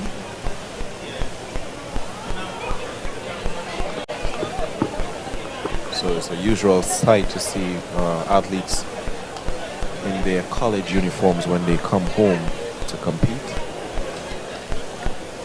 Yeah, because most times they've been in college so long that their club uniforms don't fit as well as they used to. Too small. So and I know it's a sense of pride too to know that you're representing your college back on your home soil.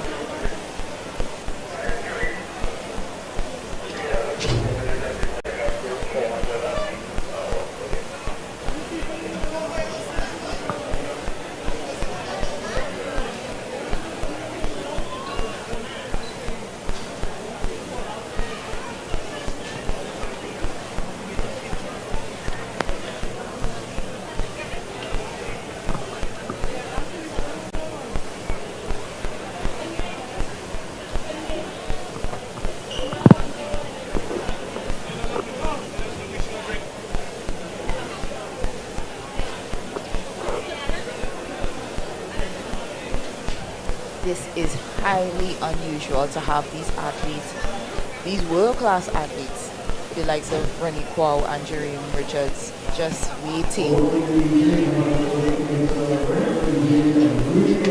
They allow the athletes to put back on their sweats in order to stay warm. I'm not exactly entirely sure what the issue is that is not allowing them to get the race underway. But the athletes are allowed to put their sweats back on, keep warm, because we did mention it is a bit chilly out here. It has been a wet track all evening long.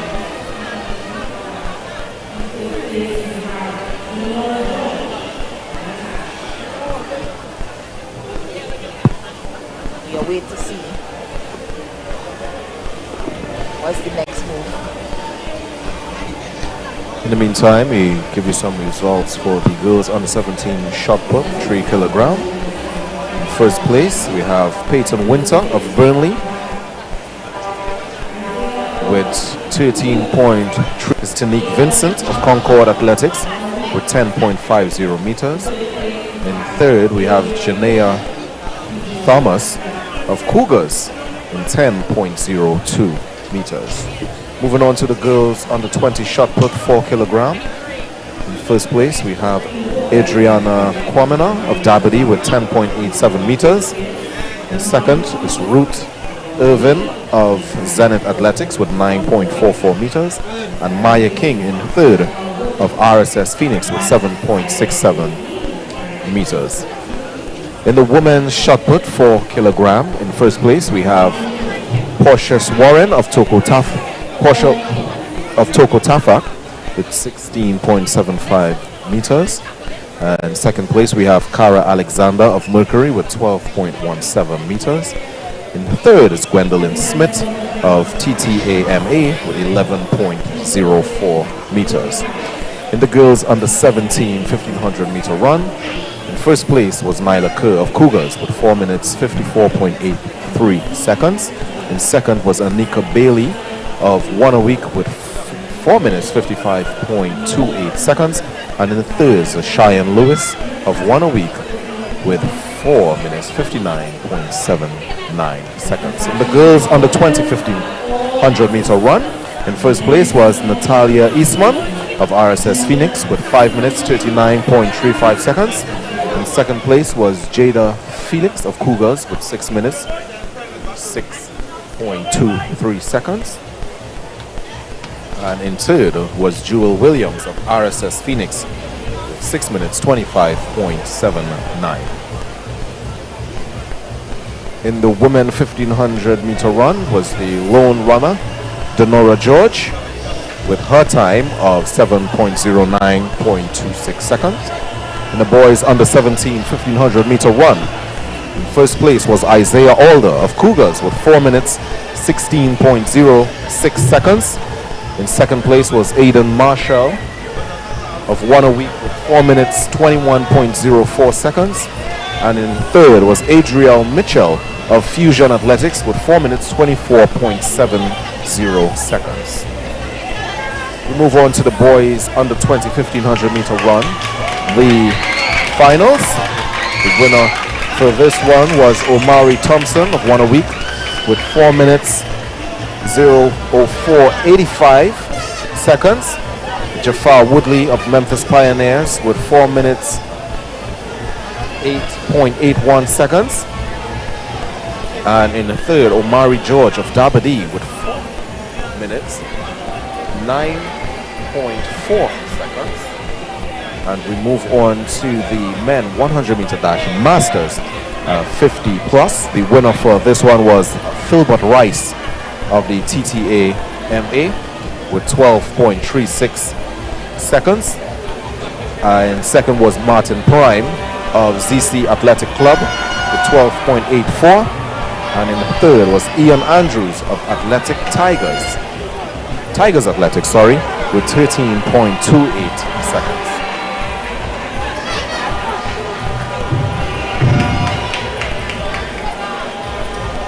So we await the start of the men's 400 meter dash finals here at the Hazel Crawford Stadium.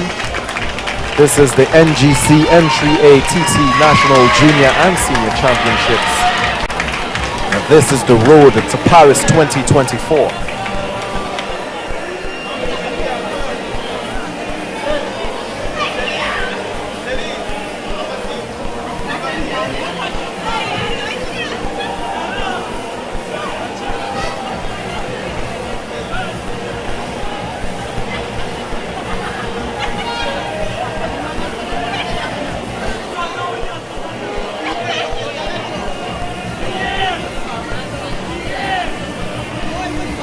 Screen there, Jareem wondering what's going on.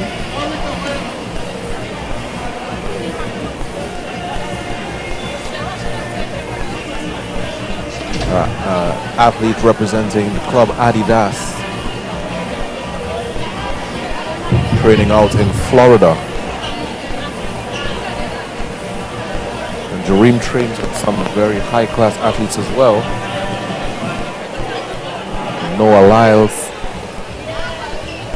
the national record holder for the 400 meter. Yeah, Wade Van Niekerk, the world record holder. Van Niekerk smashed the world record out in Rio, running out of lane 8.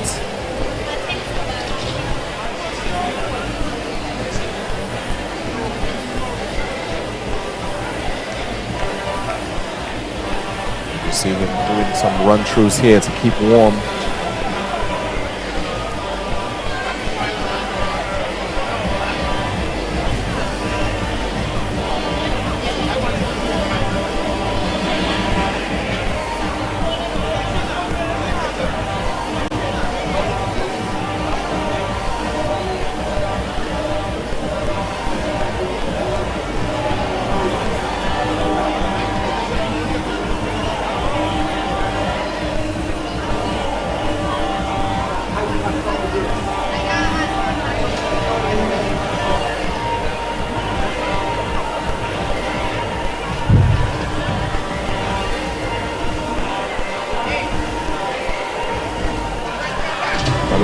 Viewers on the stream are on the edge of their seats.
The athletes are back on the track. This is the men's 400-meter dash finals. This is a road to Paris 2024.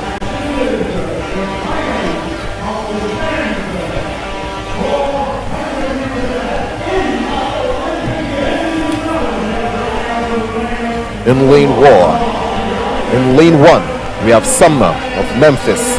In 2, Kwao of Zenith Athletics. In 3, Lara of Abilene Wildcats. In 4, McKay, Abilene Wildcats. In 5 is Marchand, Saparia Athletics. In 6, Richards of Abilene Wildcats. In 7, St. Clair, Abilene Wildcats. And in 8, Joseph of Mountain Eagles. A full field here this evening. We have the well-rounded veteran Rene Kwao running out of lane 2.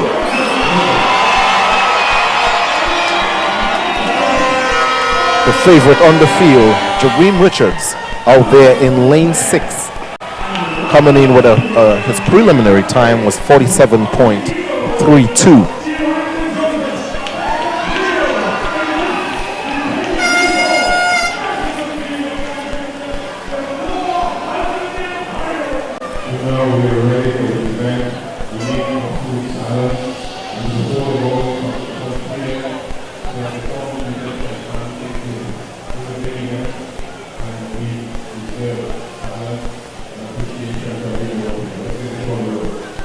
So again, Sumner 1, Qual 2, Lara 3, McKay 4, Marchand 5, Richards 6, Sinclair 7, and Joseph an 8.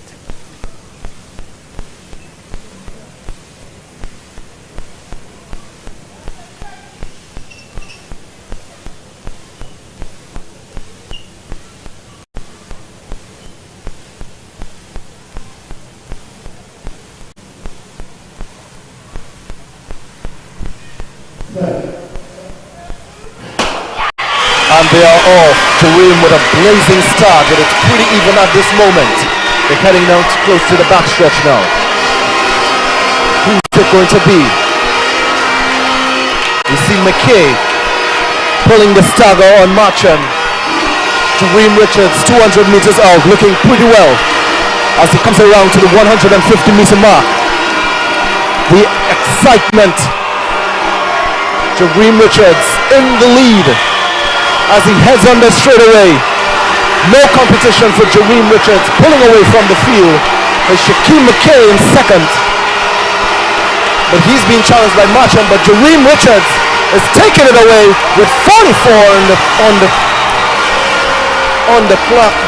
We await the final time there, but no competition there for Jareem Richards. An exceptional run. It would have been highly foolish to doubt him for winning this championship. 44.78. 44.72. 45.78. Here he is coming around the bend. And I mentioned that a lot of the bulk of the competition for Jareem would definitely come from lane 2, lane 5, and lane 2, lane 4, and Jareem himself in lane 6. And the action, Marchand, the athlete from LSU, Shaquem McKay, and Rennie Quao battling for those second, third, and fourth positions. You see Marchand finding that last burst of energy just to drive past McKay, and Rennie Quao and McKay is dipping for the line for that third position. This was a very action-packed 400-meter final. 44.72. Here's Richards waving to the crowd.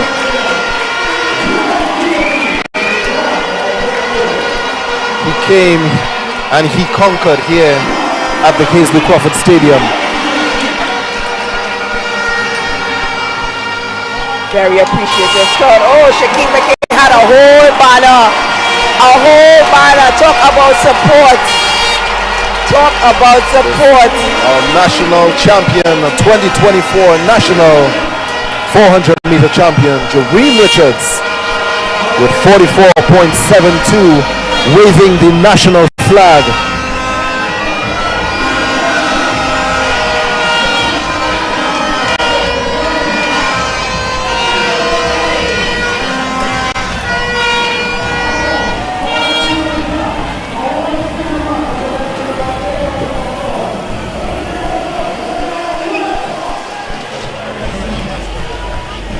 So there he is, our representative for the flat 400 meter at the Paris 2024 Olympics, coming up in a few weeks.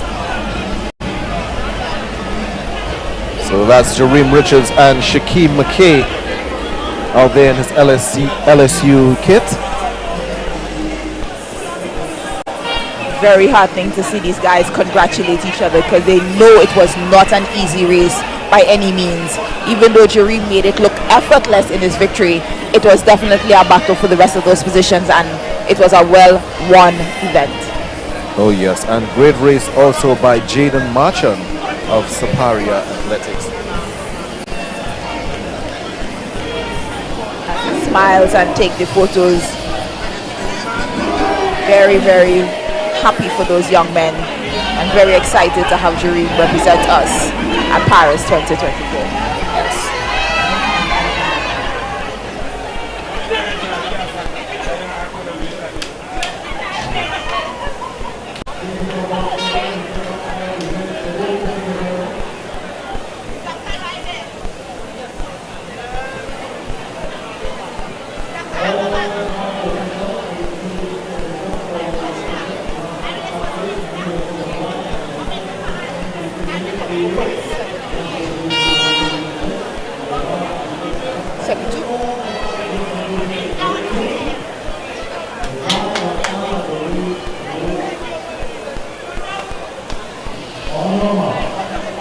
So the event on the field should be the men's 400-meter dash decathlon.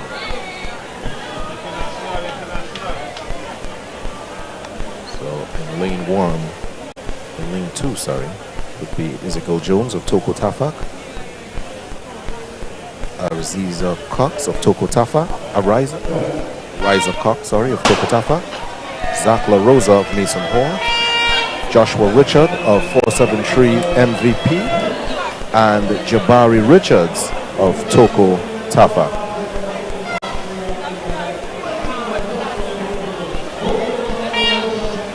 They are on the back stretch now. We see the athlete of MVP, that's Richards.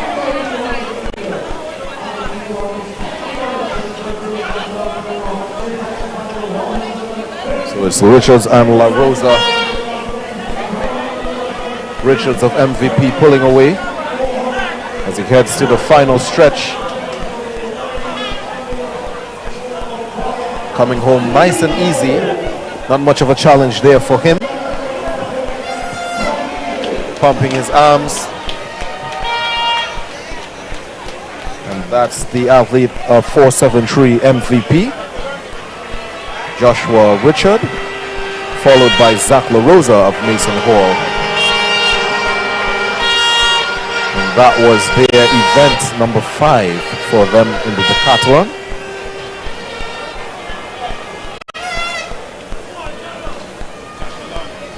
So again, this event, the decathlon, is all about points. As you see him there coming home, looking strong. Not much of competition there for him. Really easy run there by the athlete of MVP, Grenadian athlete.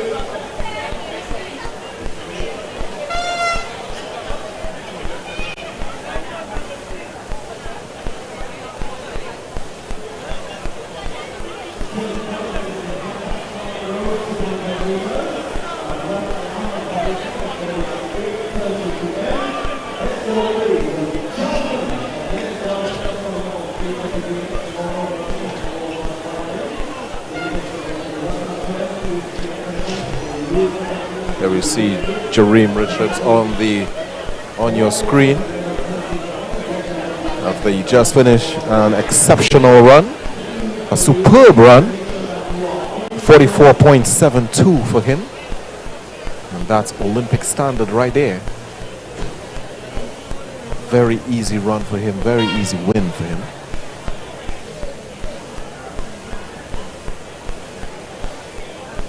Jareem had a 20.13 at the Racers track meet in Jamaica.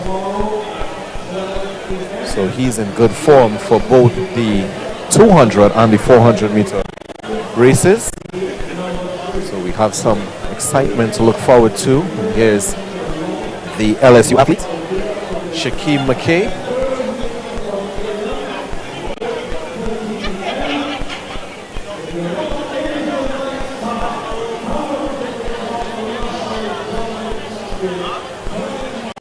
Also to come is the men's javelin throw 800 gram. You see the likes of our Olympic 2012 Olympic champion Keyshawn Walker and a 2016 bronze medalist.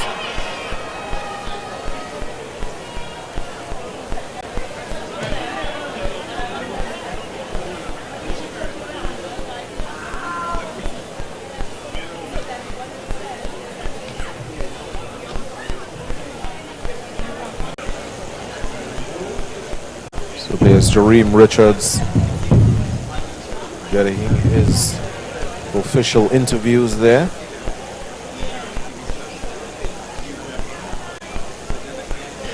I'll give you a quick run through of the men javelin throw. The competitors in this one, we have Cameroon Seaton unattached, Patrick Scott unattached, Sharon Gomez unattached, Akeem Francis Mountain Eagles, Anthony Diaz of Point Fortin New Jets, Dorian Charles of Point Fortin New Jets, Leslyn Baird of Guyana, Kishon Strachan of the Bahamas, and Keshawn Walcott. He's throwing unattached.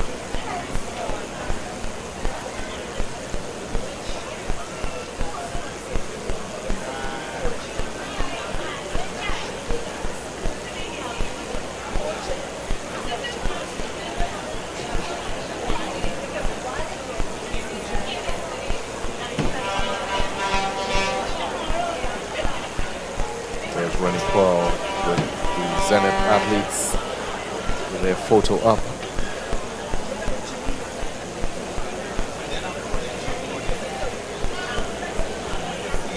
Very outstanding performance by Rennie coming back after all those years. Highly commendable. He was very competitive with those younger athletes, and if they do decide to try and get that 4x4 team qualified, I'm definitely sure he will be selected to try and do so.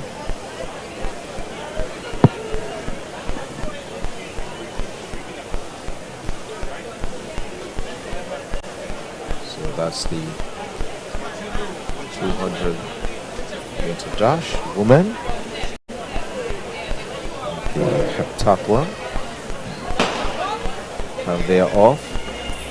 The athlete of QRC, Welch, pulling away from her competitor already. And she heads to the straightaway.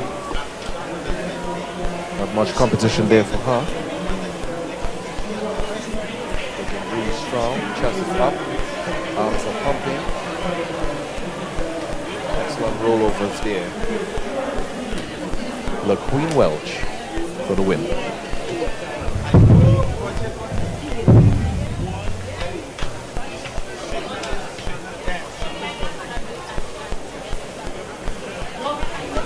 .80 for Welch and 29.05 for Solomon.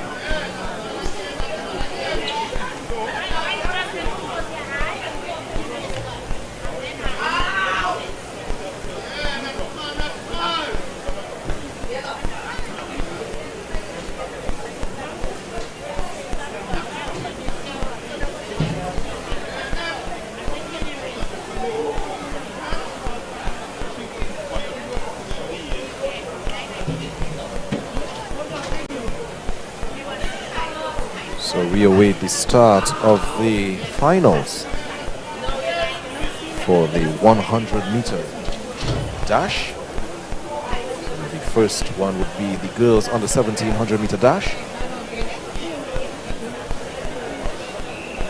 And the final. See the athletes running up to the starting line.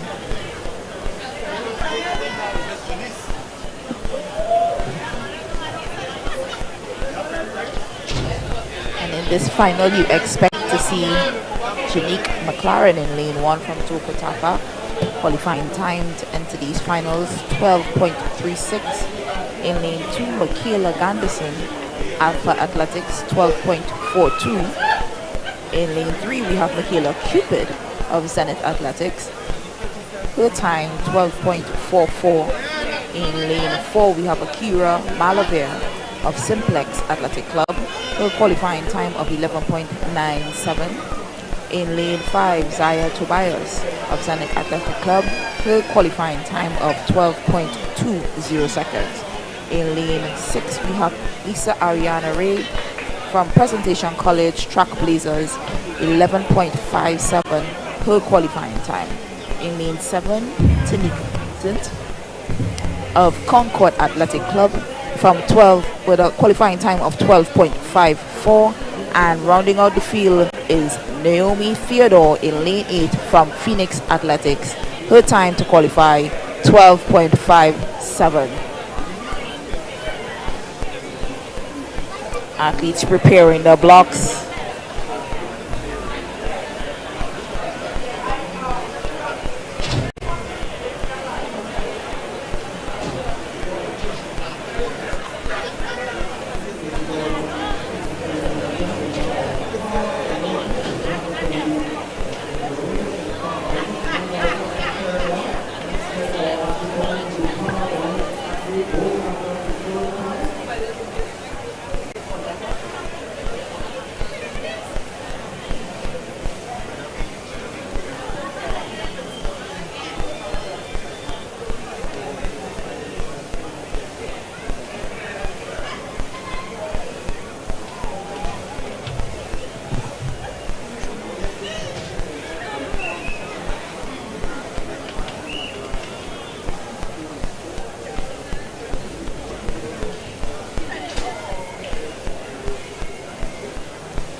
Former national record holder on your screen, Ian Morris.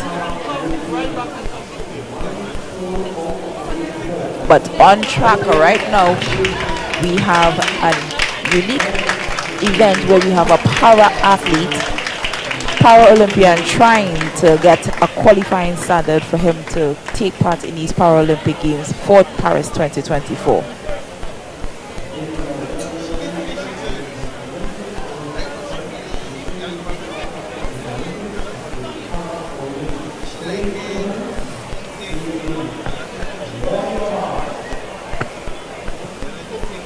This athlete's name is Johan Biput from University of the West Indies. Unfortunately, he is the lone athlete in this race, so he is racing the clock in order to get this standard, and he's off.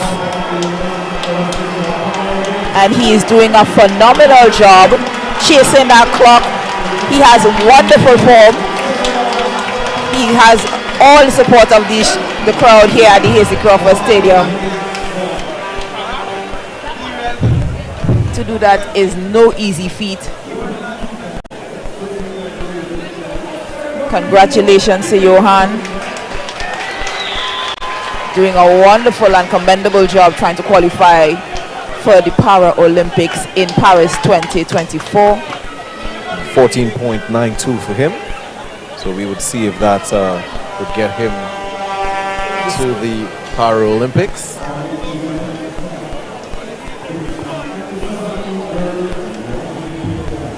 But now on track, it's the under 17 girls 100 meter final. Girls' names I listed earlier: McLaren in 1, Ganderson in 2, Cupid in 3, Malava in 4, Tobias in 5, Ray in 6, Vincent in 7, and Theodore in 8.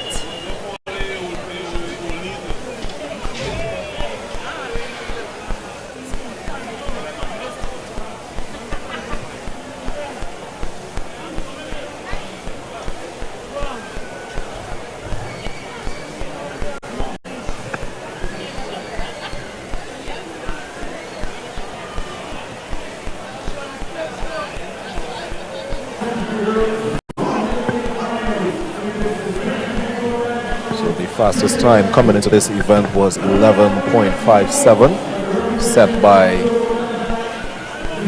Lisa Ray, Presentation College Track Blaze.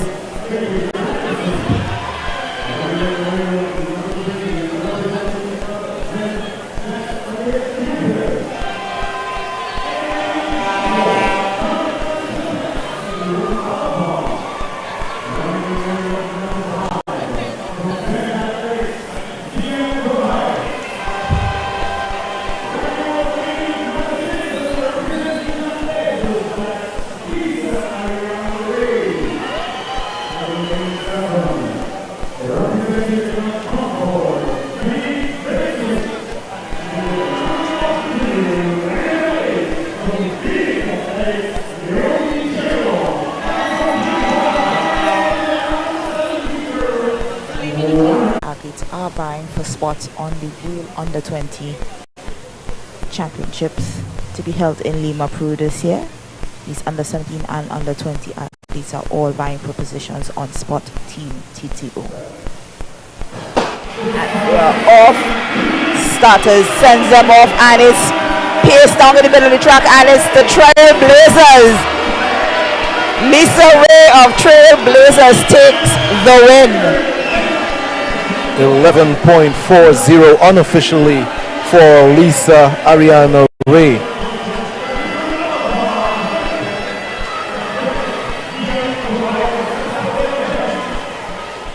Lisa Ray had an amazing start. Pulling away very early. Very technical proficient in comparison to the rest of the field. You see her reaching her top speed right now and just powering away from the field. Very good mechanics, no extra movements, and dipping that clock at flash time at 11:40. She has official time is 11:42. That is phenomenal for an under-17 athlete at her age. Oh yeah.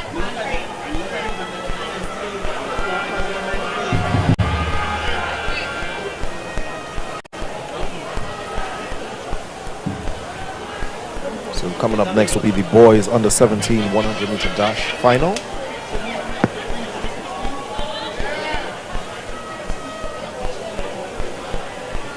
Athletes expected in this one: Sheslin Gordon of RSS Phoenix, Jaquan Douglas of Zenith Athletic Club, Kadane Herbert of Memphis Pioneers, Cameron Powell of Phoenix Athletics, Shane Camejo of Memphis Pioneers, Jonas Guyton of Koga's Track and Field, Aaron Dorridge is running unattached, and Taquan John of Burnley Athletic Club.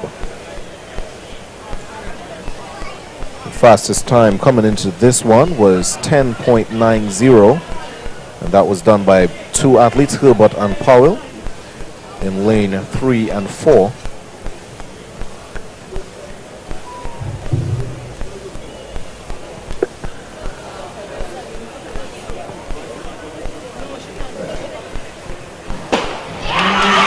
And they are off, pulling away from the field out there in lane 4. That's Powell of Phoenix Athletics, and he's been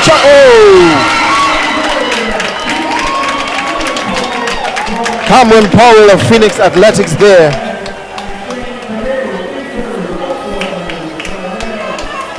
He got some challenge there from Caden Herbert of Memphis Pioneers, but it just wasn't enough. Powell very dominant from the start of the race. Excellent mechanics, and he's powering down the field. Herbert right behind him.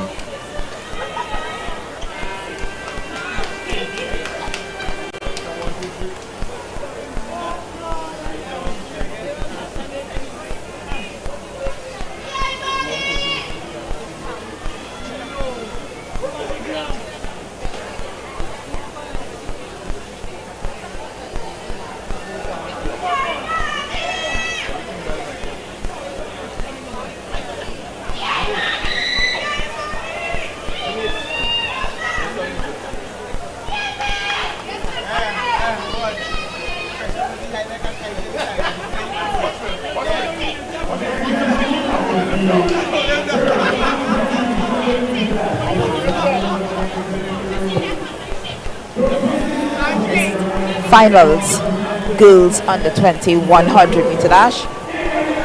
In lane 1, we see Sierra Joseph of Simplex. In lane 2, it's Imani Mills of Memphis Pioneers. Lane 3, Alexi Henry from Zenith Athletic Club. In lane 4, it's Zinnia Nicole Ray from Presentation College Trailblazers. In lane 5, it's Kania Gushard Yearwood from Point Fortin New Jets. In lane 6, it's Symphony Patrick from Concord Athletics.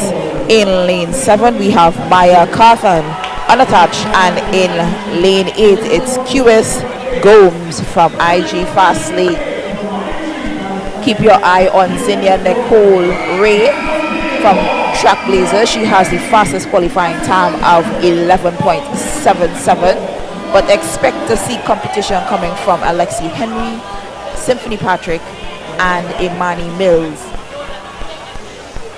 They are under status orders.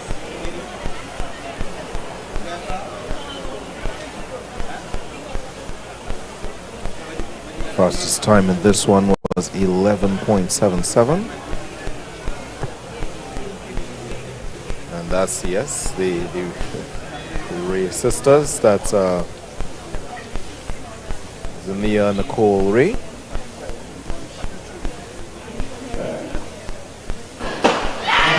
And they are off. Excellent start there by Ray, pulling away from the field very early. And here she comes, dominating the field. This is hers. That's Ray from Presentation College Track Blaze. Bettering her time from the semi-final.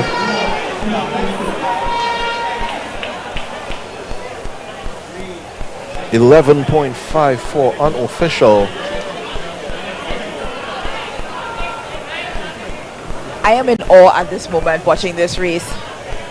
This young lady has done a phenomenal job. She's pushing herself all the way to the front. She's getting separation from the rest of the field. And you see a blanket finish for second, third, and fourth between Symphony Patrick, Alexi Henry, and Gashadi Yearwood from Point Fortin, New Jersey. So news to me that I did not realize that the under 17 champion and the under 20 champion are sisters. Yes. So it is definitely a unique characteristic to see your champions come from the same Oh family. yes, what a celebration they will have this evening. So we are moving on to the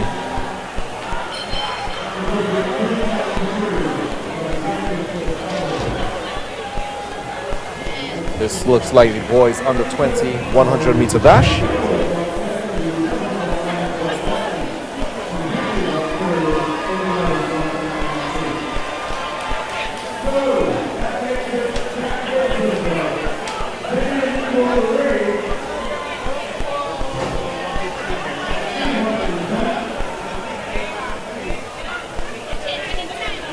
Them there, all smiles.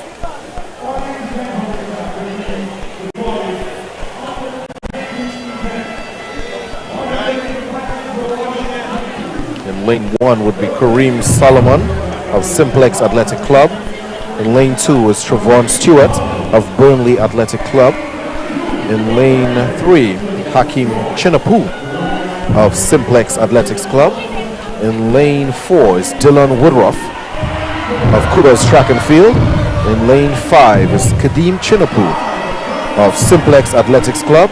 In lane 6, Che Wickup of Stallion Athletics. In lane 7 is Mikhail Bayer of Simplex Athletics. And rounding off the field, in lane 8 is Kadeem Ryan of Cougars Track and Field. This final is definitely hotly contested. Chinapu brothers in this heat. Dylan Woodruff in the middle of the field. All those 4 names were members of the Crofter team that got gold for Crofter this year. So now they're competing against each other to make the team for the under 20 World Championships. So the fastest time coming into this final was 10.56, set by Dylan Woodruff.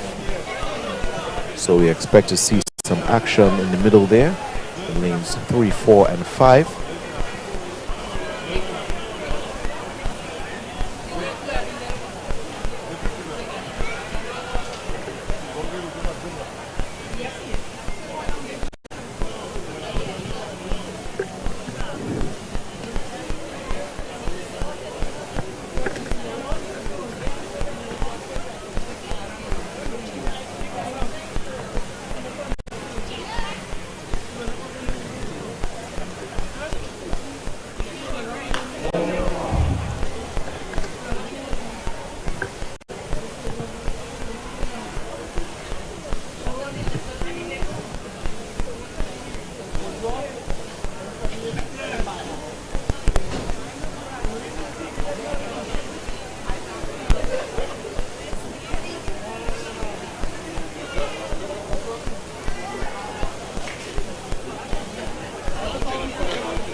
And they are off, up and running. It's really hard to tell, but who's it going to be? It's pretty tight.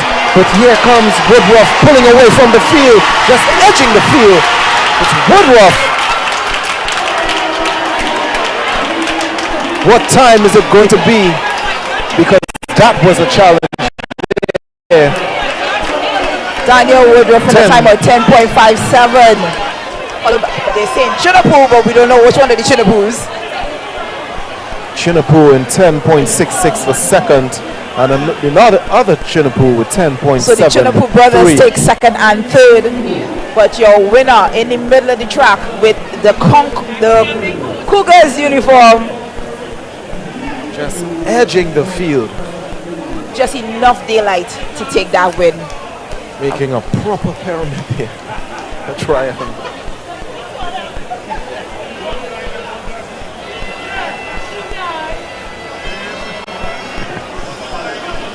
So the final on the track is the B final for the women's 100 meters. This will be your international competitors or regional competitors. So we see the likes of Ahuri, Mariela Ahuri Dems in lane 5. Athletes from the MVP Inc.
So we have a trio of MVP Inc. athletes in lane 2, 4, and 7 out of Grenada. In lane 5, we have Ahuri Dems. But on your track, it's the Trinidad and Tobago athletes. Pick team for Team TTO heading to Paris. In lane 1, out from the Concord Athletic Club, you have Rochelle Rollins making her first appearance in a women's national final. Yes. In lane 2, we have one half of the Frederick Twins, Sana, representing Simplex Athletic Club. In lane number 2, we have Rhea Thomas in lane 3, representing the Abilene Wildcats. Her qualifying time of 11.49. In lane 4, we have Leah Bertrand of Simplex Athletic Club. Her qualifying time of 11.23. In lane 5, we have Akila Lewis from Concord Athletic Club. Her qualifying time of 11.50. Lane 6, the other half of the Frederick Twins, Soleil Frederick in lane 6 from Simplex Athletic Club. Her qualifying time of 11.43. In lane 7, we have Shawnell Williams from the St. Augustine Academy. Qualifying time of 12.25. And in lane 8, it's Christy Marie Maraj from the Burnley Athletic Club, rounding out the field. The national record for this event is 10.82, set by Michelle Ayi back in 2017. Fortunately, she's not contesting this year. We are unsure as to why. hoping it's not injury.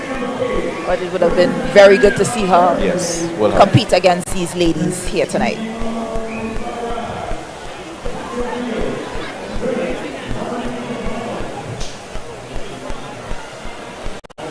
But on paper, we have all eyes in the middle of the field for Leah Bertrand. We expect to see major competition coming from Frederick, Thomas, Lewis, and Soleil Frederick in lane 6.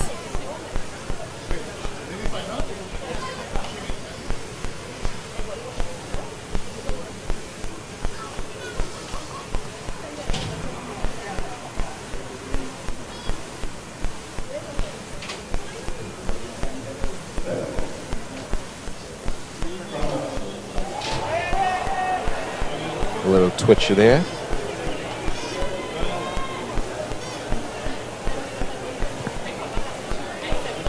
Not sure who was the athlete with that twitch. So I know this is going to be a green card. Yes. Entire field being warned. No eliminations, which would definitely have been unfortunate. Yes. But fortune smiles.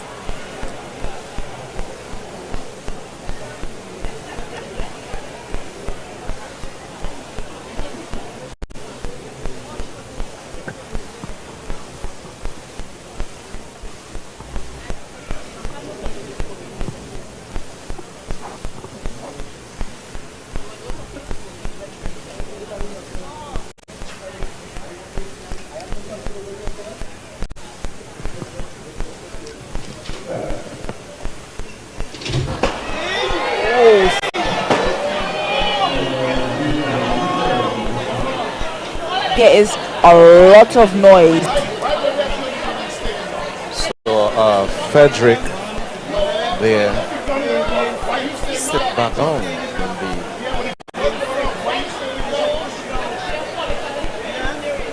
official says. Unsure of what's going on. It's another green. Another green card.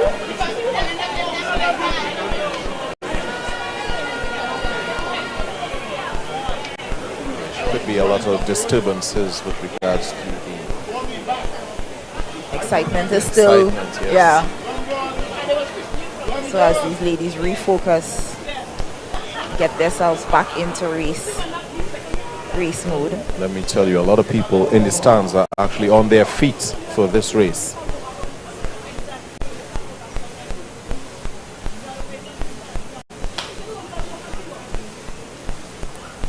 So Rollins 1, Frederick 2, Thomas 3, Bertrand 4, Lewis 5, Frederick 6, William 7, and Maharaj in 8.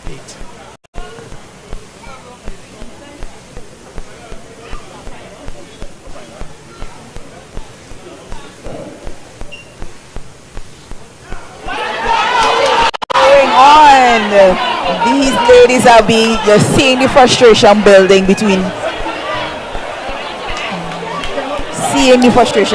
these athletes.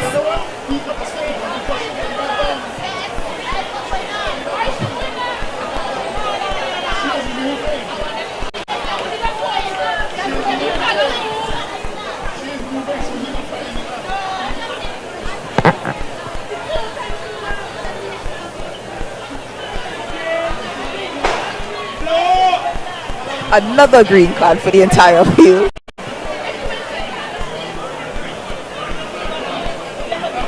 The anticipation is building here at the Hazel Crawford Stadium.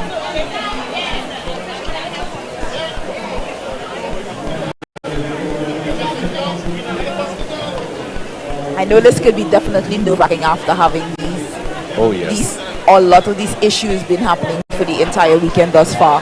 But you're trying to maintain your nerves, you're trying to maintain your focus. And for these ladies, it's a very important race. It's probably one of the more important races of their season.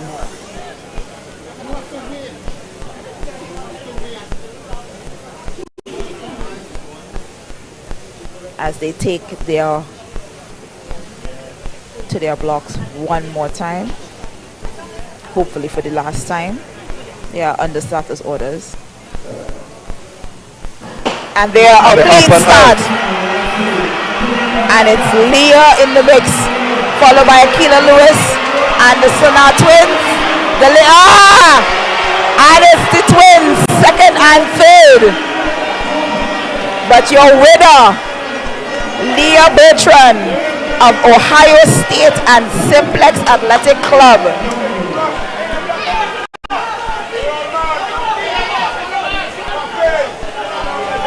Replay. Sanaa had a wonderful start. She was right there with Leah as she came out of the blocks. Akila was close on her heels. And then we see Sanaa hitting top speed, chasing Akila Lewis and her sister to pass and edge her way into the second position. It is very close to tell who came third or not. But these ladies will definitely be part of your relay pool for Paris 2024.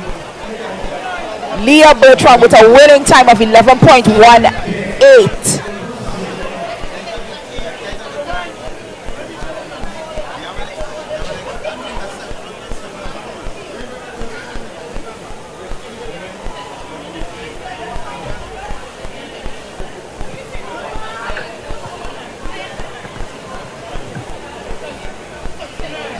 Taking their photo up right now. Exceptional run there by Leah Bertrand, representing Simplex Athletics Club. And we have one athlete down.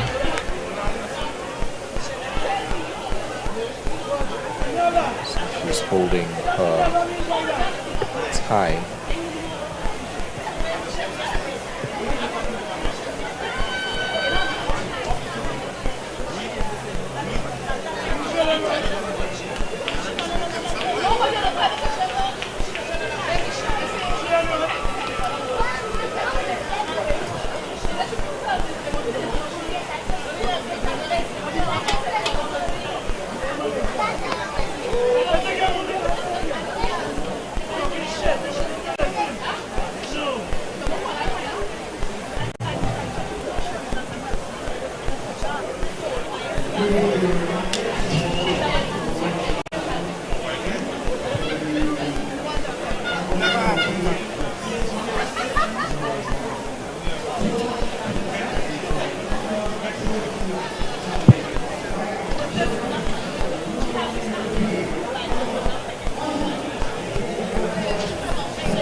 On the screen we have 2012 Olympic champion Keyshawn Walcott about to make his stroke. He's coming up pretty well. In the air. Woo! What a throw there by Keyshawn Walcott. Certainly over 80 meters.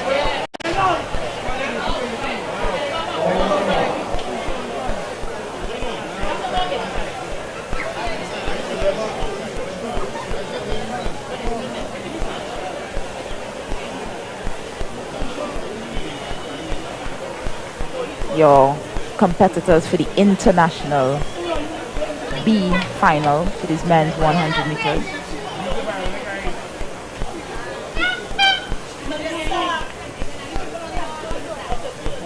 Our cameraman was in a bit of awe, just like the rest of us after watching Keyshawn throw, so he was a little bit slow to pan, but excitement all over the track.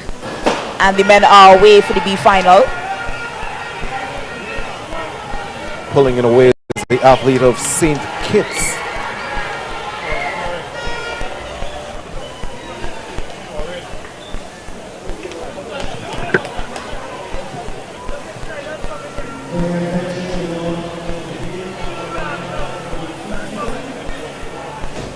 That's Holder, your winner in this heat, this final, 10.44. Liberd in second place, 10.61, and Bishop, your third place in a 10.65.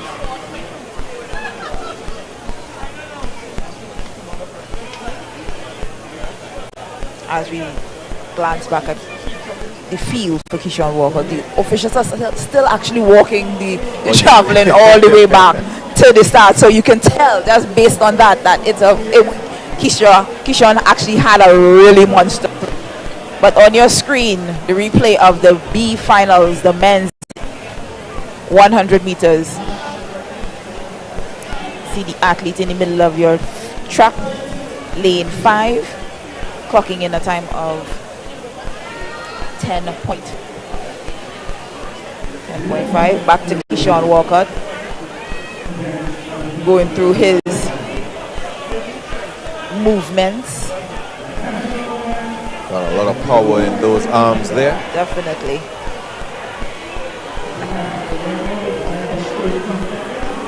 See the athletes who ran the open event, the open international 100 meter there, getting their photo up.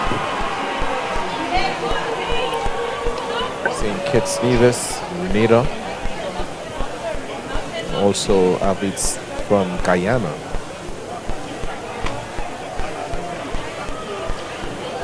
As we watch the lanes 1 to 8, watch the athletes walk back in after their practice starts, block placements, they strip down the sweats. This race has tons of excitement.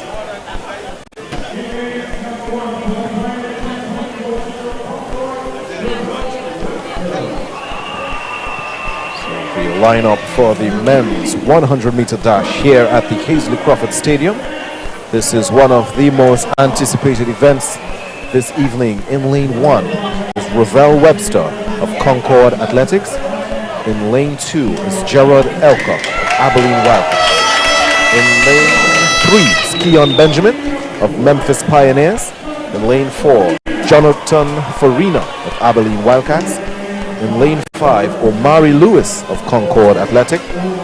In lane 6 is Devin Augustine of Point Fortin New Jets. In lane 7 is Jaden D'Souza of Phoenix Athletics. And in lane 8 is Darrell Brown of the Trinidad and Tobago Masters Association. Darrell Brown looking extra good. He looks, as a matter of fact, he looks great for somebody who is a Masters athlete, which means he's over the age of 35 and still competing with these youngsters, these college athletes, these 100 meter men's final. So the fastest time coming into this final was 10.24, done by Jonathan Farina. But look for competition coming from Omari Lewis with a 10.26, from Devin Augustine with a 10.29, and just on the bubble, Keon Benjamin with a 10.38. Jared Alcock will be in the mix. Heavily contested 100 meter men's final. Men under starters orders. Clean race. Pulling away from the field now, it looks like Jonathan Farina, but he's being challenged by Augustine.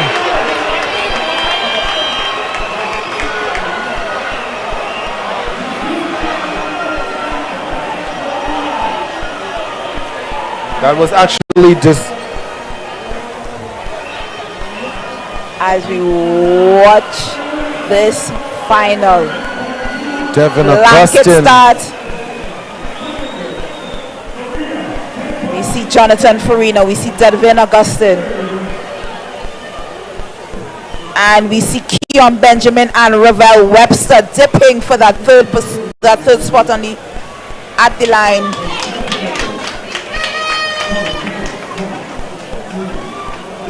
Omari Lewis feeling the effects. Hopefully his injury is not bad. But there's your winner, Devin Augustine, with a time of 10.21. Jonathan Farina with a time of 10.23.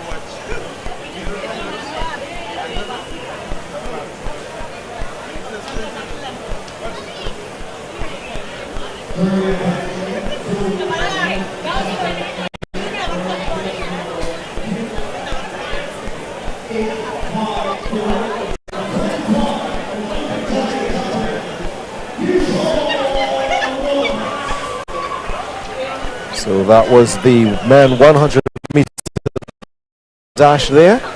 You saw the champion, the senior champion for the 100 meter,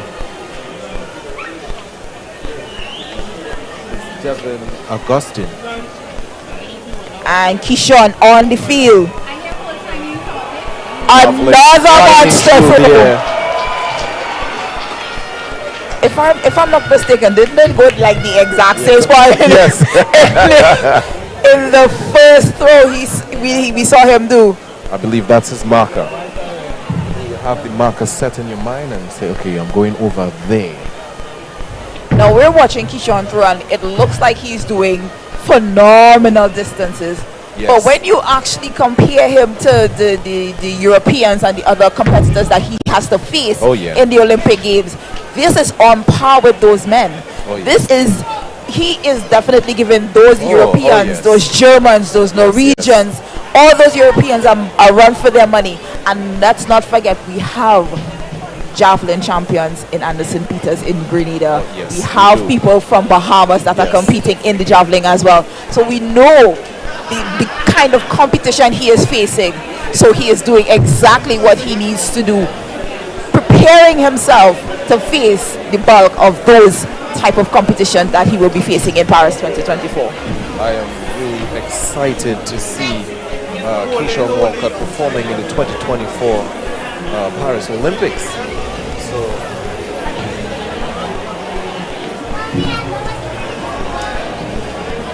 we will await the distance.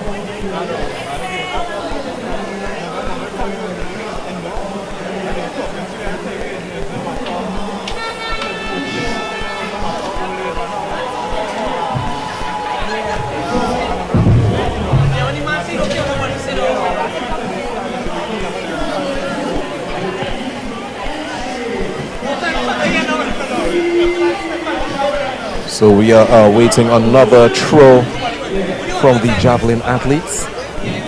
We just saw two monster throws by Keyshawn Walcott, but we are awaiting the distance.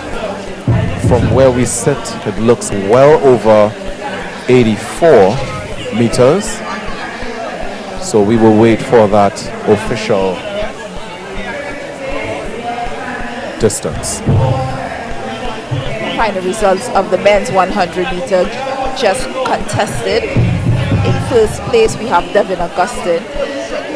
Second place we had Devin Augustine with a time of 10.21. We have Jonathan Farina with a time of 10.27, and Keon Benjamin rounding out the top three,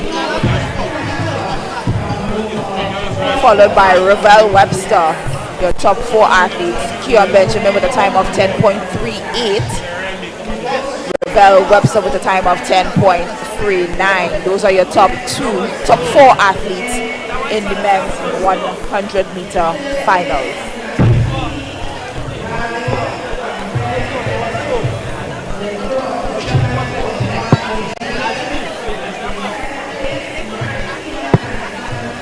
Sean going through his mental prep.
Officials stringing that measuring tape out because I think Sean is about to throw again.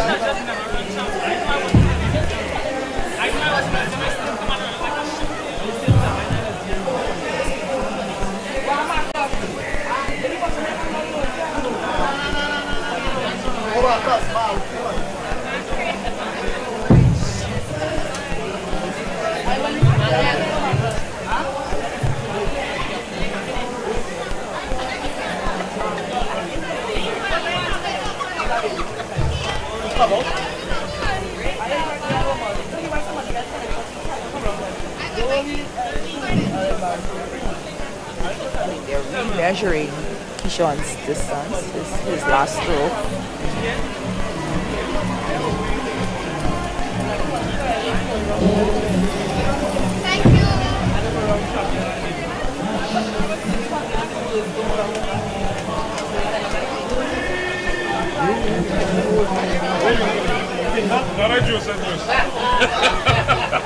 I'm really happy to see so many people in the crowd still here after the 100-meter just finished. Usually they leave, but they are excited to see another throw by Keyshawn Walcott.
But what's going on up here?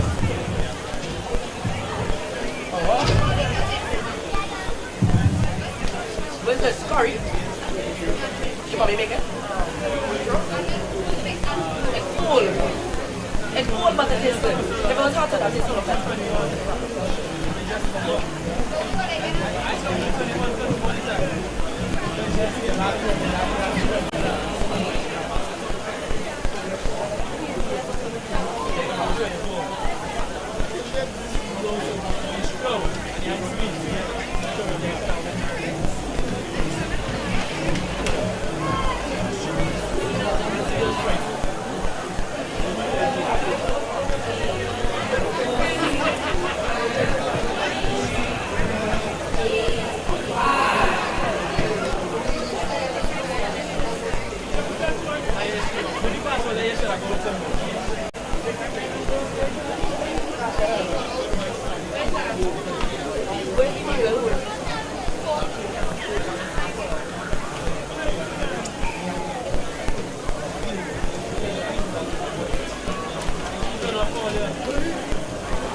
Well, it's 6-year carrying, and you have a third place.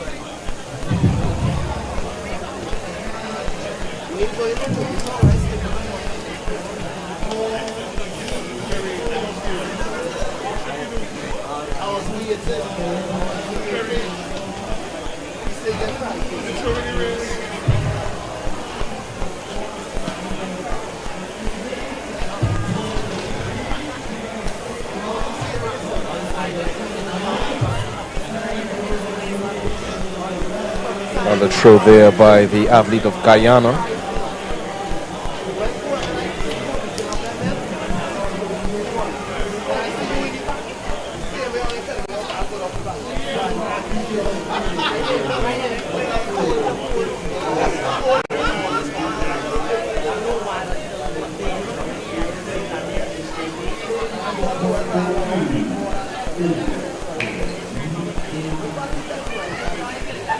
So Keyshawn's throw was 84.42. That's a nice throw there by the athlete of Bahamas.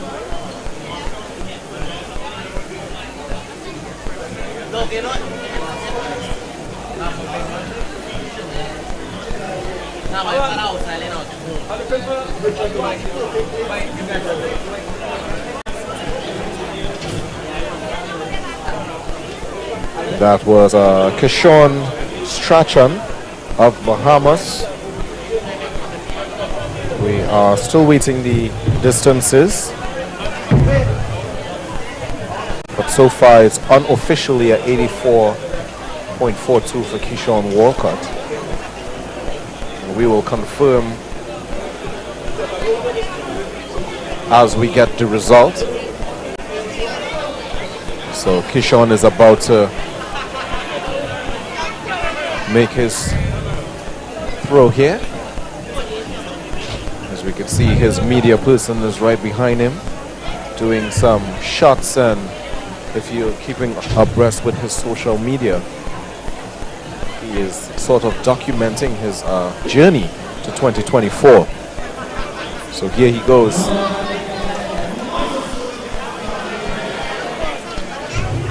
Up and over.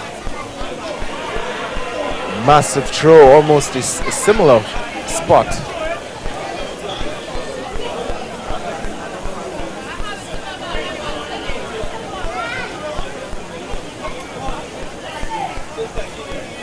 So it's a consistent effort there for Walcott.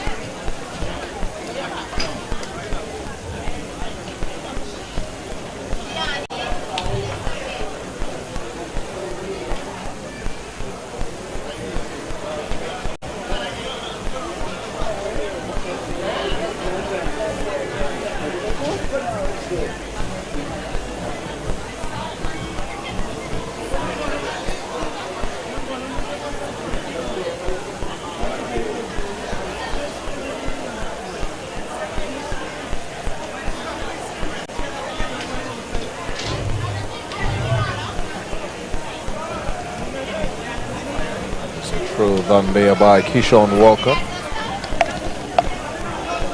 And the Olympic standard for 2024 is 85.5.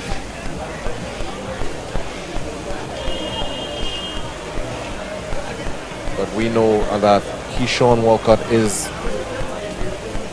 in the top 20 athletes. If I'm not mistaken, he was at 16 going into Paris 2024.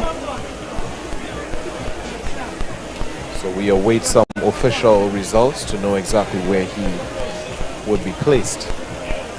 Another athlete here coming up.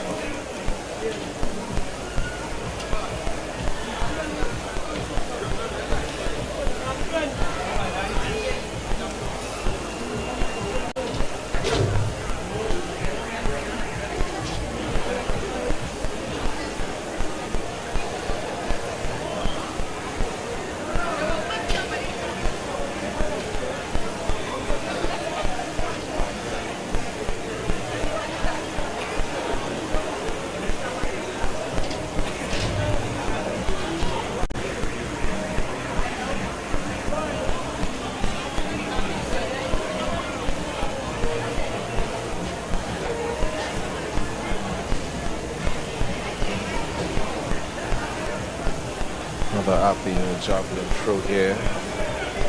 A lot of effort there for him, but it's just not enough to measure with the likes of Keyshawn's and his monster throws over 80 meters. So far it's 84. It's the distance to beat. Here comes the athlete representing Grenada.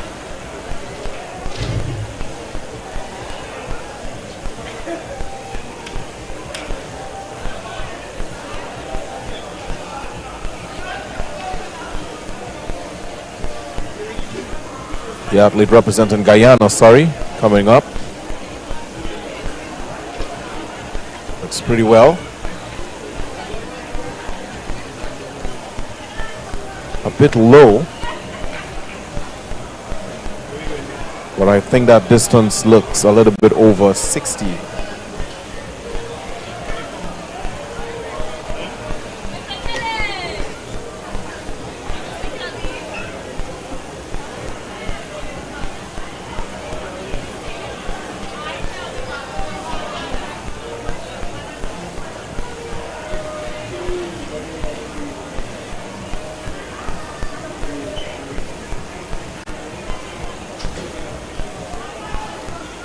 That's the athlete of Guyana with some athleticism there.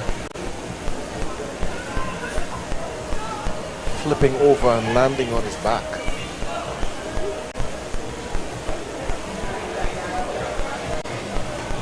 Here's the athlete of Bahamas, Kishwan. Looks like some powerful throw.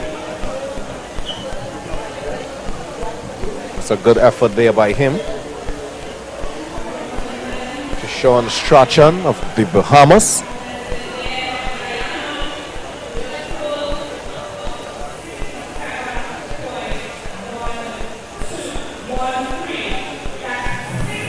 There he is. You could see the power and the height and distance that he got, but it's just not enough to be as close to Keyshawn's 84. So there's Keyshawn Walcott on your screen.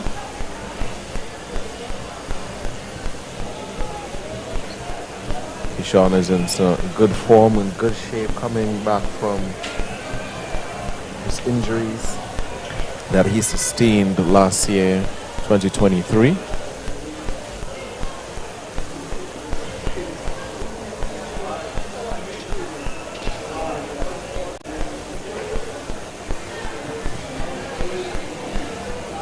So here he goes. This should be his 4th attempt.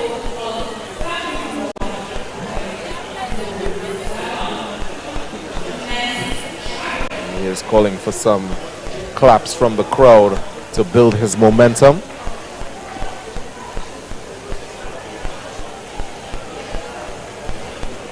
Here he goes.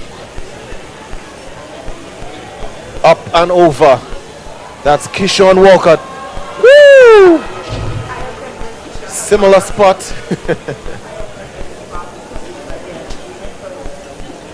Similar spot, but this one looks like it's a little further than the others. There he is there.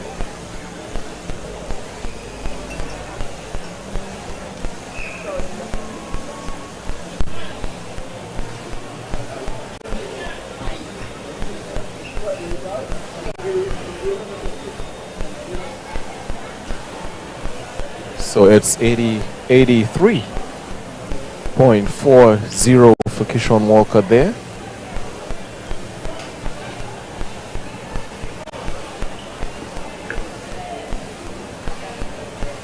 Again, Olympic standard will be 85.5.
see where it goes. One of the better efforts there by Dorian Charles.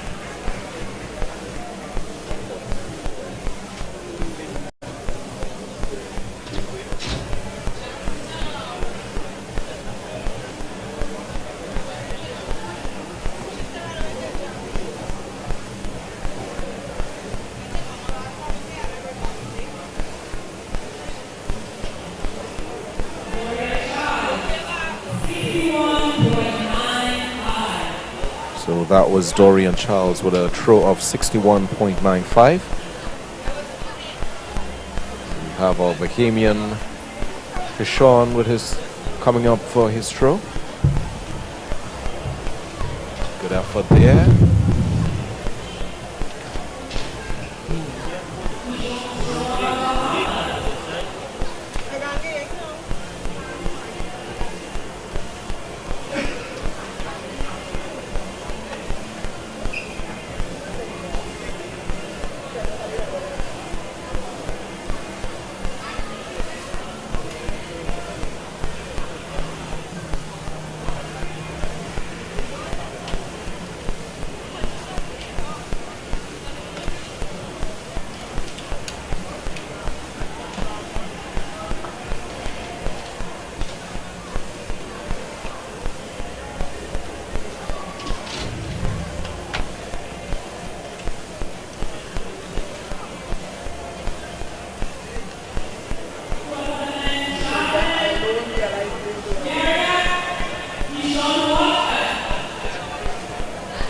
Keyshawn Walcott about to make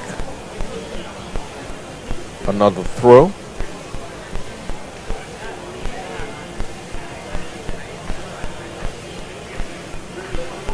So we're looking for Olympic standard. We're looking to cross 85.5. Here he comes. Up and over.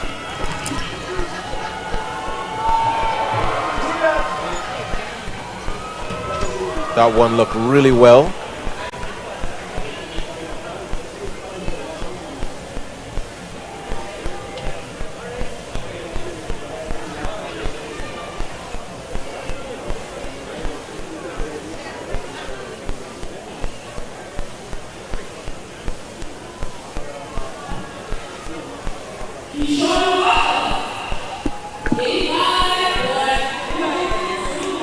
That's Walcott with 85.22.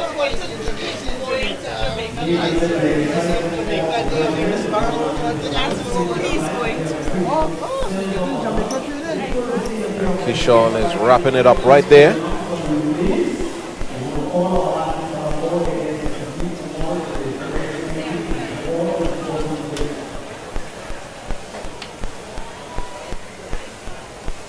.22 for Keyshawn Walcott.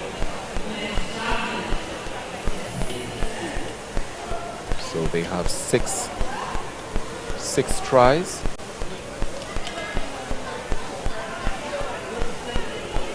So there's one more for Keyshawn Walcott.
Leslie Baird, representing Guyana, about to make his 6th attempt. Not as high. We await his distance. See the sponsor NGC there. NGC banner. And there it goes. Not quite the height that we've seen from Kishon.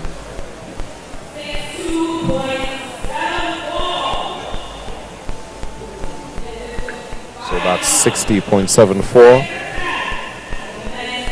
for Leslie Baird of Guyana. And the young man from Bahamas, Kishon Strechan. Excellent throw. And I think that is his best throw of the evening. That was a monster throw there by Kishon. Great form and technique and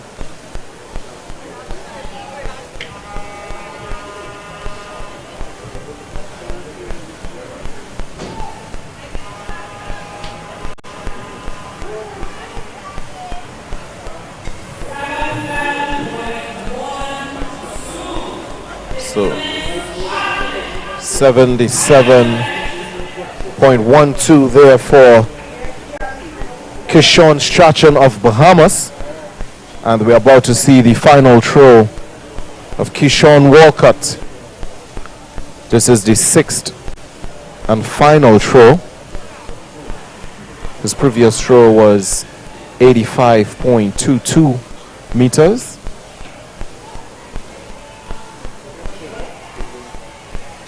Kishon there with his B-Mobile jersey.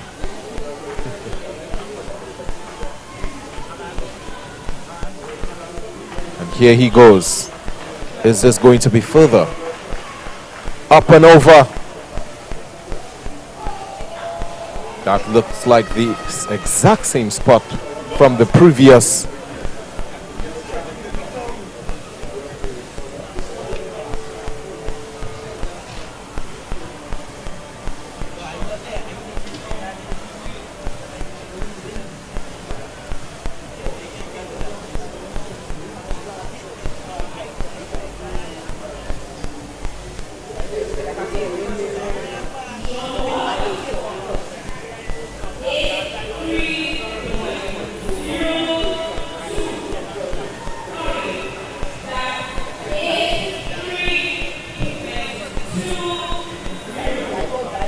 So that was 83.20. But his furthest throw, 85.22. Looks a bit disappointed there, but I think that's good enough for Kishon to compete at the Olympic Games.